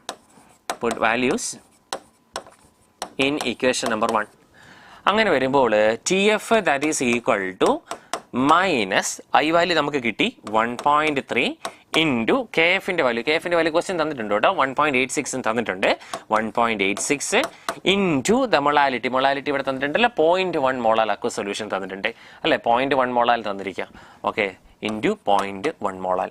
ഇത് നമ്മൾ ചെയ്താൽ നമുക്ക് കിട്ടുന്ന വാല്യൂ -0.24 ഡിഗ്രി സെൽഷ്യസ് കിട്ടും. സോൾവ് ചെയ്ത് നോക്കിക്കോണം. -0.24 ഡിഗ്രി സെൽഷ്യസ് കിട്ടും. So the correct answer is option number 2, -0.24 degree Celsius. Clear ആണോ? Okay, so correct answer is option number 2. Okay, yes. അപ്പോൾ നമുക്ക് ഇനി അടുത്ത ക്വസ്റ്റിലേക്ക് വരാം. Next question number 69. For the cell reaction 2Fe3 plus A plus 2I minus gives a 2Fe2 plus A plus I2. E0 0.24 volt at 298 Kelvin. The standard Gibbs energy change for the cell reaction എന്നാണ് ചോദിച്ചിരിക്കുക. വളരെ simple ആണ്. നമുക്ക് നേരെ ഇക്വേഷനകത്തേക്ക് value substitute ചെയ്താൽ മതി. Delta G is equal to -NF E0 cell. NF E0 cell. So delta G is equal to എന്നിൻ്റെ value എത്ര ഇവിടെ കിട്ടുക? 3 + 2 ആയിട്ട് മാറി. ഇവിടെ ഒരു ഇലക്ട്രോണിന്റെ ട്രാൻസ്ഫർ ആണ് സംഭവിച്ചത്. പക്ഷേ 2 പേരുടെ കേസിൽ വരുന്നത് കൊണ്ട് 1 × 2 അഥവാ 2 എന്ന് വരും. എന്നിൻ്റെ വാല്യൂ 2 ആണ് വരിക അല്ലേ, എന്നിൻ്റെ വാല്യൂ 2 ആണ് വരിക. കാരണം ഒരു Fe3 + Fe2 ആകുമ്പോൾ ഒരു ഇലക്ട്രോണിന്റെ ട്രാൻസ്ഫറാണ്. പക്ഷേ ഇവിടെ 2 എണ്ണത്തിന്റെ കേസിൽ വന്നിപ്പോൾ 2 പേരുടെയും കൂടെ ചേർന്ന് എന്നിൻ്റെ വാല്യൂ 2 വരും. അപ്പോൾ -2 ഇൻറ്റു എഫിൻ്റെ വാല്യൂ നമുക്ക് തന്നിട്ടുണ്ട് 96,400 കൊടുത്തോളം പറഞ്ഞിട്ടുണ്ട്. ഇൻറ്റു E0 സെല്ല് ക്വസ്റ്റ്യൻ നമുക്ക് തന്നിട്ടുണ്ടല്ലോ. എന്ത് E0 സെല്ലിൻ്റെ വാല്യൂ നമുക്ക് തന്നിരിക്കുന്നത് E0 സെല്ല് 0.24 എന്ന് വരും. 0.24. ഇത് ജസ്റ്റ് സോൾവ് ചെയ്താൽ മതി. ഇത് സോൾവ് ചെയ്താൽ നമുക്ക് കിട്ടുന്ന വാല്യൂ -46.32 kJ/mol എന്ന് കിട്ടും. Okay, 32 kJ/mol. So the correct answer become option number 2. Direct question. Okay. அடுத்த question number 70. When initial concentration of reactant is doubled, the half-life period of a zero order reaction is. Zero order reaction half-life കണ്ടുപിടിക്കാനുള്ള equation T half that is equal to R0 divided by 2K എന്നാണ്. 2K. ഇവിടെ നിങ്ങൾ നോക്കിയാൽ കാണാം half ലൈഫും initial കോൺസെൻട്രേഷനും directly പ്രൊപ്പോർഷനലാണ്. കാരണം initial concentration ന്യൂമറേറ്ററിലാണ് വന്നിരിക്കുന്നത്. Half ലൈഫും ഇനിഷ്യൽ കോൺസെൻട്രേഷനും ഡയറക്ട്ലി പ്രൊപ്പോർഷനലാണ്. അങ്ങനെയാണെങ്കിൽ ഇനിഷ്യൽ കോൺസെൻട്രേഷൻ ഡബിൾ ചെയ്താൽ ഹാഫ് ലൈഫും ഡബിൾ ചെയ്യും. Okay, because T half is directly proportional to initial concentration of reactant. Okay, so initial concentration double ചെയ്താൽ half life double ചെയ്യും. So correct answer is option number 2 is doubled. Okay, next question number 71. Colloidal solutions of metals like gold, silver and platinum are generally prepared by using നമുക്ക് Bredik's arc method ആണ്. Noble മെറ്റൽസിന്റെ colloidal solution prepare ചെയ്യുന്നതിന് വേണ്ടിയിട്ട് നമ്മൾ use ചെയ്യുന്ന method Bredik's arc method ആണ്. അവിടെയാണ് ഡിസ്പെർഷനും കണ്ടൻസേഷനും ഒക്കെ ചെയ്യുക. So correct answer is option number 2 Bredik's arc method. Okay, next 72. Zone refining is used for the purification of extra pure metals കിട്ടുന്നതിന് വേണ്ടിയിട്ടാണ് നമ്മൾ സോൺ റിഫൈനിങ് യൂസ് ചെയ്യുക. സോൺ റിഫൈനിങ് മെത്തേഡ് ഉപയോഗിച്ചുകൊണ്ട് ജർമേനിയത്തിനെയാണ് നമ്മൾ സാധാരണഗതിയിൽ പ്യൂരിഫൈ ചെയ്യുക. നമ്മുടെ ഇലക്ട്രോഡുകളൊക്കെ നിർമ്മിക്കുന്നതിന് വേണ്ടിയിട്ട് അല്ലെങ്കിൽ സെമി കണ്ടക്ടേഴ്സ് ഒക്കെ നിർമ്മിക്കുന്നതിന് വേണ്ടിയിട്ടുള്ള മെറ്റൽസിനെ കിട്ടുന്നതിന് വേണ്ടിയിട്ടാണ് സോൺ റിഫൈനിങ് യൂസ് ചെയ്യുക. So correct answer is option number 3 germanium. Okay, next 73. When called NaOH react with chlorine, which of the following is formed എന്നാണ് ചോദ്യം. NaOH ആണ്. NaOH is react with chlorine. ഇവിടെ നമുക്ക് കിട്ടുന്നത് NaClO കിട്ടും, NaClO കിട്ടും, plus NaCl plus H2O കിട്ടും, Na plus NaCl plus H2O കിട്ടും. Okay, NaCl plus H2, NaCl plus H2O കിട്ടും. Yes. So correct answer become ഏതാണ് വരിക? H2O ആണേ, H2O. Okay, so correct answer തന്നിരിക്കുന്ന ഓപ്ഷൻസിൽ നോക്കുകയാണെങ്കിൽ NaClO. So correct answer is option number 1, NaClO. Okay, next 74, maximum covalency of nitrogen is ആണ് ചോദ്യം. നൈട്രജന്റെ maximum covalency വരുന്നത് 4 ആണ്. ഓക്കെ, ഇതൊക്കെ ഡയറക്റ്റ് ക്വസ്റ്റ്യൻസ് ആണ്. So correct answer is option number 3 വരും. Maximum covalency exhibit ചെയ്യാൻ പറ്റുന്നതിലെ മാക്സിമം, ദാറ്റ്സ് 4. ഓക്കെ, നെക്സ്റ്റ് 75 ആണ്. Which of the following will have the same, have എന്നല്ലോ, വിൽ ഹാവ് ദ സെയിം എന്നാണ്, will have the same size എന്നാണ് ചോദ്യം. തന്നിരിക്കുന്നതിലെ same size ഉള്ള ആൾക്കാരെ കണ്ടുപിടിക്കണം. സിങ്ക് 2+, ഹാഫ്നിയം 4+ വരില്ല, Fe2+, നിക്കൽ 2+ പറ്റില്ല, സിങ്ക് 4+, താലി 4+ പറ്റില്ല, സിർക്കോണിയം 4+, ഹാഫ്നിയം 4+ പറ്റും. കാരണം നമ്മുടെ ലാന്തനോയിഡ് കൺട്രാക്ഷൻ എന്ന് പറയുന്ന ഫിനോമിനൻ അനുസരിച്ച് 4D സീരീസിലും 5D സീരീസിലും പ്രസന്റ് ചെയ്തിരിക്കുന്ന കറസ്പോണ്ടിങ് എലമെന്റ്സിന്റെ റേഡിയസ് ഓൾമോസ്റ്റ് സെയിം ആയിരിക്കും due to the lanthanoid contraction. So correct answer become option number 4 ആണ് വരിക. 4D സീരീസിലും 5D സീരീസിലും പ്രസന്റ് ചെയ്യുന്ന ഡി ബ്ലോക്കിലെ 4D സീരീസിലും 5D സീരീസിലും പ്രസന്റ് ചെയ്യുന്ന കറസ്പോണ്ടിങ് താഴെ കിടക്കുന്ന എലമെന്റ്സുകളുടെ റേഡിയസ് ഓൾമോസ്റ്റ് ഐഡന്റിക്കൽ ആയിരിക്കും due to the lanthanoid contraction. Next, which of the following is a most stable complex species എന്നാണ് ചോദ്യം. ഇവിടെ തന്നിരിക്കുന്ന FeF6 4-, FeCN6 4-, FeC2O4 thrice 3-, FeH2O 6 times 3+. ഇവിടെ നമ്മൾ നോക്കുമ്പോൾ ഇവിടെ തന്നിരിക്കുന്നത് മോണോഡെൻഡൈൽ ലിഗാൻഡ് ആണ്, ഇത് മോണോഡെൻഡൈൽ ലിഗാൻഡ് ആണ്, ഇതും മോണോഡെൻഡൈൽ ലിഗാൻഡ് ആണ്. പക്ഷേ ഇതൊരു ബൈഡെൻഡൈൽ ലിഗാൻഡാണ്. അതേപോലെ തന്നെ ഒരു കീലേറ്റിംഗ് ലിഗാൻഡുമാണ്. കീലേറ്റിംഗ് ലിഗാൻഡ് എന്ന് പറഞ്ഞു കഴിഞ്ഞാൽ മെറ്റൽ ആറ്റവുമായിട്ട് ബോണ്ടിങ്ങിൽ പങ്കെടുത്ത് റിംഗ് ഫോം ചെയ്യാൻ കഴിവുള്ള തരം ലിഗാൻഡുകളെ നമ്മൾ വിളിക്കുന്ന പേരാണ് കീലേറ്റിംഗ് ലിഗാൻഡ് എന്ന് പറയുക. അപ്പോൾ ഡെൻസിറ്റി 2O2 കൂടുതലുള്ള ലിഗാൻഡുകൾ മെറ്റൽ ആറ്റവുമായിട്ട് ബോണ്ടിങ്ങിൽ പങ്കെടുത്ത് റിംഗ് ഫോം ചെയ്യുന്നെങ്കിൽ അത്തരം ലിഗാൻഡുകളെ നമ്മൾ വിളിക്കുന്ന പേരാണ് കീലേറ്റിംഗ് ലിഗാൻഡ്. കീലേഷൻ നടക്കുന്നതിനനുസരിച്ച് കോംപ്ലക്സിന്റെ സ്റ്റെബിലിറ്റി ഇൻക്രീസ് ചെയ്യും. സോ കറക്റ്റ് ആൻസർ വരുന്ന ഓപ്ഷൻ നമ്പർ 3 ആണ്. ബൈഡെൻഡൈൽ ലിഗാൻഡ് ഉണ്ട്, കീലേഷൻ നടക്കും, സ്റ്റെബിലിറ്റി കൂടും. ഓക്കെ, അടുത്തത് ഒരു സ്റ്റേറ്റ്മെന്റ് തന്നിട്ടുണ്ട്. Given below are the 2 statements, one is labelled as assertion and other is labelled as reason. In the light of the statement choose the most appropriate answer from the options given below. നമുക്ക് അടുത്ത question നോക്കിയിട്ട് correct option ഏത് എടുക്കാമെന്ന് നോക്കാം. അടുത്ത question 77. Lithium has the most negative standard E0 value and a high reducing power. Correct ആണ്. അപ്പോൾ A എന്ന് പറയുന്ന സ്റ്റേറ്റ്മെന്റ് കറക്റ്റ് ആണ്. Due to the small size of Li plus ion, lithium has a highest hydration enthalpy. അതും correct ആണ്. അപ്പോൾ അസേഷനും correct ആണ്, റീസണും കറക്റ്റ് ആണ്. Reason is a correct explanation of അസേഷനും ആണ്. അങ്ങനെ പറ്റുന്ന ആൻസർ വല്ലതുണ്ടോ നോക്കിക്കേ. അസേഷനും കറക്റ്റ് ആണ്, റീസണും correct. Both assertion and reason are correct and reason is a correct explanation of assertion. So 3 വരും. ഓക്കെ, 77 ആൻസർ വരുന്നത് 3 ആണ്. ഓക്കെ, 3യിലാണ് നമുക്ക് അങ്ങനെ തന്നിരിക്കുന്നത്. ഓക്കെ, ഇനി നമുക്ക് അടുത്തത് 78ലേക്ക് വരാം. 78. Primary allyl halides are more reactive than primary alkyl halide in SN1 reaction. Correct ആണ്. കാരണം SN1 റിയാക്ഷൻ പ്രൊസീഡ് ചെയ്യപ്പെടുന്നത് 2 സ്റ്റെപ്പിലൂടെയാണ്. അവിടെ ഫസ്റ്റ് സ്റ്റെപ്പിൽ കാർബോകാറ്റയോൺ ഇന്റർമീഡിയറ്റ് ഫോം ചെയ്യണം. അല്ലൈലി കാർബോകാറ്റയോണിന്റെ സ്റ്റെബിലിറ്റി വെറും ഉണ്ടാകുന്ന പ്രൈമറി കാർബോകാറ്റയോണേക്കാളും വളരെ കൂടുതലാണ്.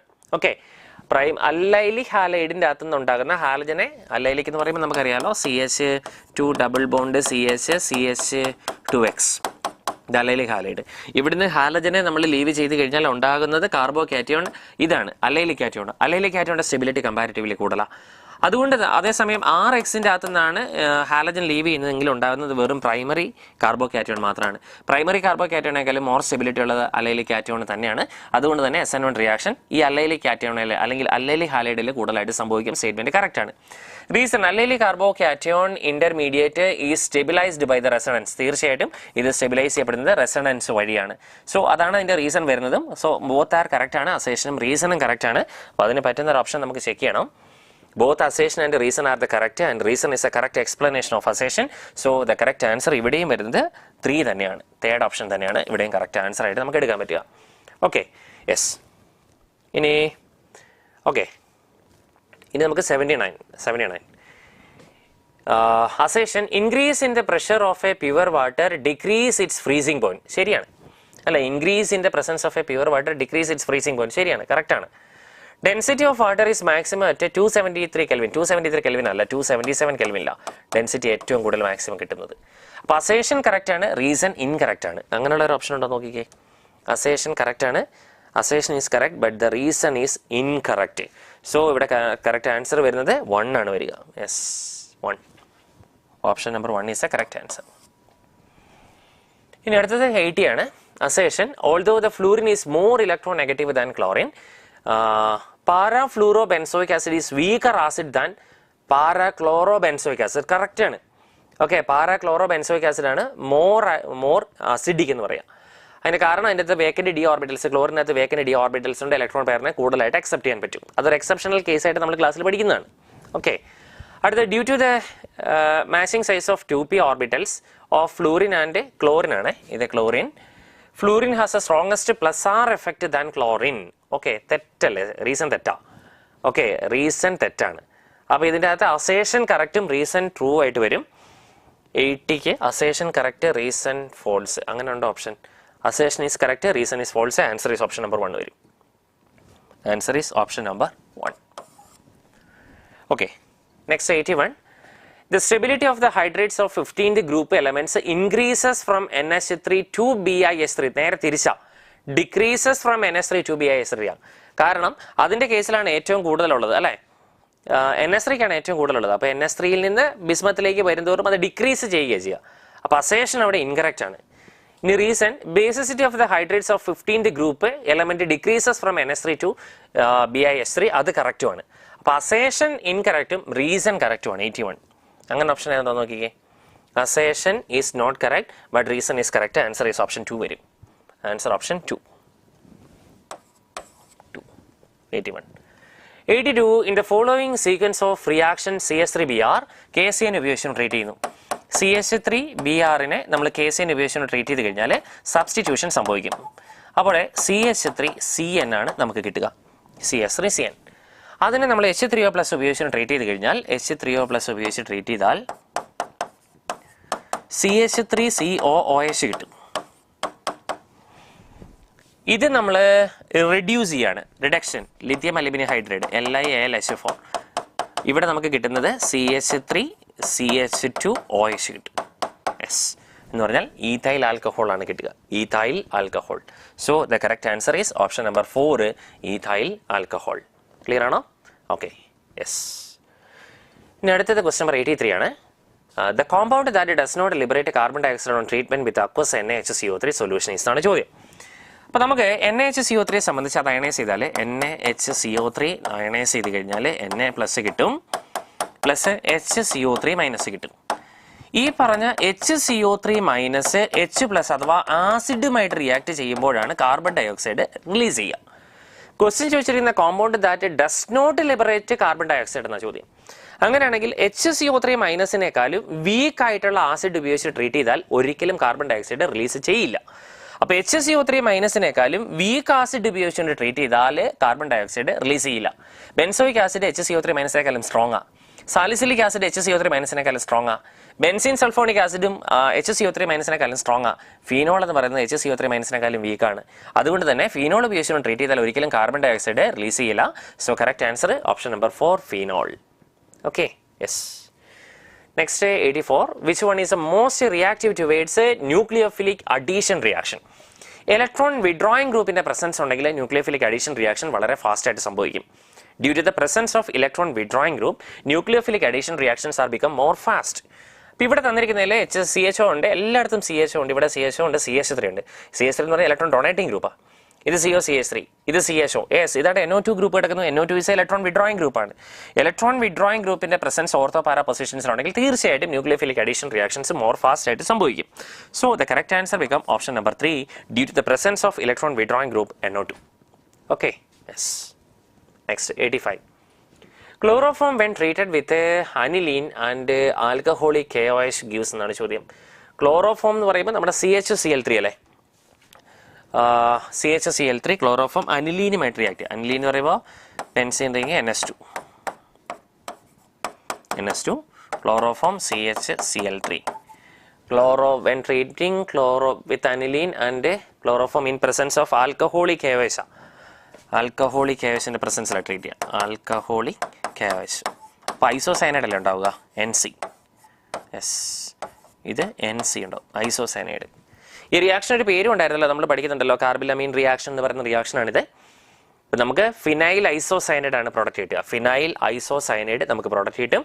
So the correct answer is option number 3. ഇത് നമ്മുടെ കാർബിലമീൻ റിയാക്ഷൻ ആണ്. Phenyl isocyanide is a correct answer. Okay, yes. Next, given below are two statements. In the light of the statement, choose the most appropriate answer from the options given below. Question number 86 like statement 1. 2p orbitals do not have any spherical node. Spherical node നമ്മൾ കണ്ടുപിടിക്കുന്നത് n-l-1 എന്ന് പറയുന്ന formula ഉപയോഗിച്ചുകൊണ്ടാണ്. n-l-1. n എന്ന് പറയുന്നത് അവിടുത്തെ principal quantum number ആണ്. ഇവിടുത്തെ പ്രിൻസിപ്പൽ ക്വാണ്ടം നമ്പർ 2 ആണ്. എല്ലിനെ സംബന്ധിച്ച് അസിമിത്തൽ ക്വാണ്ടം നമ്പർ p ഓർബിറ്റൽസ് ആയതുകൊണ്ട് 0 ആണ്. -1 വരും. ദാറ്റ് ഈസ് ഈക്വൽ ടു എത്രയാണ് വരിക? P ഓർബിറ്റൽസിന്റെ L വാല്യൂ 1 ആണ്. എസിൻ്റെതാണ് 0 വരിക അല്ലേ? അപ്പോൾ 2 - 2 ദാറ്റ് ഈസ് ഈക്വൽ ടു 0 എന്ന് വരും. സ്പെറിക്കൽ നോഡ് 0 ആണ്. 2p orbitals do not have any spherical node. Correct ആണ്.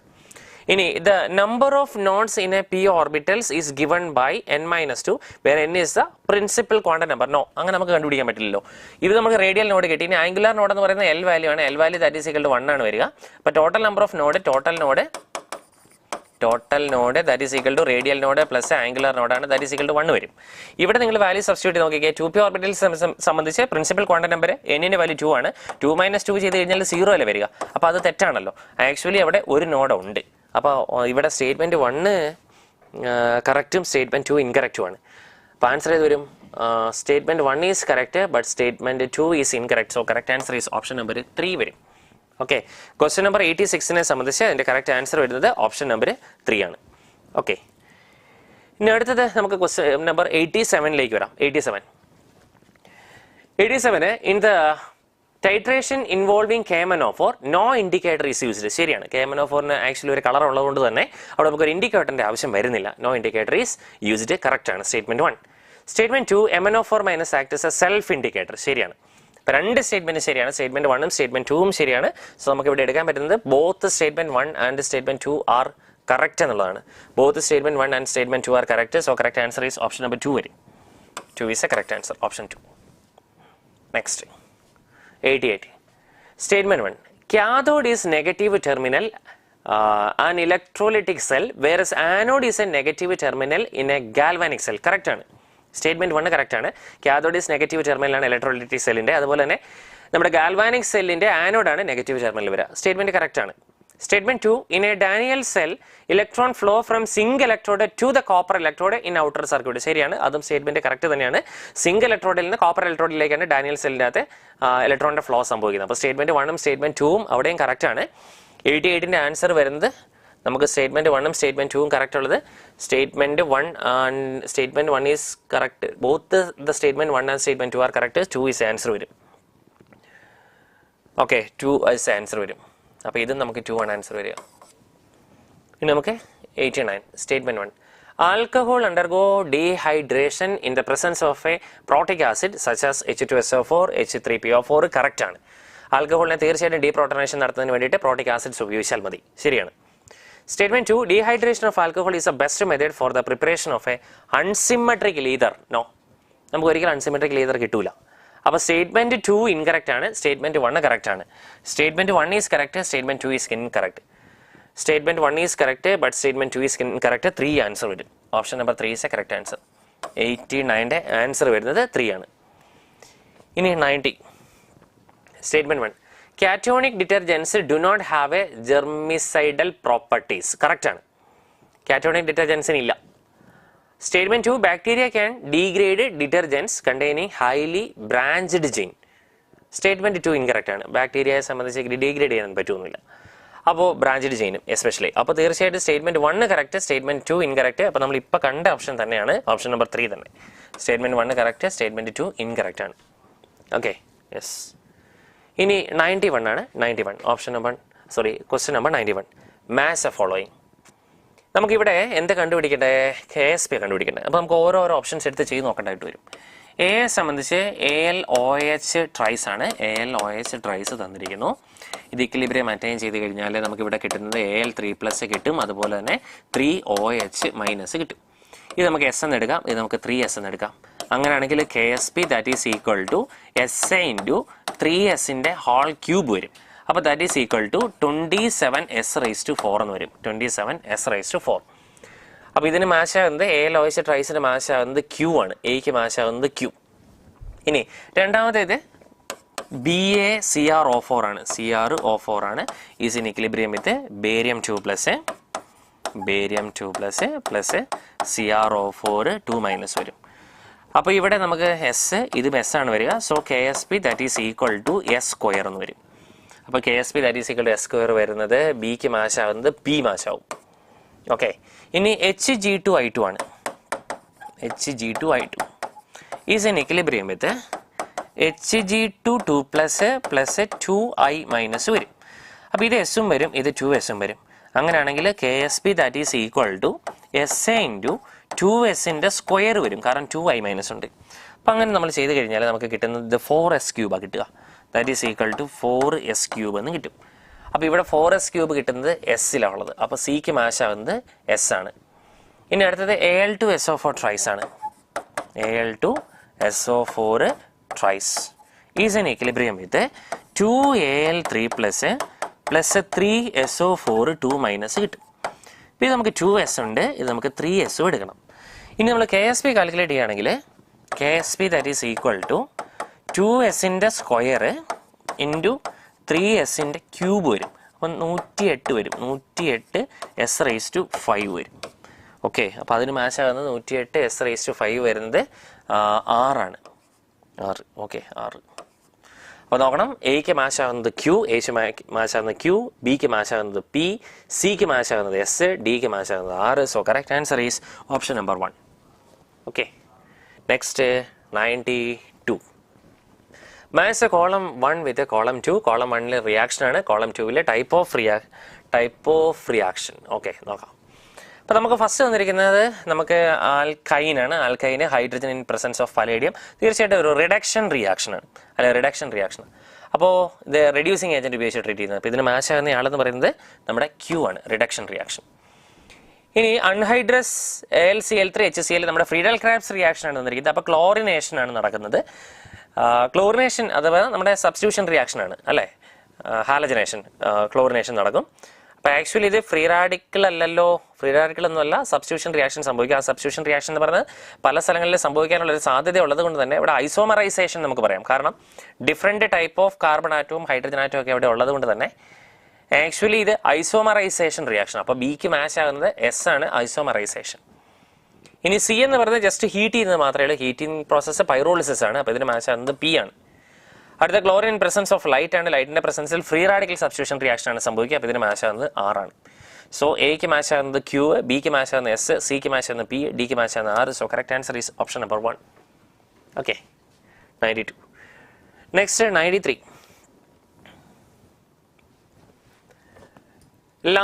കോളം 1 പ്രോപ്പർട്ടീസ്, കോളം 2 എലമെന്റ് ആണ്. Lanthanoid which show the +4 oxidation state ആണ് ചോദിച്ചിരിക്കുന്നത്. ലാന്ത്രോയിഡ്സിൽ +4 ഓക്സിഡേഷൻ സ്റ്റേറ്റ് കാണിക്കാൻ സാധിക്കുന്ന ആൾ നമ്മുടെ സീറിയമാണ്, സീറിയം. സോ ഇതിന് മാച്ച് ആകുന്ന ആൾ സീറിയമാണ്. അപ്പോൾ ഓപ്ഷൻ സി വരും.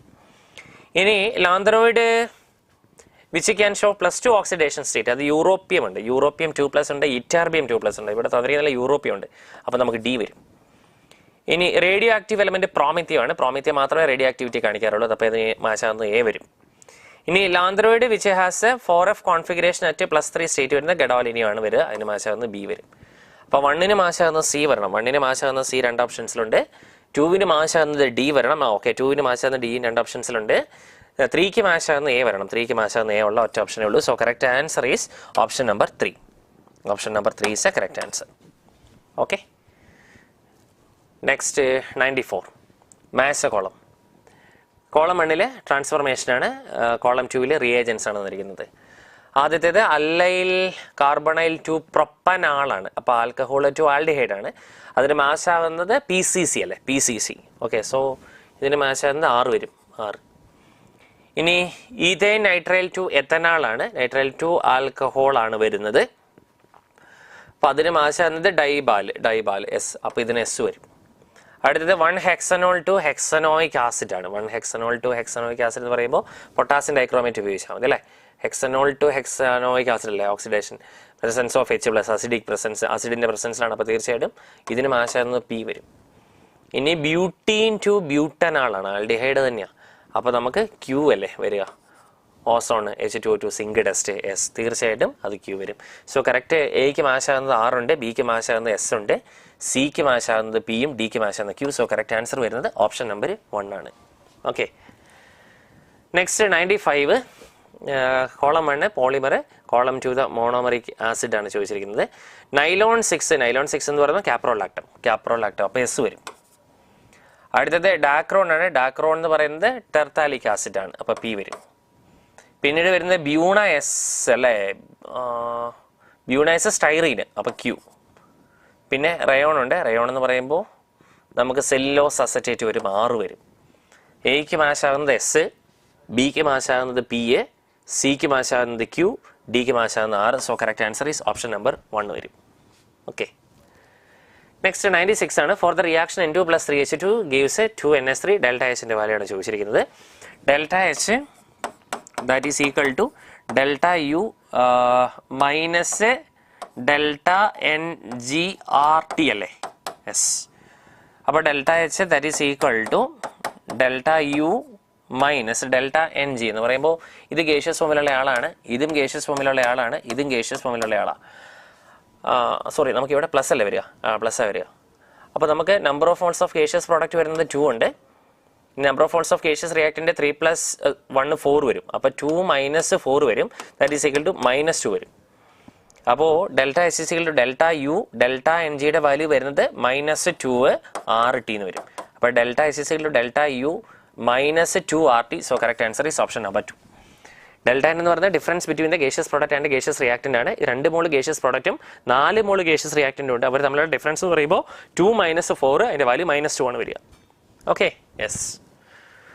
Next 97, which of the following is a most stable എന്നാണ് ചോദ്യം.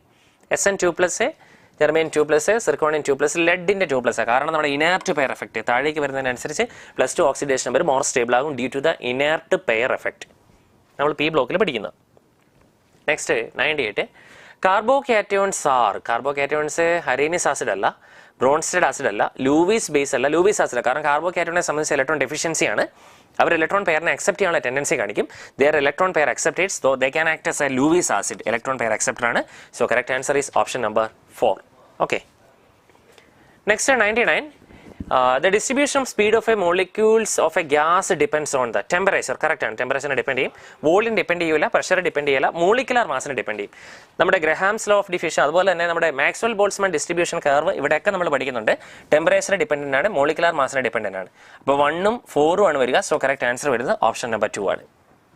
Okay, next 100, last question. The number of water molecule is maximum in ആണ് ചോദ്യം. 18 gram ഓഫ് വാട്ടർ തന്നിരിക്കുന്നു. അപ്പോൾ 18 gram എന്ന് പറയുന്നത് നമ്പർ ഓഫ് മോൾ നമുക്ക് കണ്ടുപിടിക്കാം. Given mass divided by molecular mass, 18 divided by molecular mass വാട്ടറിൻ്റെ 18 ആണ്. ദാറ്റ് ഈസ് ഈക്വൽ 1 മോൾ ആണുള്ളത്. അപ്പോൾ മോളിക്യൂൾ ആക്കാൻ വേണ്ടിയിട്ട് നമുക്ക് അവഗാഡ്രോ നമ്പർ കൊണ്ട് മൾട്ടിപ്ലൈ ചെയ്താൽ മതി. Molecule that is equal to 1 into Avogadro number എന്ന് പറയുമ്പോൾ 6.022 ഇൻറ്റു 10⁻23 വരും. ഇനി 18 മോൾസ് ഓഫ് വാട്ടർ തന്നിട്ടുണ്ട്, ഓൾറെഡി 18 മോൾ തന്നിട്ടുണ്ട്. അങ്ങനെയാണെങ്കിൽ മോളിക്യൂൾ ആക്കാൻ വേണ്ടിയിട്ട് molecule that is equal already 18 mole ഉണ്ട്, അതിന് അവഗാഡ്രോ നമ്പർ 6.022 ഇൻറ്റു 10⁻23. ഇനി മൂന്നാമത്തെ ഓപ്ഷൻ 18 മോൾസ് ഓഫ് വാട്ടർ എന്നാണ് തന്നിരിക്കുന്നത്. 18 മോൾ എന്ന് പറയുമ്പോൾ 18 molecule of water, direct molecule തന്നിരിക്കുക, 18 എണ്ണേ ഉള്ളൂ 18 മോളിക്യൂൾ. അടുത്തത് 1.8 gram ഓഫ് വാട്ടർ ആണ്. അപ്പോൾ നമുക്ക് നമ്പർ ഓഫ് മോൾ കണ്ടുപിടിക്കണം. Given mass by molar mass, given mass വരുന്ന 1.8 ഡിവൈഡഡ് ബൈ 18 ദാറ്റ്സ് ഈക്വൽ 0.1 വരും. അപ്പോൾ മോളിക്യൂൾ ആകുമ്പോൾ that is equal to 0.1 into 6.022 into 10⁻23 വരും. പിന്നെ അത് ഏറ്റവും ഹയസ്റ്റ് വാല്യൂ വരുന്ന ഏതാണെന്ന് നോക്കിയാൽ മതി. 1 ഇൻറ്റു അവഗാഡ്രോ നമ്പർ ആണോ, 18 ഇൻറ്റു അവഗാഡ്രോ നമ്പർ ആണോ, 0.1 ഇൻറ്റു അവഗാഡ്രോ നമ്പർ ആണോ? ഏറ്റവും കൂടുതൽ ആൻസർ വരുന്നത് 18 ഇൻറ്റു അവഗാഡ്രോ നമ്പർ ആണ്. So correct answer option number 2 വരും. 18 moles of water. 18 moles of വാട്ടറിനെ മോളിക്യൂളാക്കി കഴിഞ്ഞാൽ നമുക്ക് മാക്സിമം വാല്യൂ കിട്ടും. So correct answer is option number 2. Okay, അപ്പോൾ ഇത്രയൊക്കെയായിരുന്നു ക്വസ്റ്റൻ നമ്മുടെ കെമിസ്ട്രി പാർട്ടിലുണ്ടായിരുന്നത്. അപ്പോൾ ഇതൊക്കെ ഏകദേശം മനസ്സിലായി എന്ന് വിശ്വസിക്കുന്നു. ഇനിയും കൂടുതൽ ക്വസ്റ്റൻസ് ഒക്കെ അറ്റൻഡ് ചെയ്ത് പ്രാക്ടീസ് ചെയ്യുക. എല്ലാ വിഷസും ഉടൻ തന്നെ നമ്മുടെ ഫിസിക്സിൻ്റെ ക്വസ്റ്റൻസ് ഒക്കെ ആയിട്ട് സാർ റെഡിയാണ്. അപ്പോൾ നമുക്ക് സാറിനെ വെൽക്കം ചെയ്യാം. Okay, thank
My dear students, welcome to Brilliant YouTube channel.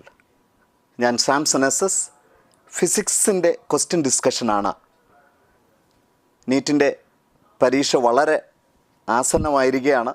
എല്ലാവരും നന്നായിട്ട് റിവൈസ് ചെയ്ത് മിടുക്കരായിക്കൊണ്ടിരിക്കുകയാണ്. Be proud about one thing. ഇന്ത്യയിലെ ഏറ്റവും മികച്ച റിസൾട്ട് തരുന്ന, ഏറ്റവും മികച്ച മെറ്റീരിയലുള്ള, ഏറ്റവും മികച്ച അധ്യാപകരുള്ള ഒരു ഇൻസ്റ്റിറ്റ്യൂഷനിലാണ് നിങ്ങൾ പഠിക്കുക. So we can wait a very good result for the coming NEET entrance examination. നമ്മുടെ ക്വസ്റ്റ്യനിലേക്ക് നമുക്ക് മൂവ് ചെയ്യാം. The first question. A body is projected with velocity v1 from the point A as shown in figure. At the same time, another body is projected vertically upwards from B with velocity v2. The point B lies vertically below the highest point. For both the bodies to collide, v2 by v1 should be. ഓരോ മോഷനുമായിട്ട് നമുക്കൊന്ന് consider ചെയ്താൽ, ആദ്യത്തെ കേസ് നമ്മുടെ മനസ്സിലേക്ക് വരേണ്ടത്, A ബോഡിയുടെ projection നമ്മൾ സെൻസ് ചെയ്താൽ, ലുക്ക് അറ്റ് ദിസ് പൊസിഷൻ, നമ്മൾ ഓർക്കേണ്ട ഒരു വളരെ പ്രധാനപ്പെട്ട ഒരു പോയിന്റ്, ആ ലൊക്കേഷൻ എന്ന് പറയുന്നത് v1 വെലോസിറ്റിയിൽ പ്രൊജക്റ്റ് ചെയ്ത എ ബോഡിയുടെ ഹയസ്റ്റ് പോയിന്റ് അല്ലേ? ആ ഒരു പോയിന്റിലേക്കല്ലേ v2 വെലോസിറ്റിയിൽ പ്രൊജക്റ്റ് ചെയ്ത രണ്ടാമത്തെ ബോഡി വന്ന് കൊളൈഡ് ചെയ്യുക. അപ്പോൾ ഒരേ സമയത്ത് നമുക്ക് ചിന്തിക്കേണ്ടത് v1 വെലോസിറ്റിയിൽ എഴുതിയ ഒബ്ലിക് പ്രൊജക്ഷൻ്റെ മാക്സിമം ഹൈറ്റ് എന്ന് പറയുന്ന ഡിസ്റ്റൻസ്, നമുക്കതിനെ ക്യാപിറ്റൽ H എന്ന് നമുക്ക് കൺസിഡർ ചെയ്യാം. That is for the first case. It should be equal to, suppose ജസ്റ്റാണ് കൊളൈഡ് ചെയ്യുകയാണെങ്കിൽ ബിയിൽ നിന്ന് പ്രൊജക്റ്റ് ചെയ്ത ബോഡി ആ ട്രാവലിംഗ് ഏറ്റവും മാക്സിമം ഹൈറ്റിൽ എത്താനെടുത്ത ആ ഒരു ഡിസ്പ്ലേസ്മെന്റ് നമുക്ക് സ്മോൾ എച്ച് എന്ന് ഡിനോട്ട് ചെയ്യാം. ഇത് രണ്ടും ഈക്വൽ ആകണ്ടേ? So simply we can say that capital H that should equal to small h. It is for the first body and it is for the second body. So what is the maximum height? So simply we know its velocity is given as a v1. So simply v1 square. Yes, exactly. Sine square theta. Here it is given as a 30. That division by 2g. ഇതല്ലേ നമ്മുടെ maximum height. So അത് തന്നെ ആയിരിക്കണം the vertical displacement for B. സിമ്പിളായിട്ട് V square equal to U square plus 2g small H എന്ന് എടുത്താൽ H നമുക്ക് സിമ്പിളായിട്ട് വീണ്ടും എഴുതാം. That is v2 square division by 2g. So 2g നമുക്ക് കട്ട് ചെയ്യാം. So our aim is to find what is v2 by v1. So I am taking that v2 square by v1 square is equal to, so that is equal to sine square 30. The sin 30 is nothing but equal to, yes, exactly, നമുക്കറിയാം 1/2 ആണ്, square ആണ്. എല്ലാം ഒന്ന് root എടുത്താൽ നമ്മുടെ ആൻസറിലേക്ക് നമ്മൾ എത്തിക്കഴിഞ്ഞു. v2 by v1 എന്ന് പറയുന്നത് 0.5 ആയിട്ട് നമുക്ക് പറയാം. That is nothing but our second option, that is answer. Okay, so വളരെ കാര്യമായിട്ട് എക്സാമിന് ചോദിക്കുന്ന ഒരു കോൺസെപ്റ്റാണ്, ഓർത്തിരിക്കുക. ഒരു സിമിലർ കോൺസെപ്റ്റാണ്, പക്ഷെ വളരെ ട്രിക്കി ആയിട്ടുള്ളൊരു ക്വസ്റ്റ്യൻ ആണ്. അടുത്ത് വെയിറ്റ് ചെയ്യാം. Look, a cricketer can throw a ball to a maximum horizontal distance of 100 meters. With the same speed, how much high above the ground can the cricketer throw the same ball? ഒരു പരിധിവരെ ഈ രണ്ട് പ്രൊജക്ഷനെയും കുറിച്ച് compare ചെയ്യുമ്പോൾ പല വിദ്യാർത്ഥികൾക്കും confusion വരുന്ന കോൺസെപ്റ്റാണ്. അതുകൊണ്ട് തന്നെ വളരെ ശ്രദ്ധയോടെ. അപ്പോൾ നമുക്ക് ആദ്യത്തെ കോൺസെപ്റ്റ് പറയുന്നത് മാക്സിമം ഹൊറിസോണ്ടൽ ഡിസ്റ്റൻസ് ട്രാവൽ ചെയ്തു എന്നാണ്. അപ്പോൾ മാക്സിമം ഹൊറിസോണ്ടൽ റേഞ്ചിൻ്റെ കാര്യം ഓർത്തേ. നമുക്കറിയാം അവിടുത്തെ റേഞ്ച് എന്ന് പറയുന്നത് നമ്മുടെ മനസ്സിലേക്ക് എക്സ്പ്രഷൻ വരുന്നത് u square sine 2θ division by g അല്ലേ. അവിടെ തീറ്റ എന്ന് പറയുന്നത് മാക്സിമം സംഭവിക്കണമെങ്കിൽ നമ്മൾക്ക് കൃത്യമായിട്ട് അറിയാം അത് 45 ഡിഗ്രി ആയിട്ട് മാറണം. അപ്പോൾ sine 45 into 2, sine 90, it becomes 1. So നമുക്കിവിടെ തന്നിരിക്കുന്ന data u square by g എന്ന് പറയുന്നത് എക്സാക്ട്ലി 100 ആണെന്നാണ്. So that is the first case. രണ്ടാമത് എന്താണ് പറയുക, അടുത്ത് പറയുന്നത് with the same speed how much high above the ground can the cricket throw the same ball. പലപ്പോഴെങ്കിലും ക്രിക്കറ്റ് കളി കാണുന്നവർ ശ്രദ്ധിച്ചിട്ടുണ്ടാവും, ഔട്ടൊക്കെ ആയതിനു ശേഷം അവർ മുകളിലോട്ട്. അപ്പോൾ ആ ഒരു പ്രൊജക്ഷനെ നമുക്ക് എങ്ങനെ കൺസിഡർ ചെയ്യാം? ഒന്ന് ചിന്തിച്ചു നോക്കിയേ. ഇതൊരു ഗ്രൗണ്ട് കോൺസെപ്റ്റായിട്ട് നമ്മൾ കൺസിഡർ ചെയ്താൽ it must be projected, that ball must be projected in vertically. That means ഈ ആംഗിൾ എന്ന് പറയുന്നത് 90 ഡിഗ്രി ആയിട്ട് മാറണ്ടേ? വളരെ ഇമ്പോർട്ടൻ്റ് ആയ കോൺസെപ്റ്റ്. അങ്ങനെയാണെങ്കിൽ അവൻ എത്തുന്ന മാക്സിമം ഹൈറ്റ് എന്ന് പറയുമ്പോൾ മാക്സിമം ഹൈറ്റ് എന്ന് പറയുന്ന കോൺസെപ്റ്റ് അല്ലേ നമുക്ക് റിലേറ്റ് ചെയ്യേണ്ടത്? സോ എച്ച് നമുക്ക് സിമ്പിളായിട്ട് അറിയാം. It is equal to U square sine square theta by 2g. ഇത് രണ്ടും തമ്മിലുള്ള റിലേഷൻ ഓർമ്മയിരിക്കട്ടെ. കാരണം ആദ്യം പറയുന്നത് ഹൊറിസോണ്ടൽ റേഞ്ച് ആണെങ്കിൽ രണ്ടാമത് പറയുന്നത് മാക്സിമം ഹൈറ്റ് എന്നുള്ള കോൺസെപ്റ്റാണ്. സോ സിമ്പിളായിട്ട് നമുക്ക് ഇവിടെ തീറ്റ 90 ആയി മാറി. So you get the value U square by 2g. Already you get that information that u square by g is 100. So we get the value as 100, that division by 2. So the answer and 50 meter ആയിട്ട് മാറി. That is our first option ആണ് നമ്മുടെ answer. നല്ലൊരു question ആണ്, ഓർമ്മയിരിക്കട്ടെ. So we can go with our third question. Look, a stone tied to the end of a string 100 centimeter long and is whirled in a horizontal circle with a constant speed. If the stone makes 40 revolutions in 25 seconds, what is the acceleration of the stone? Constant speed ആണ്, പക്ക uniform circular motion ആണ്.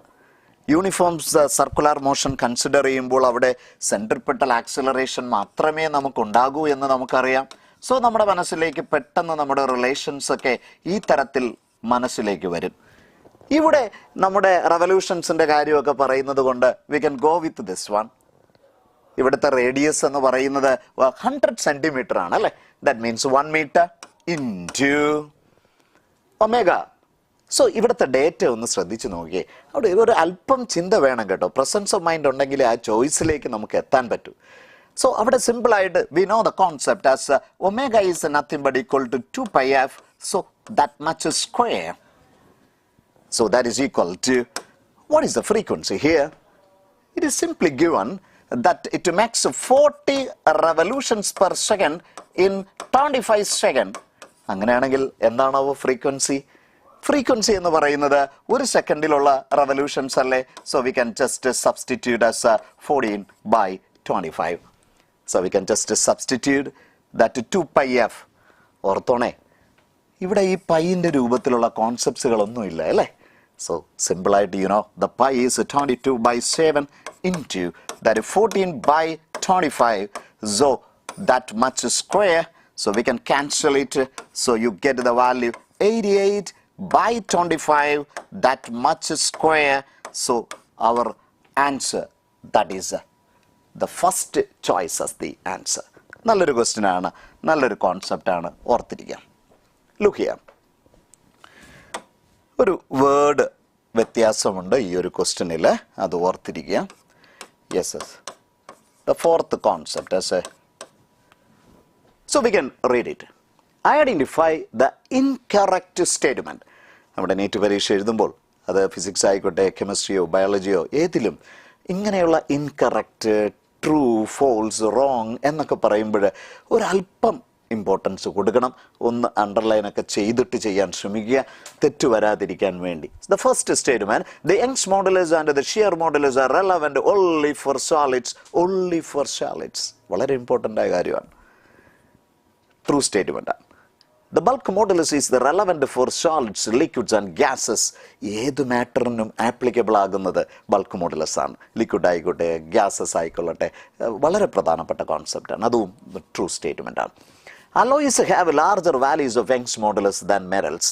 അപ്പോൾ സാധാരണ നമ്മുടെ NCERT-യിൽ തന്നിരിക്കുന്ന ഡേറ്റാസൊക്കെ എടുത്തു കഴിഞ്ഞാൽ അലോയ്സിൻ്റെ കേസ്, ഇപ്പോൾ ബ്രാസ് ആയിക്കോട്ടെ, സ്റ്റീൽ ആയിക്കോട്ടെ, Young's modulus is greater compared to the metals. It is important. But the next one, the metals have small values of Young's modulus than elastomers. നമ്മൾ ഇലാസ്റ്റമർ എന്ന് പറയുമ്പോൾ പെട്ടെന്ന് നമ്മുടെ മനസ്സിലേക്ക് റബ്ബർ എക്സാമ്പിൾ ആയിട്ട് എടുക്കാം. then steel. You can just compare the which one got more Young's modulus.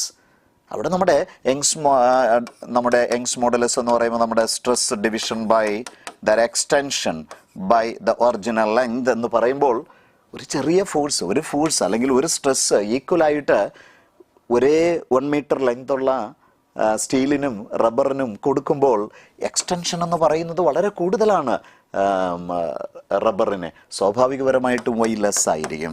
So this statement is wrong. So we can quote the fourth one as the answer. നല്ല കോൺസെപ്റ്റാണ്, ഓർമ്മയിൽ വെക്കുക. So the fifth question, look here. A wire of natural length L, Young's modulus Y and area of cross section A is extended by X. അപ്പോൾ delta L എന്ന് പറയുന്ന extension X ആണ്. Then the energy stored in the wire is, വളരെ ശ്രദ്ധയോടെ, നമ്മുടെ energy stored because of extension എന്ന് പറയുന്നത് സിമ്പിളായിട്ട് that half into load into extension എന്ന് നമുക്ക് ഓർമ്മയിൽ വെക്കാം. That is nothing but equal to half into F into that extension here is X. So സിമ്പിളായിട്ട് ഓൾറെഡി നമുക്ക് അറിയാവുന്ന കോൺസെപ്റ്റാണ്. വൈ എന്ന് പറയുന്നത് സ്ട്രെസ് ബൈ സ്ട്രെയിൻ. സ്ട്രെയിൻ എന്ന് പറയുമ്പോൾ extension by original length, so L. അപ്പോൾ ഇവിടെ അത് സ്മോൾ എൽ ആയിട്ടാണ് നമുക്ക് തന്നിരിക്കുക. അപ്പോൾ അവിടെ നിന്ന് നമ്മൾ ഫോഴ്സിന് ഒന്ന് സബ്സ്റ്റിറ്റ്യൂഷൻ കൊടുത്തു കഴിഞ്ഞാൽ you get the value as Y A X by L. So you can just substitute for that. So half into the F as y a by L x into x, so x square. So you get the value that energy stored is nothing but equal to that half into y a by L into x square. So we get our first choice as the answer. Don't confuse with energy. നമ്മുടെ സ്ട്രെസ്സിൻ്റെ രൂപത്തിൽ എഴുതുമ്പോൾ ഓർത്തോണേ, half into stress into strain into വോളിയമാണ് energy stored. അവിടെയും energy density എന്നൊരു option വരുമ്പോൾ വീണ്ടും ശ്രദ്ധിച്ചേക്കണം, half into stress into strain ആണ് എനർജി ഡെൻസിറ്റി എന്ന് പറയുന്ന വളരെ പ്രധാനപ്പെട്ട concept. So we can move with a very good question from fluids. A horizontal pipe line carries water in a stream line flow. At a point along the pipe where the cross-sectional area is 10 centimeters square, the water velocity is 1 meter per second and the pressure is 2000 Pascal. What is the pressure of water at another point when the cross-sectional area is 5 centimeters square? അപ്പോൾ നമുക്കൊരു different cross section ഉള്ള ഒരു structure നമ്മളൊന്ന് പരിഗണിച്ചാൽ അതിൽ പറയുന്ന കാര്യം, so we can just compare with the two structures ഒന്ന് എടുത്തു കഴിഞ്ഞാൽ അവിടെ 1ൽ പറയുകയാണ് അവൻ്റെ ഏരിയ എന്ന് പറയുന്നത് 10 സെൻറ്റിമീറ്റർ സ്ക്വയർ ആണ്, രണ്ടാമത്തത് 5 സെൻറ്റിമീറ്റർ സ്ക്വയർ ആണ്. അവിടെ മൂവ് ചെയ്യുന്ന ഒന്നാമത്തതിലെ velocity is given as is equal to 1 metre per second ആണ്. സെക്കൻഡിൽ തന്നിട്ടില്ല. ആദ്യത്തതിൽ നമ്മളോട് പറയുകയാണ് അവിടുത്തെ പ്രഷർ എന്ന് പറയുന്നത് it is given as 2000 pascal. Then we need to find what is the P2. Pressure നമുക്ക് എങ്ങനെ കണ്ടുപിടിക്കാം?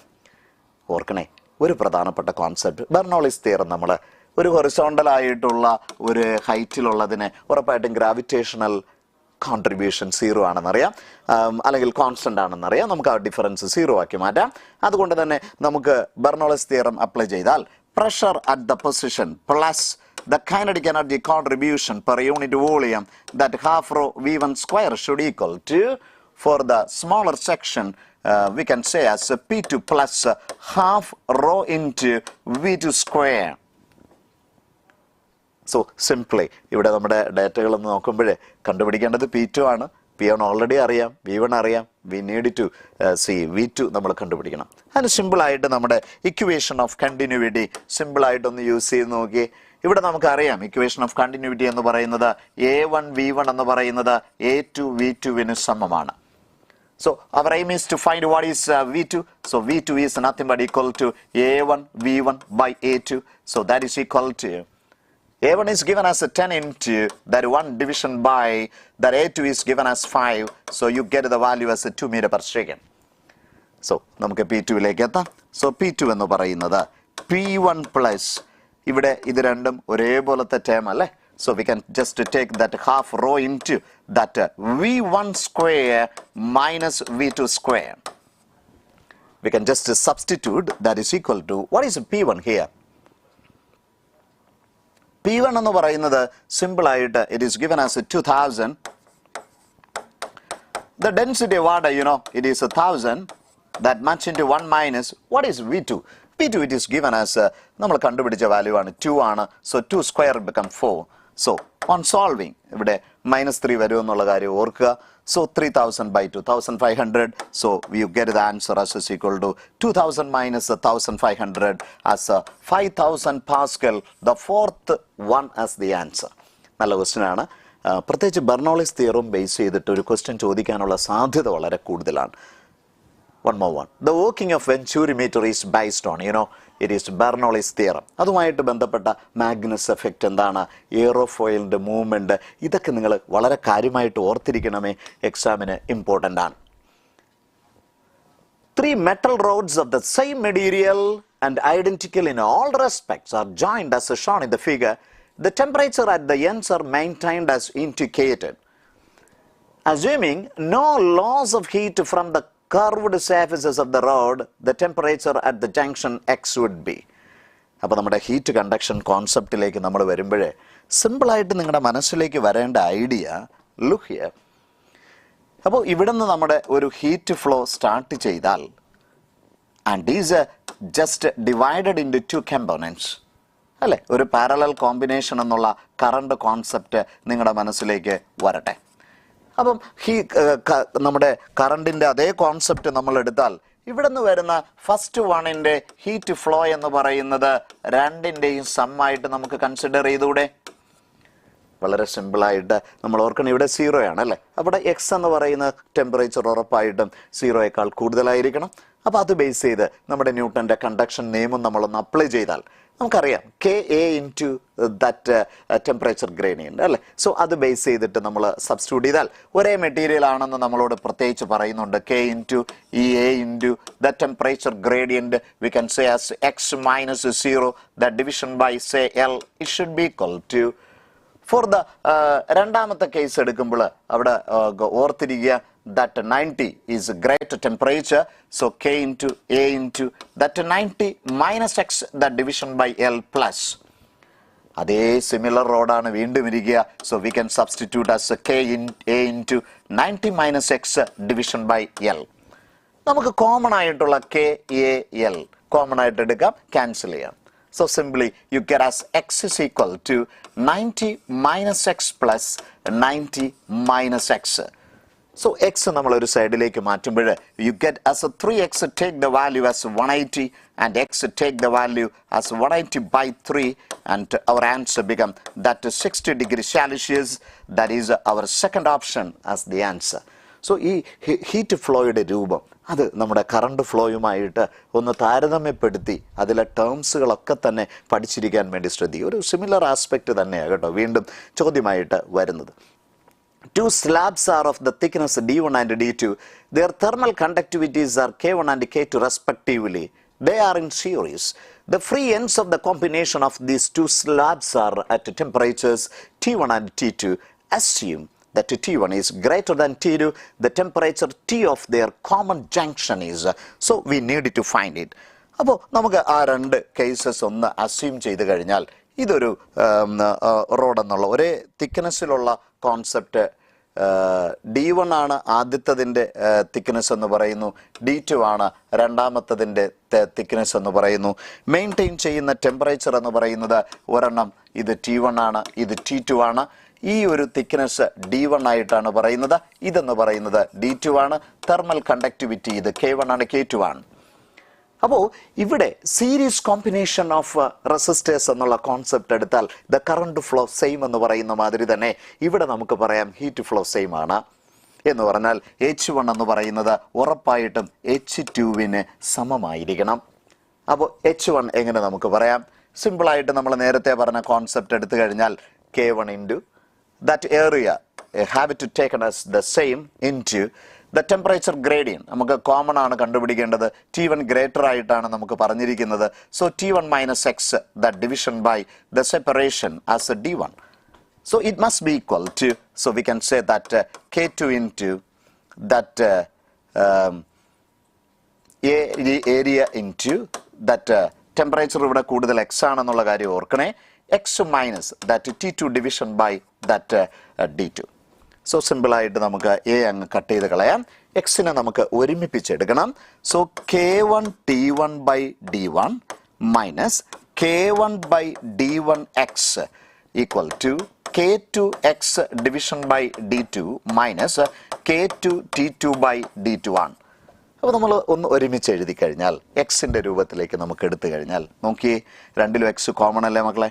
അവിടെ നിന്ന് so we can easily say that K2/D2 plus K1/D1 it should be equal to, so simple ആയിട്ട് so ഇത് നമ്മൾ ഒരേ സൈഡിലേക്ക് കൊണ്ടുവന്നു. അപ്പോൾ അവർ രണ്ടുപേരെയും ഒരുമിപ്പിച്ചാൽ K1T1/D1 plus that K2T2 division by D2 നമ്മളൊന്ന് സോൾവ് ചെയ്താൽ you get our third option as the answer.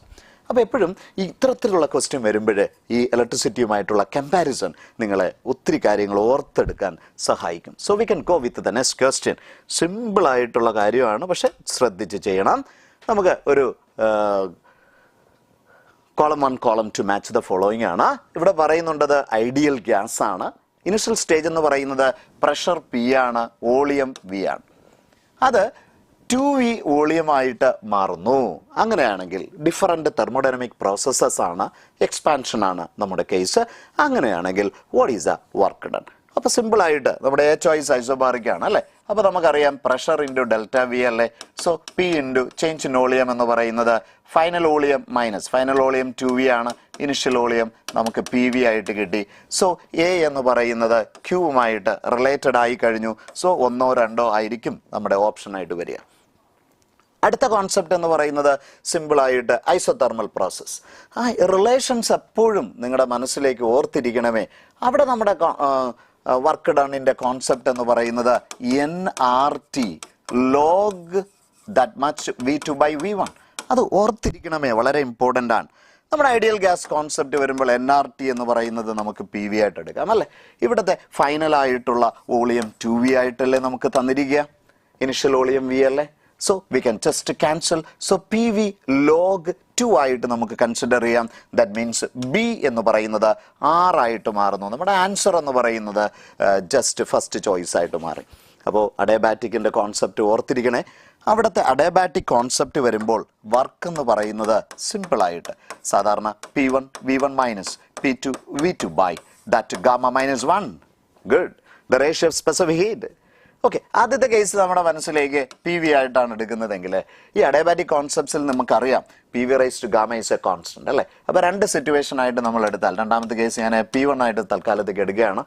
അപ്പോൾ P1 V1 എന്ന് പറയുന്നത് 2V റൈസ് ടു ഗാമയാണ് അല്ലേ? So that is equal to P1 2 rice to gamma V rise to gamma. V rise to കൊടുത്താൽ രണ്ടാമത്തെ അടുത്തുള്ള പ്രഷർ എന്ന് പറയുന്നത് സിമ്പിളായിട്ട് നമുക്ക് കിട്ടിക്കഴിഞ്ഞു P/2 റൈസ് ടു ഗാമ അല്ലെങ്കിൽ P into 2 rice to minus gamma. അങ്ങനെ കിട്ടിയാൽ ഇതിൽ ജസ്റ്റ് ഒന്ന് സബ്സ്റ്റിറ്റ്യൂട്ട് ചെയ്ത് കഴിഞ്ഞാൽ നമ്മുടെ ആൻസർ ആയി കഴിഞ്ഞു. നോക്കിയേ, ആദ്യത്തെ കേസ് എന്ന് പറയുന്നത് ജസ്റ്റ് PV. കാരണം ഈ ചോയ്സസിലെല്ലാം ഒരു പ്രത്യേകത PV നമുക്ക് കോമൺ ആയിട്ടുണ്ട്. ആ ഒരു തരത്തിലേക്ക് വരാനുള്ള ഒരു ശ്രമമാണ്. അപ്പോൾ P2 എന്ന് പറയുന്നത് ഇവിടെ P1 ആയിട്ടാണ് നമ്മൾ കൺസിഡർ ചെയ്തത്. സോ അവിടുത്തെ പ്രഷർ എന്ന് പറയുന്നത് P into 2 rice to minus ഗാമയാണ്. V2 എന്ന് പറയുന്നത് ഡബിൾ V ആയിട്ടാണ് നമുക്ക് കിട്ടിയത്. So that division by gamma minus 1. സിമ്പിളായി. സോ നമുക്ക് PV നമ്മളൊന്ന് കോമൺ ആയിട്ട് എടുത്തു കഴിഞ്ഞാൽ you get the value 1 minus 2 rice to 1 minus gamma that division by gamma minus 1. So that adiabatic goes to P. So the first one is the answer. അപ്പോൾ kinetic theory of ഗ്യാസസും ഇതുമായിട്ട് ബന്ധപ്പെട്ട കാര്യങ്ങളും വളരെ കാര്യമായിട്ട് പഠിക്കാൻ വേണ്ടി ശ്രദ്ധിക്കുക. നോക്കൂ, the PV diagram of a gas undergoing a cyclic process is shown in the graph where P is in units of a Newton per meter square and the volume in centimeter cube. Identify the incorrect statement. മക്കളെ ഓർത്ത് വെക്കേണ്ട കാര്യം നമുക്കറിയാം, ഒരു PV graph വരുമ്പോൾ X ആക്സിസുമായിട്ട് make ചെയ്യുന്ന വോളിയമാണ് important. ഒരു closed structure വരുമ്പോൾ അതിൻ്റെ ഉള്ളിലെ ഏരിയ ആണ് ഇമ്പോർട്ടൻറ്റ്. ഗുഡ്. അപ്പോൾ അങ്ങനെ വരുമ്പോൾ നമ്മൾ ഓരോരോ ചോയ്സായിട്ട് ഒന്ന് നോക്കിയേ. അപ്പോൾ ഇവിടെ പറയുന്നു 0.4 joule of work is done by the gas from A to B. നമ്മുടെ വാല്യൂ ഒന്ന് ശ്രദ്ധിക്കുന്നതിന് പകരം ആ സ്റ്റേറ്റ്മെൻറ്റ് ഒന്ന് ശ്രദ്ധിച്ചു നോക്കൂ. ബൈ ദ ഗ്യാസ്, അപ്പോൾ എയിൽ നിന്ന് ബിയിലേക്ക് വരുമ്പോൾ എക്സ്പാൻഷൻ അല്ലേ. So that statement is correct. By the gas. അടുത്ത് പറയാണ് ഇത് one on the gas from C to D. സിയിൽ നിന്ന് ഡിയിലേക്ക് വരുമ്പോൾ കംപ്രഷൻ ആണ്. ഉറപ്പിക്കാം നമുക്ക് that work is done on the piston on the system എന്ന് നമുക്ക് പറയാൻ പറ്റും. അടുത്ത് പറയുന്നത് നോക്കി, no work is done by the gas from B to C. ബിയിൽ നിന്ന് സി വരുമ്പോൾ volume is a constant and hence there is no work done. That statement is also true. Then what about the fourth one? The work is done by the gas from B to C and on the gas from D to A. B to C വരുമ്പോഴും D to A വരുമ്പോഴും വോളിയത്തിന് constant ആണ്. അതുകൊണ്ട് തന്നെ there is no work done എന്നുള്ള concept ഓർക്കുക. So അവിടെ നിന്ന് നമുക്ക് പറയാം the incorrect statement, that is the fourth option. നമുക്ക് സിമ്പിളായിട്ട് എപ്പോഴും ഓർത്തോണേ, ഇപ്പോൾ എ ബിയുടെ വർക്ക് ഡൺ കണ്ടുപിടിച്ച് ഈ 0.4 കിട്ടാൻ എന്താ ചെയ്യേണ്ടത്? ആ ലൈൻ നമ്മുടെ എക്സ് ആക്സിസുമായിട്ട് മേക്ക് ചെയ്യുന്ന ഏരിയ കണ്ടുപിടിച്ചാൽ മതി. നമുക്ക് ആൻസറിലേക്ക് പെട്ടെന്ന് മൂവ് ചെയ്യാൻ പറ്റും. നോക്കിയേ, which of the following is not an assumption of kinetic theory of gases? അപ്പോൾ അതുമായിട്ട് ബന്ധപ്പെട്ട ഡിഫറൻറ്റ് വെലോസിറ്റീസും ഡിഗ്രീസ് ഓഫ് ഫ്രീഡം ഒക്കെ ബേസ് ചെയ്തിട്ടുള്ള കാര്യങ്ങൾ ഓർത്തിരിക്കുക. The volume occupied by the molecules of the gas is negligible. True. The force of attraction between the molecule is negligible. Potential energy zero എന്നാണ് നമ്മൾ പറയുന്നത് അല്ലേ. The collision between the molecules are elastic purely. All molecules have the same speed. No. നമ്മൾ പറഞ്ഞു അതൊരു random motion ആണ്. And the range is from 0 to yes infinite സ്പീഡിലേക്ക് നമുക്ക് പറയാൻ പറ്റും. സോ നമുക്ക് ഇവിടെ പറയുന്ന നോട്ട് ആൻ അസംഷൻ എന്നുള്ളത് ഫോർത്ത് സ്റ്റേറ്റ്മെന്റ് ആയിട്ട് നമുക്ക് പറയാൻ പറ്റും. The next one. The ratio of Cp by Cv is gamma. Its molecular weight is capital M. The specific heat capacity at a constant pressure. So you should notice the difference between the specific heat capacity and molar specific heat capacity. അപ്പോൾ നമ്മുടെ മനസ്സിലേക്ക് വരേണ്ട ഒരു പ്രധാനപ്പെട്ട concept, നമ്മുടെ Mayer's relation നമുക്കറിയാം, C P minus C V എന്ന് പറയുന്നത് 6. ഇത് നമ്മുടെ മനസ്സിലേക്ക് മോളാർ സ്പെസിഫിക് ഹീറ്റ് കപ്പാസിറ്റി എന്നറിയാം അല്ലേ. അപ്പോൾ നമ്മുടെ സ്പെസിഫിക് ഹീറ്റ് കപ്പാസിറ്റി എങ്ങനെയാണ്? സ്പെസിഫിക് ഹീറ്റ് കപ്പാസിറ്റി എങ്ങനെ നമുക്ക് കണ്ടുപിടിക്കാം? സിമ്പിളായിട്ട് നമ്മുടെ molar specific heat capacity division by M, that's all. അപ്പോൾ സി പിയുടെ വാല്യൂ നമ്മൾ കണ്ടുപിടിക്കാൻ ശ്രമിക്കണം ഇൻ ടേംസ് ഓഫ് ഗാമ. അപ്പോൾ ഒന്ന് സി പി കൊണ്ടൊന്ന് ഡിവൈഡ് ചെയ്താൽ 1 minus C V by C P equal to R by C P ആയിട്ട് നമുക്ക് കിട്ടി അല്ലേ. നമുക്കറിയാം the ratio of specific heat എന്ന് പറയുന്നത് C P by C V ആണ്.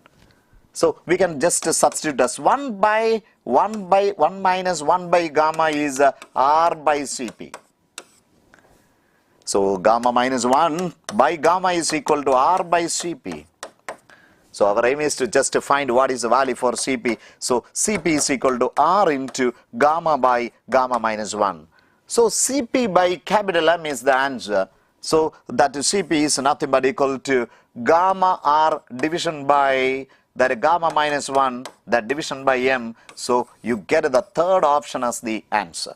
So you should differentiate between what you mean by the specific heat capacity and molar specific heat capacity. The next question. Look here.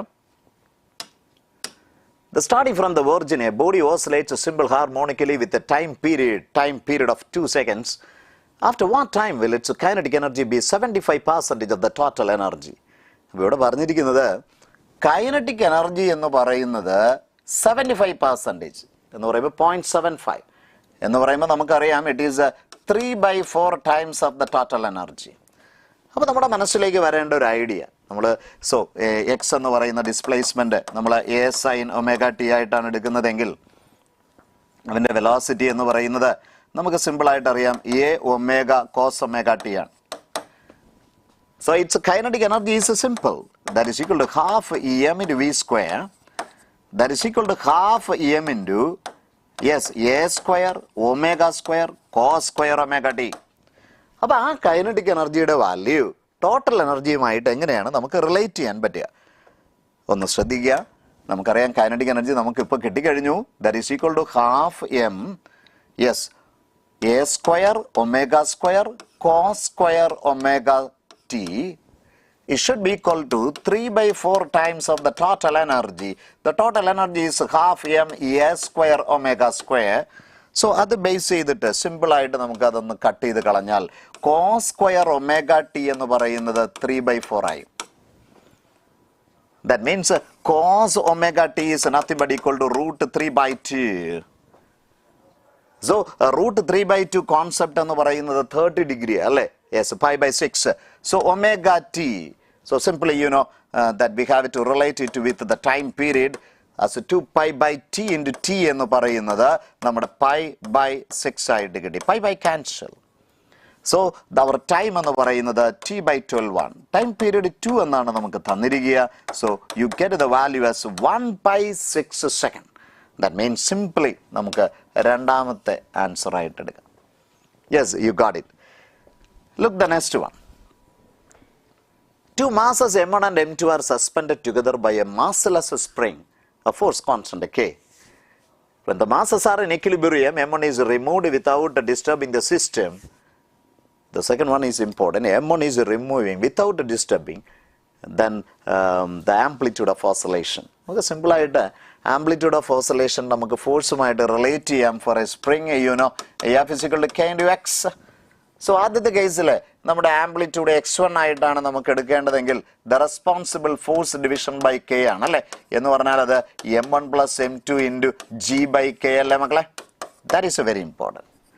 അപ്പോൾ രണ്ടാമത്തെ കേസിൽ എന്താ സംഭവിച്ചേ, നമ്മൾ M1 remove ചെയ്തു. അപ്പോൾ അങ്ങനെ വരുമ്പോൾ M2വിൻ്റെ കോൺട്രിബ്യൂഷൻ മാത്രമല്ലേ ഉള്ളൂ. അങ്ങനെയാണെങ്കിൽ രണ്ടാമത്തവൻ്റെ ആംപ്ലിറ്റ്യൂഡ് എന്ന് പറയുന്നത് M2G ബൈ K ആയിട്ട് നമുക്ക് എടുത്തൂടെ. അങ്ങനെയാണെങ്കിൽ നമ്മൾ റിമൂവ് ചെയ്ത് കഴിഞ്ഞിട്ടുള്ള ആംപ്ലിറ്റ്യൂഡ് എന്ന് പറയുന്നത് x1 മൈനസ് x2 ആയിരിക്കില്ലേ. അപ്പോൾ നമ്മുടെ M2വിൻ്റെ കോൺട്രിബ്യൂഷൻ കട്ട് ചെയ്ത് കളഞ്ഞാൽ M1G ബൈ K അല്ലേ നമ്മുടെ ആൻസർ എന്ന് പറയുന്നത്. So that is the first statement. So വളരെ ഈസി ആയിട്ടുള്ള കോൺസെപ്റ്റാണ്, ഓർത്തിരിക്കുക. So we can move with the next question. വീണ്ടും സിമ്പിളായിട്ടുള്ള ക്വസ്റ്റ്യനാണ്. ഇത്തരത്തിലുള്ള ക്വസ്റ്റ്യൻസ് വരുമ്പോൾ നമ്മൾ ലെങ്തി ആണെന്ന് വിചാരിച്ച് മറ്റൊരർത്ഥത്തിൽ എടുക്കരുതേ, കൃത്യമായിട്ട് അത് വായിച്ച് സ്പോട്ട് ചെയ്യുക. Figure shows the shape of part of A long string in which the transverse waves are produced by attaching one end of the string to the tuning fork of frequency 250 Hz. What is the velocity of the wave? നമ്മൾ സിമ്പിളായിട്ട് velocity എന്ന് പറയുന്നത് frequency into wave ലെന്താണ്. What is a frequency? അതെ, നമ്മുടെ tuning ഫോർക്കിൻ്റെ frequency തന്നെയാണ്. What is a wave length? ആ നമ്മുടെ ഗ്രാഫ് ഒന്ന് ശ്രദ്ധിച്ചാൽ പോരെ. അപ്പോൾ അവൻ്റെ വേവ് ലെന്ത് എന്ന് പറയുന്നത് ഇതുവരെ അല്ലേ വരൂ. So that is equal to 0.1, 0.3. അപ്പോൾ ഇത് എത്രയായിരിക്കും? 0.4 centimeter. So that is equal to 0.4 into 10 to the power of minus 2. So that is equal to 1000 into 10 to the power of minus 3 ആയിട്ട് നമുക്ക് എടുക്കാം. That is 1 meter per second. That is one first choice as the answer. Simple concept ആണ്, ഓർത്തിരിക്കുക. അപ്പോൾ നമുക്കറിയാം velocity of in A string എന്ന് പറയുന്നത് അവൻ്റെ ഫ്രീക്വൻസി ഇൻറ്റു വേവ് ലെന്തായിട്ട് നമ്മൾ കമ്പയർ ചെയ്താൽ answer ആയിക്കഴിഞ്ഞു.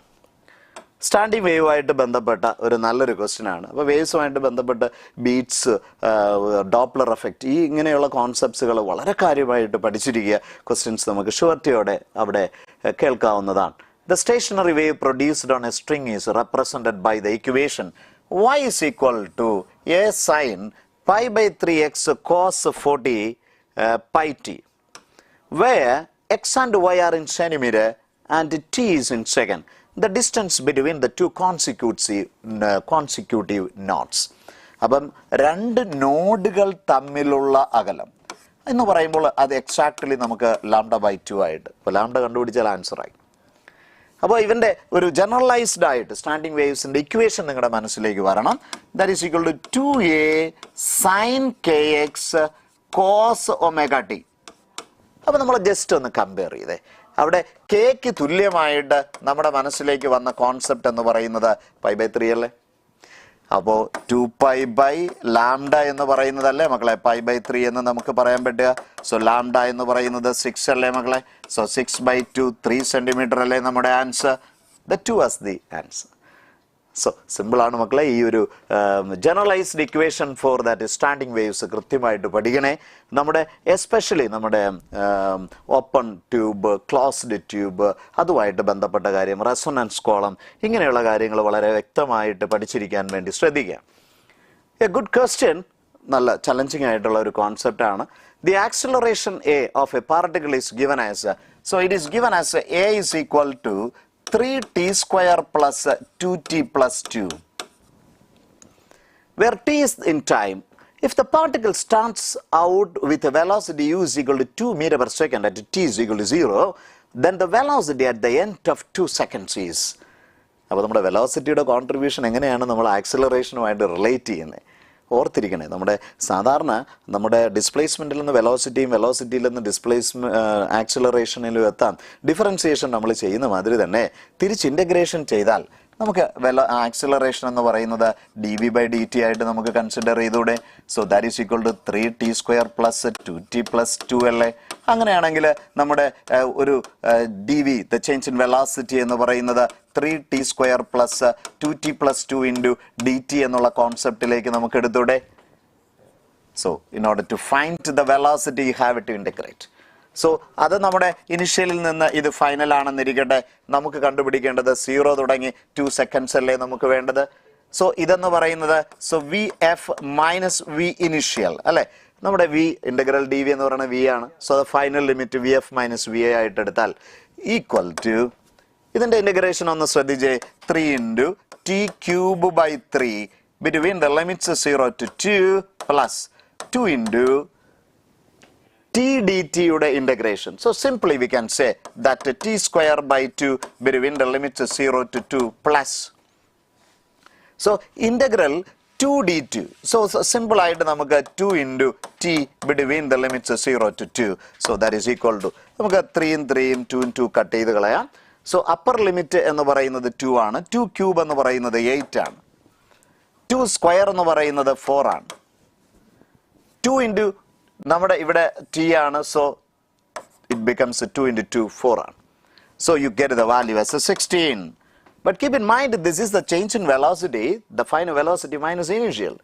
So our aim is to find what is Vf. So that is equal to 16 plus Vi. So that is equal to 16 plus 2. So that is equal to 18 as the answer. So the second option. അപ്പോൾ ഇതൊക്കെ വളരെ ഈ previous year ആയിട്ട് 1 dimensional മോഷനിൽ ചോദിച്ചിട്ടുള്ള ക്വസ്റ്റ്യനുകൾ കൃത്യമായിട്ട് ഒന്നുകൂടെ നോക്കുന്നത് നല്ലതായിരിക്കും. പ്രത്യേകിച്ച് ഡിഫറൻസിയേഷൻ ഇൻ്റഗ്രേഷൻ ഒക്കെ ബേസ് ചെയ്തിട്ട് ചെയ്യുന്ന കോൺസെപ്റ്റ് വളരെ ഇമ്പോർട്ടൻ്റ് ആണ്. Look here, the displacement time graph of a moving particle is as shown in the figure. The instantaneous velocity of the particle is negative at the point. Yes, clear. നമുക്ക് negative എന്ന് പറയുമ്പോൾ നമ്മുടെ മനസ്സിൽ slope negative എന്ന point മതി അല്ലേ. സിമ്പിളായിട്ട് നമുക്ക് നമുക്ക് ഈ ദാറ്റ് ഈസ് എ കോൺസെപ്റ്റ്. വീണ്ടും നമ്മുടെ next question, the mass and volume of A body, it is found to be 5 plus or minus 0.5. That means delta m plus or minus that m plus or minus delta m is given. അതേപോലെ തന്നെ volume v plus or minus delta v is given. The maximum possible error in the density.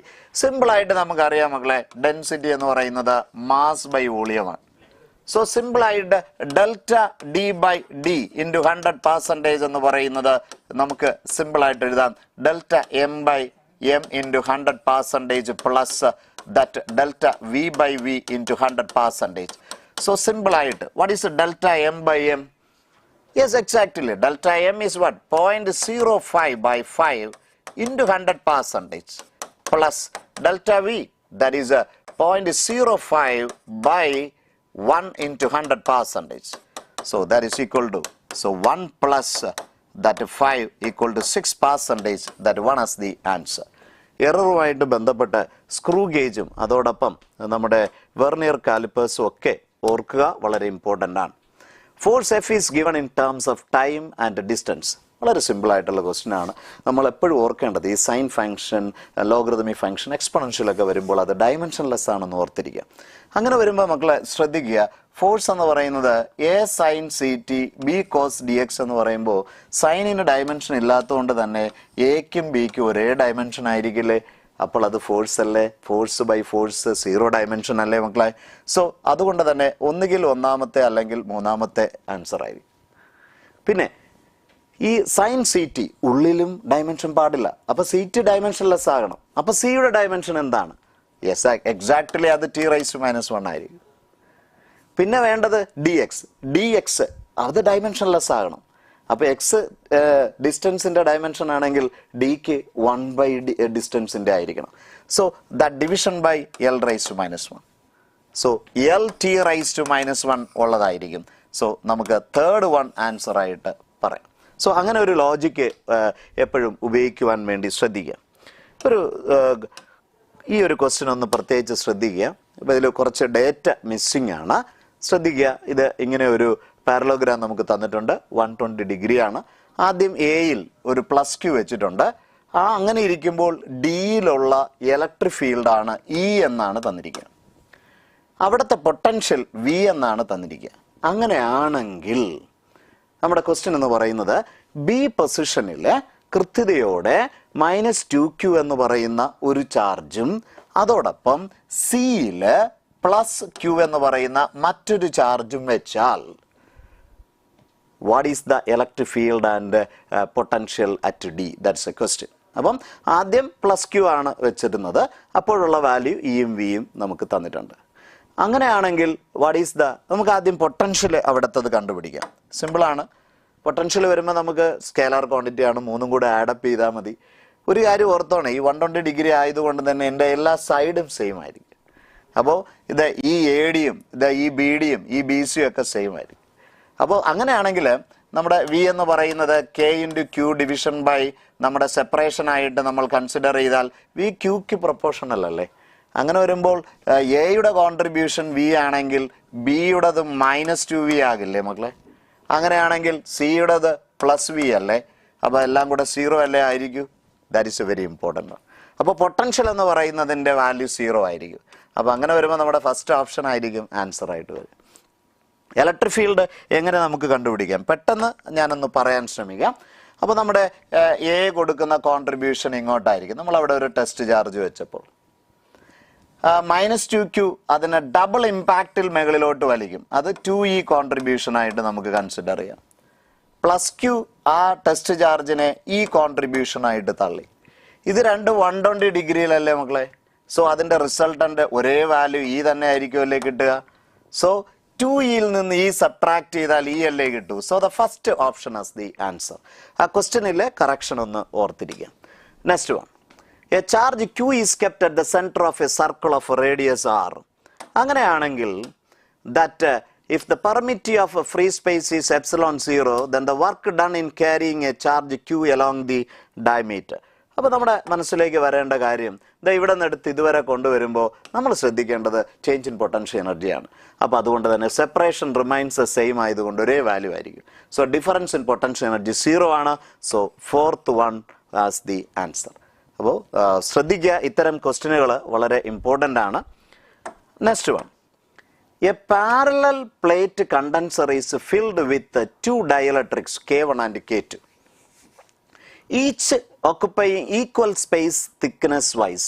If A is the area of each plate and T is the separation, the capacitance. അപ്പോൾ അവിടെ നമ്മൾ capacitor lead നോക്കിയാൽ നമുക്ക് ഇങ്ങനെ ഒരു capacitor, ഇങ്ങനെ ഒരു dielectrics അല്ലെ, ഇങ്ങനെയാണ് കണക്ട് ചെയ്തിരിക്കുന്നത്. അപ്പോൾ അവിടെ ചാർജ് ഫ്ലോ കോൺസ്റ്റൻ്റ് ആയതുകൊണ്ട് നമുക്ക് ഇവരെ സീരീസ് കോമ്പിനേഷൻ ആയിട്ട് നമുക്ക് കൺസിഡർ ചെയ്യാം. അതാണ് ഏറ്റവും ഇമ്പോർട്ടൻ്റ് ആയിട്ടുള്ള കാര്യം. എന്ന് പറഞ്ഞാൽ ഇത് നമുക്ക് C1 ആയി എടുക്കാം, ഇത് C2 ആയിട്ട് നമുക്ക് കൺസിഡർ ചെയ്യാം. അങ്ങനെയാണെങ്കിൽ ഓരോന്നിനും നമുക്ക് ഇവിടുത്തെ കോൺസ്റ്റൻ്റ് ആയിട്ട് ഡയലക്ട്രിക് കോൺസ്റ്റൻ്റ് K1 ആണ്. അപ്പോൾ അവിടുത്തെ ഏരിയ A ആയിട്ട് നമുക്ക് കൺസിഡർ ചെയ്യാം. സെപ്പറേഷൻ ടോട്ടലായിട്ട് നമുക്ക് T ആയിട്ടാണ് നമുക്ക് തന്നിരിക്കുക. അപ്പോൾ ഇവിടുത്തത് T/2 ആയിട്ട് നമുക്ക് കൺസിഡർ ചെയ്യാം. അതേപോലെ C2 എടുക്കുമ്പോൾ K2, A എടുക്കാം, ഏരിയ തിക്നെസ് T/2 തന്നെയാണ്.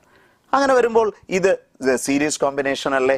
സോ സിമ്പിളായിട്ട് 1/C എന്ന് പറയുന്നത് 1/C1 + 1/C2 അല്ലേ? അപ്പോൾ സാറ് കൃത്യമായിട്ട് സബ്സ്റ്റിറ്റ്യൂട്ട് ചെയ്യാം. അത് നിങ്ങൾ നോക്കി പഠിക്കുക. So that is equal to C1. C1 എന്ന് പറയുന്നത് K1 × ε0 A by the thickness എന്ന് പറയുന്നത് T/2 ആണ്. അതേപോലെ C2 എന്ന് പറയുന്നത് K2 × ε0 A ബൈ T/2. അങ്ങനെ വരുന്ന സമയത്ത് നമുക്ക് after solution U get the value as the third option as the answer. അപ്പോൾ ഈ ഒരു മെത്തേഡ് ഒന്ന് ഓർമ്മയിരിക്കട്ടെ.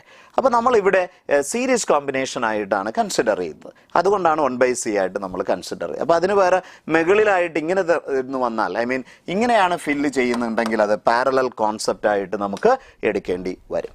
The next one, 6 cells, each of EMF 2 volt and internal resistance 0.1 ohm are connected to the 3 resistance as shown. The reading of the low resistance ammeter A in the circuit is. ഇത് ശ്രദ്ധിക്കേണ്ട ഒരു concept ആണ്, ഓർത്തിരിക്കുക. അപ്പോൾ നമ്മുടെ 6 cells each of EMF 2 volt ആണ്. അപ്പോൾ നമ്മുടെ മനസ്സിലേക്ക് വരേണ്ടത് ഇവിടെ നമ്മുടെ 6 × 2 എന്ന് പറയുന്ന NE എഫക്റ്റ് ആണ് നമുക്ക് അവിടെ EMFന് കൊടുക്കുക. ഇന്റേണൽ റെസിസ്റ്റൻസ് ആയിട്ട് നമുക്ക് ഇവിടെ പറഞ്ഞിട്ടുണ്ട് ഒരാൾക്ക് 0.1 ആണ്. അപ്പോൾ ഈ 6 എണ്ണം സീരീസോടെ വരുമ്പോൾ നമുക്ക് സിമ്പിളായിട്ട് അവിടുത്തെ ഇന്റേണൽ എഫക്റ്റീവ് എന്ന് പറയുന്നത് 0.1 × 6 ആയിട്ട് നമുക്ക് കൺസിഡർ ചെയ്യാം. അപ്പോൾ സിമ്പിളായിട്ട് ഈ ക്വസ്റ്റ്യൻ ചെയ്യുന്ന വഴി ഞാൻ പറയാം, അത് ശ്രദ്ധിച്ചിരിക്കുക. അപ്പോൾ ഇപ്പോൾ ഇവിടുത്തെ എഫക്റ്റീവ് EMF ആയില്ലേ, R എഫക്റ്റീവ് ആയില്ലേ, ഇതിൻ്റെ നെറ്റായിട്ടുള്ള എഫക്റ്റീവ് റെസിസ്റ്റൻസ് നമ്മൾ കണ്ടുപിടിക്കുക. അങ്ങനെ വരുമ്പോൾ സർക്യൂട്ട് സിമ്പിളായിട്ട് ഇതാ ഇങ്ങനെ മാറും. അപ്പോൾ ഇതെല്ലാം കൂടെ ഒരുമിച്ച് ഒറ്റ റെസിസ്റ്റർ ആക്കാം. ഇത് R എഫക്റ്റീവ് ആക്കാം, ഇത് E ആകാം. അങ്ങനെയാണെങ്കിൽ ഇവിടത്തൂടെയുള്ള കറണ്ട് I കണ്ടുപിടിച്ചൂടെ? സോ I എന്ന് പറയുന്നത് സിമ്പിളായിട്ട് that capital E division by that R + R effective. I കണ്ടുപിടിക്കുക. I ആണെങ്കിൽ മക്കളെ നമുക്ക് കണ്ടുപിടിക്കാൻ ഇവിടെ പറഞ്ഞിരിക്കുന്നത് I1ന്റെ വാല്യൂ അല്ലേ? ദാ സിമ്പിളായിട്ട് നമുക്ക് കണ്ടുപിടിക്കാം. I1 എന്ന് പറയുന്നത് നമുക്കറിയാമല്ലോ, ദ ഇൻവേഴ്സ് റേഷ്യോ ആയതുകൊണ്ട് 4 ഡിവിഷൻ ബൈ 6 + 4 × ഈ ടോട്ടൽ കറണ്ട് ഇട്ട് കൊടുത്താൽ മക്കളെ ആൻസർ ആയി കഴിഞ്ഞു. അപ്പോൾ ആ സ്റ്റെപ്പ് ഒന്ന് വെച്ച് നന്നായിട്ട് ട്രൈ ചെയ്യാൻ വേണ്ടി ശ്രദ്ധിക്കുക. Next one, in a metre bridge experiment the value of unknown resistance is 2 ohm. To get the balancing point at 40 cm distance from the same end, the resistance in the resistance box will be. അപ്പോൾ ഇവിടെ നമ്മൾ ശ്രദ്ധിക്കേണ്ടത് unknown resistance 2 ohm. അപ്പോൾ left ഗ്യാപ്പിൽ say 2 ohm ആണ് connect ചെയ്തത്. അങ്ങനെയാണെങ്കിൽ the value of unknown resistance is 2 ohm. To get the balancing point at 40, the resistance of the resistance box. അപ്പോൾ നമ്മുടെ ഗ്യാപ്പ് 2-ൽ നമ്മുടെ റെസിസ്റ്റൻസ് ബോക്സ് 6 ആണ് വാല്യൂ കൊടുത്തതെങ്കിൽ നമ്മൾ സിമ്പിളായിട്ട് പഠിച്ചിട്ടുണ്ട്, ഇത് P ആണ്, ഇത് Q ആണെങ്കിൽ P/Q ദാറ്റ് ഈസ് 2/R എന്ന് പറയുന്നത് ബാലൻസ് ലെങ്ത് L എന്ന് പറയുന്നത് 40 അല്ലേ, by 100 - 40 അല്ലേ, സോ 60 അല്ലേ നമുക്ക് കിട്ടൂ. So that is equal to 2/3 അല്ലേ, that is 2/R. So what is the value for R? It is equal to just that 3 ohm as the answer. Yes, simple ആയിട്ടുള്ള question ആണ്, ഓർത്തിരിക്കുക. നെക്സ്റ്റ് വൺ, അപ്പോൾ ഇതൊരു conceptual question ആണ്, ഒന്ന് ഓർക്കണേ. ഒരു 3 bulb നമ്മൾ സീരീസോടെ കണക്ട് ചെയ്തിട്ടുണ്ട്, ഒരു അമീറ്റർ ഉണ്ട്. അപ്പോൾ അമീറ്റർ ഒരു റീഡിങ് നടത്തുകയാണ് 0.5. പക്ഷേ L3 എന്ന് പറയുന്നതിൻ്റെ ടിൽറ്റ് അത് ഗ്ലോ കുറവാണ് എന്നുള്ള ഒരു അസംഷൻ ഒന്ന് എടുക്കുക. എന്താണ് അതിൻ്റെ റീസൺ? എന്തായാലും അമീറ്റർ ഫോൾട്ടി ആണെങ്കിൽ റീഡിങ് കാണിക്കത്തില്ല. പിന്നെ പറയുന്നു filament of L3 is broken. Fourth choice നോക്കിയേ, there is a break in the connecting wire. അങ്ങനെയാണെങ്കിൽ ഉറപ്പായിട്ടും അമീറ്റർ റീഡിങ് കാണിക്കില്ല, കാരണം ബ്രേക്ക് ആയി കഴിഞ്ഞു. അവിടെ നമ്മൾ എപ്പോഴും ഓർത്തിരിക്കണേ, ഒരു സീരീസ് കോമ്പിനേഷൻ വരുമ്പോൾ എപ്പോഴും കറണ്ട് കോൺസ്റ്റന്റ് ആയതുകൊണ്ട് പവർ എന്ന് പറയുന്നത് I²R ആയിരിക്കും. പവർ എപ്പോഴും റെസിസ്റ്റൻസുമായിട്ട് ഡയറക്റ്റ്ലി പ്രൊപ്പോർഷണലാണ്. അതുകൊണ്ട് തന്നെ റെസിസ്റ്റൻസ് വളരെ കുറവായിട്ടുള്ളതാണെങ്കിൽ ഗ്ലോ കുറവായിരിക്കുമെന്നുള്ള കോൺസെപ്റ്റ് വളരെ ഇമ്പോർട്ടൻ്റ് ആയ കാര്യമാണ്. So the third option is the answer. Next one. Figure here shown 3 long straight and parallel conductors A, B and C carrying currents 3 ampere, 1 ampere and 2 ampere respectively. A length of 0.5 meter of the wire B experiences a force of. അവിടെ നമ്മുടെ മനസ്സിലേക്ക് വരാനുള്ള ഒരു പ്രധാനപ്പെട്ട കാര്യം, the force per unit length എന്ന് പറയുന്നത് നമ്മൾ പഠിച്ചിട്ടുണ്ട്. That is μ0/4π × 2I1 I2 division by separation. അപ്പോൾ നമ്മൾ ഓർക്കണേ, ആദ്യത്തെ 2 വയർ എടുക്കുമ്പോഴും ഒന്ന് ശ്രദ്ധിച്ചു നോക്കിയേ, അവിടുത്തെ direction of flow of current opposite അല്ലേ, so there should be repulsion അല്ലേ ഉണ്ടാവും. അതേപോലെ നോക്കി 1 ആംപിയറും 2 ആംപിയറും നോക്കി, അപ്പോൾ സ്വാഭാവികപരമായിട്ട് റിപ്പൽഷൻ അല്ലേ ഉണ്ടാവും. അപ്പോൾ ഇതിൻ്റെ നെറ്റാണ് നമുക്ക് കണ്ടുപിടിക്കേണ്ടത്. യെസ്, അപ്പോൾ ഈ force per unit length AB combination ആദ്യം കണ്ടുപിടിക്കുക, ദെൻ BC കോമ്പിനേഷൻ ആദ്യം കണ്ടുപിടിക്കുക. അപ്പോൾ നമുക്ക് കിട്ടുന്നത് ഫോഴ്സ് പെർ യൂണിറ്റ് ലെങ്ത് ആണ്. എന്നിട്ട് ഫോഴ്സ് കണ്ടുപിടിക്കാൻ നമ്മൾ പറഞ്ഞ ലെങ്ത് കൊണ്ട് നമ്മുടെ വാല്യൂവിനെ മൾട്ടിപ്ലൈ ചെയ്താൽ you get the answer S 5 into 10 to the power of -6 Newton from left to right. Next one. നോക്കൂ, a closed loop lying in the xy plane carries a current. If a uniform magnetic field B is present in the region, the force acting on the loop will be 0 if the magnetic field is in. അപ്പോൾ എപ്പോഴും ഓർക്കണം, force എന്ന് പറയുമ്പോൾ ILB sin θ അല്ലേ. അപ്പോൾ അവിടുത്തെ L എന്ന് പറയുന്നത് L എഫക്റ്റീവ് ആണ്.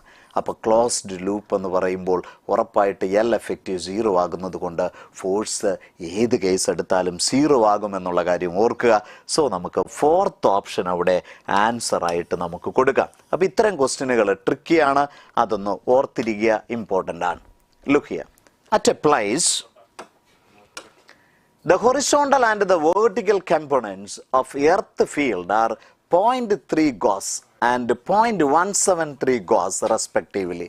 The angle of dip at the place. നമ്മൾ ജസ്റ്റ് ഒന്ന് മെമ്മറൈസ് ചെയ്താൽ മതി മക്കളെ.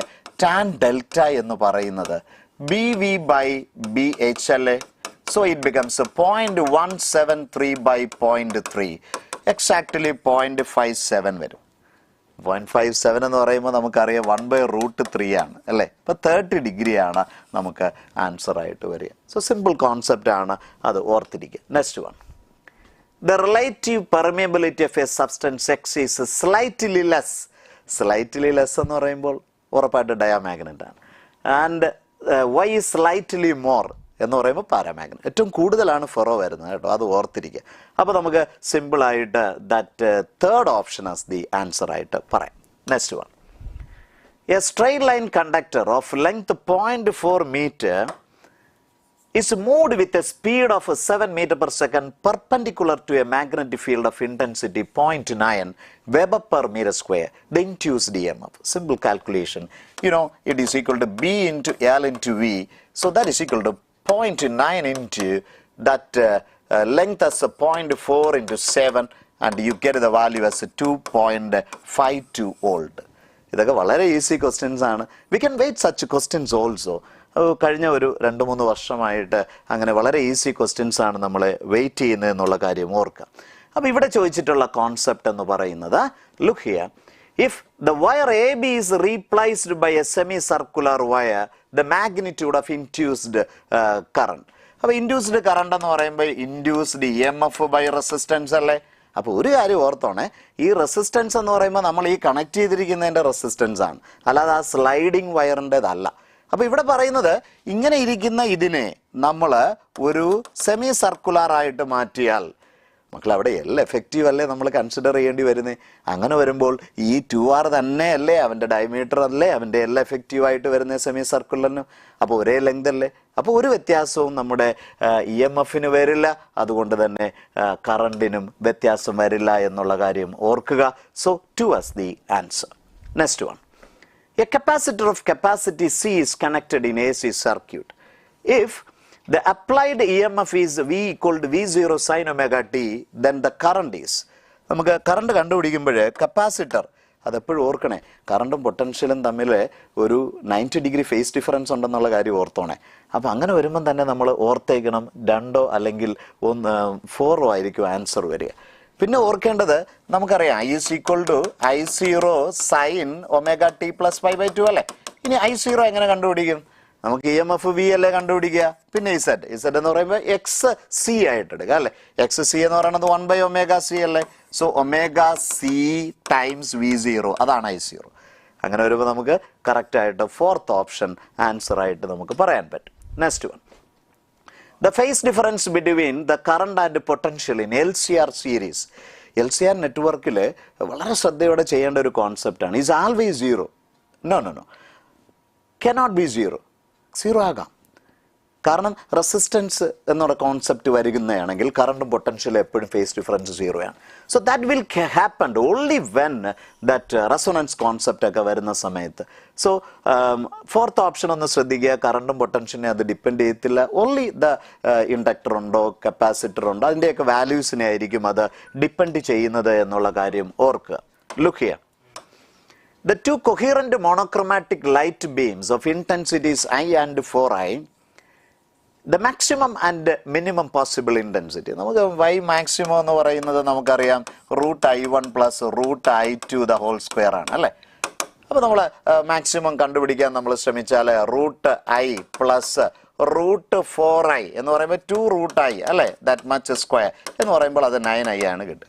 I മിനിമം എന്ന് പറയുമ്പോൾ അത് എത്രയാണ്? മക്കൾ അതെപ്പോഴും ഓർക്കണം, √I1 difference √I2 that much square ആണ്. That is equal to √I minus 2√I the whole square എന്ന് പറയുമ്പോൾ അത് I ആയിട്ട് നമുക്ക് കൺസിഡർ ചെയ്യാം. എന്ന് പറയുമ്പോൾ U get the answer as the third one, 9I and I as the answer. Next one. A ray of light passes through an equilateral prism such that the angle of emergence is equal to the angle of incidence. So I-യും E-യും സമമാണ് എന്നാണ് നമ്മളോട് പറയാം. And is equal to 3/4 of the angle of the prism. What is the angle of deviation? So simply നമുക്കറിയാം that deviation is nothing but equal to I plus E minus capital A. I-യും E-യും equal ആയതുകൊണ്ട് തന്നെ 2I minus A ആയിട്ട് നമുക്ക് consider ചെയ്യാം. I നമുക്ക് തന്നിട്ടുണ്ട്, it is equal to 3/4 of A. That is equal to, so simple ആയിട്ട് നമ്മൾ കാൽക്കുലേറ്റ് ചെയ്താൽ, so 3/2A minus A, that is A/2, that is equal to 60/2, 30 degree as the answer. So the fourth option as the answer. Look here. ഞാൻ അതിൻ്റെ step കാര്യമായിട്ട് പറയാം, നിങ്ങളത് calculate ചെയ്യുക. An object is placed first at infinity. അപ്പോൾ ഇൻഫിനിറ്റിയിൽ ഇരിക്കുക എന്ന് പറയുമ്പോൾ നമുക്കറിയാം പാരലായിട്ട് അത് എക്സാക്ട്ലി ഫോക്കൽ ലെന്തിലായിരിക്കും നമ്മുടെ ഇമേജിൽ തരിക. ഇതാണ് first case. And then at 20 cm from the object side focal plane. അതെപ്പോഴും ഓർക്കണേ. രണ്ടാമത്തെ കേസ് എന്ന് പറയുമ്പോൾ ഇവിടെ നിന്ന് അവൻ്റെ ഫോക്കൽ പ്ലെയിൻ എന്ന് പറയുമ്പോൾ plane passing to the focus, അവിടെ നിന്ന് 20 cm, യെസ്, അവിടെയാണ് വെച്ചിരിക്കുക. അപ്പോൾ ഓബ്ജക്ട് ഡിസ്റ്റൻസ് എത്രയായിട്ട് നിങ്ങളുടെ മനസ്സിലേക്ക് വരണം? That is equal to minus of F plus 20. ഇതാണ് ഇമ്പോർട്ടൻ്റ് ആയ കാര്യം.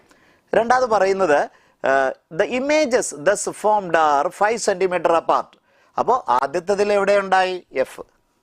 രണ്ടാമത് ഉറപ്പായിട്ടും 5 cm അഹെഡ് ആകില്ലേ? അപ്പോൾ നമുക്ക് V എന്ന് പറയുന്നത് നമുക്ക് F പ്ലസ് 5 ആയിട്ട് നമുക്ക് കൺസിഡർ ചെയ്തൂടെ? അങ്ങനെയാണെങ്കിൽ what is A focal length? നമുക്ക് സിമ്പിളായിട്ട് ചെയ്യാം. അവിടെ നമ്മുടെ -1/u plus 1/v is equal to 1/f ആണ്. യുവും വിയും വിത്ത് സൈൻ കൺവെൻഷൻ നിങ്ങൾ ഇതേപോലെ സബ്സ്റ്റിറ്റ്യൂട്ട് ചെയ്യുക. പ്രോസസ് ചെയ്യുമ്പോൾ നമ്മുടെ ഫോക്കൽ ലെങ്ത് എന്ന് പറയുന്നത് 10 cm ആയിട്ട് നമുക്ക് കിട്ടും. Next one. If two identical light sources emit light of the same wavelength, then they will exhibit interference. Coherent sources ആയിരിക്കണം. കൊഹിറൻ്റ് സോഴ്സസിൽ ഏറ്റവും പ്രധാനപ്പെട്ട കോൺസെപ്റ്റ് എന്ന് പറയുന്നത് ഫേസ് ഡിഫറൻസ് റിമൈൻസ് കോൺസ്റ്റൻ്റ് ആയിരിക്കണം. രണ്ട് ഇൻഡിപെൻഡൻറ്റ് സോഴ്സസ് ഒരിക്കലും എക്സിബിറ്റ് ചെയ്യത്തില്ല എന്നുള്ള കോൺസെപ്റ്റ് ഓർത്തിരിക്കുക. വീണ്ടും ആവർത്തിക്കുന്ന ഒരു ക്വസ്റ്റ്യൻ ആണ്. Interference fringes are obtained due to the interference of waves from two coherent sources of light with amplitude A1 and A2. The ratio of the maximum and minimum intensities. അപ്പോൾ maximum എന്ന് പറയുമ്പോൾ ഓർക്കുക A1 plus A2 the whole square ആണ്. ഇവിടെ A1 എന്ന് പറയുന്നത് that is nothing but equal to 2A2 plus A2 that much square. So 9A2 square ആയിട്ട് നമുക്ക് കൺസിഡർ ചെയ്യാം. അതേപോലെ തന്നെ I മിനിമം എന്ന് പറയുന്നത് A1 minus A2 the whole square എന്ന് പറയുമ്പോൾ 2A2 minus A2 that is A2 square. അപ്പോൾ അവയുടെ റേഷ്യോ എന്ന് പറയുന്നത് നമുക്ക് എക്സാക്ട്ലി 9 ആയിട്ട് നമുക്ക് കിട്ടും. Next one.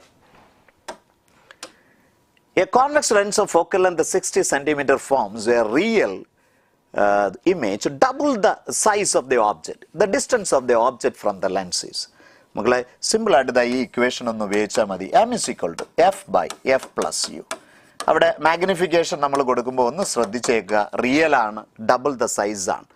സോ നമുക്ക് കൃത്യമായിട്ട് ആൻസർ കിട്ടും. That is 24 cm. Next question. Mark the correct statement. In photo electric effect, electrons are emitted from metal surface when light falls on it. എല്ലാ കേസിലും അത് ട്രൂ അല്ല കേട്ടോ. എപ്പോഴും വർക്ക് ഫംഗ്ഷനേക്കാൾ കൂടുതലായിരിക്കണം. അപ്പോൾ അതുകൊണ്ട് തന്നെ അതിനെ നമുക്ക് റൈറ്റ് ആയിട്ട് എപ്പോഴും പറയാൻ പറ്റില്ല. വീണ്ടും the kinetic energy of the photo electrons is more for light of longer wave length. എപ്പോഴും ഓർത്തിരിക്കണം, വേവ് ലെങ്ത് കൂടുന്നതനുസരിച്ച് എനർജി കുറയുകയാണ് സംഭവിക്കുക. അപ്പോൾ ആ രണ്ട് സ്റ്റേറ്റ്മെൻറ്റും നമുക്ക് കറക്റ്റ് എന്ന് നമുക്ക് പറയാൻ പറ്റില്ല. So none of these is the correct answer. ഒരു സ്പെഷ്യൽ ആയിട്ടുള്ള കോൺസെപ്റ്റ് എന്ന് ഓർത്തിരിക്കുക. If the threshold wavelength of light for the photoelectric effect is for sodium is 6800 Armstrong, then the work function is. Work function എന്ന് പറയുമ്പോൾ h into new ആണ് അല്ലേ. അവിടെ h c/λ ആയിട്ട് എടുക്കാമല്ലോ. പക്ഷെ അവിടെ നമ്മൾ ശ്രദ്ധിക്കുക, ഇത് ആൻസർ ജൂളിലാണ് കിട്ടുന്നത്. അതിനെ നമുക്ക് നമ്മുടെ ഇലക്ട്രോൺ വോൾട്ടിലേക്ക് മാറ്റാൻ c കൊണ്ട് ഡിവൈഡ് ചെയ്യുക. നമുക്ക് എല്ലാ ഫാക്ടേഴ്സും നമുക്ക് വ്യക്തമായിട്ട് അറിയാം. U get the answer as the first option as the answer. Next one. If Nb and Ne the number of holes and conduction electrons in a semiconductor, then എപ്പോഴും ഓർക്കേണ്ടത് നമ്പർ ഓഫ് ഹോൾസ് കൂടുതൽ വരുന്നത് P type അല്ല, electron കൂടുതലായിട്ട് വരുന്നത് N type, same വരുന്നത് നമ്മുടെ ഇൻട്രിൻസിങ്ങിനാണ്. So third one as the answer for the question. Next one. See, in the circuit given below, the value of current is. സിമ്പിളായിട്ട് നമുക്ക് ചെയ്യാൻ പറ്റുന്നേ ഉള്ളൂ അല്ലേ. നോക്കിയേ, അവർ ഐഡിയൽ പി എൻ ജംഗ്ഷൻ ആയിട്ട് എടുത്താൽ ഇവിടെ ചേഞ്ച് ഇൻ പൊട്ടൻഷ്യൽ എന്ന് പറയുന്നത് 4-1 അല്ലേ മക്കളെ. റെസിസ്റ്റൻസ് എന്ന് പറയുന്നത് 300 അല്ലേ. സോ 3/300 അല്ലേ നമുക്ക് കിട്ടുന്നത്. സോ 1/100 അല്ലേ. So that is equal to 10 to the power of -2. So second one as the answer. The next one. In which of the following cases the potential drop across the PN junction are equal? അപ്പോൾ നമ്മൾ ശ്രദ്ധിക്കേണ്ടത് ഈ രണ്ട് structures നമ്മൾ നോക്കുമ്പോൾ ഏതൊക്കെ ഡയോഡുകളാണ് ഒരേ ഡയറക്ഷനിൽ ഇരിക്കുക.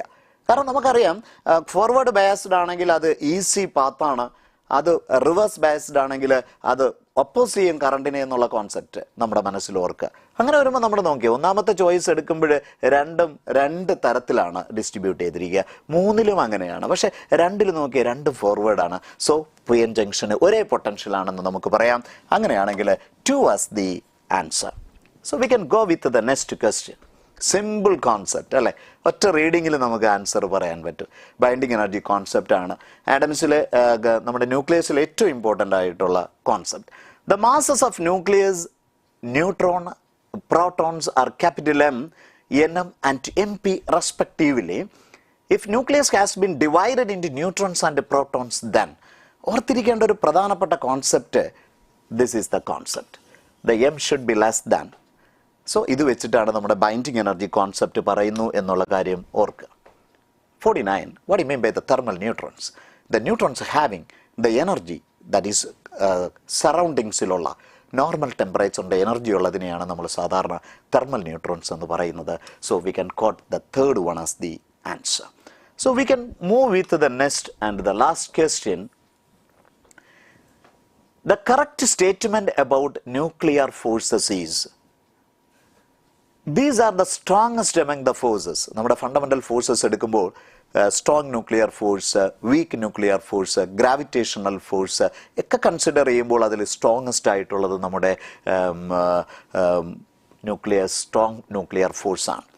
അടുത്ത് പറയുന്നത് ദീസ് ആർ ഷോർട്ട് റേഞ്ച്, അത് ട്രൂ ആണ്. These are the charge independent, കാരണം എക്സ്ചേഞ്ച് ഫോഴ്സസ് ആണെന്നുള്ള കോൺസെപ്റ്റ് നമുക്ക് വ്യക്തതയോടെ അറിയാം. And all of the above എല്ലാം ട്രൂ ആണ്. അത് വളരെ പ്രാധാന്യമായിട്ടുള്ള കോൺസെപ്റ്റാണ്. ഇൻ അഡീഷൻ ടു ദാറ്റ് അത് നോൺ കൺസർവേറ്റീവ് ആണെന്നുള്ള കാര്യം ഓർമ്മയിരിക്കട്ടെ. അതോടൊപ്പം തന്നെ എക്സ്ചേഞ്ച് ഫോഴ്സ് ആണെന്നുള്ള കോൺസെപ്റ്റും ഇമ്പോർട്ടൻ്റ് ആണ്.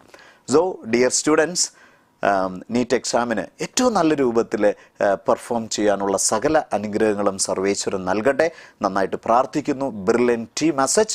പക്ഷേ keep in mind, each and every portions are very important.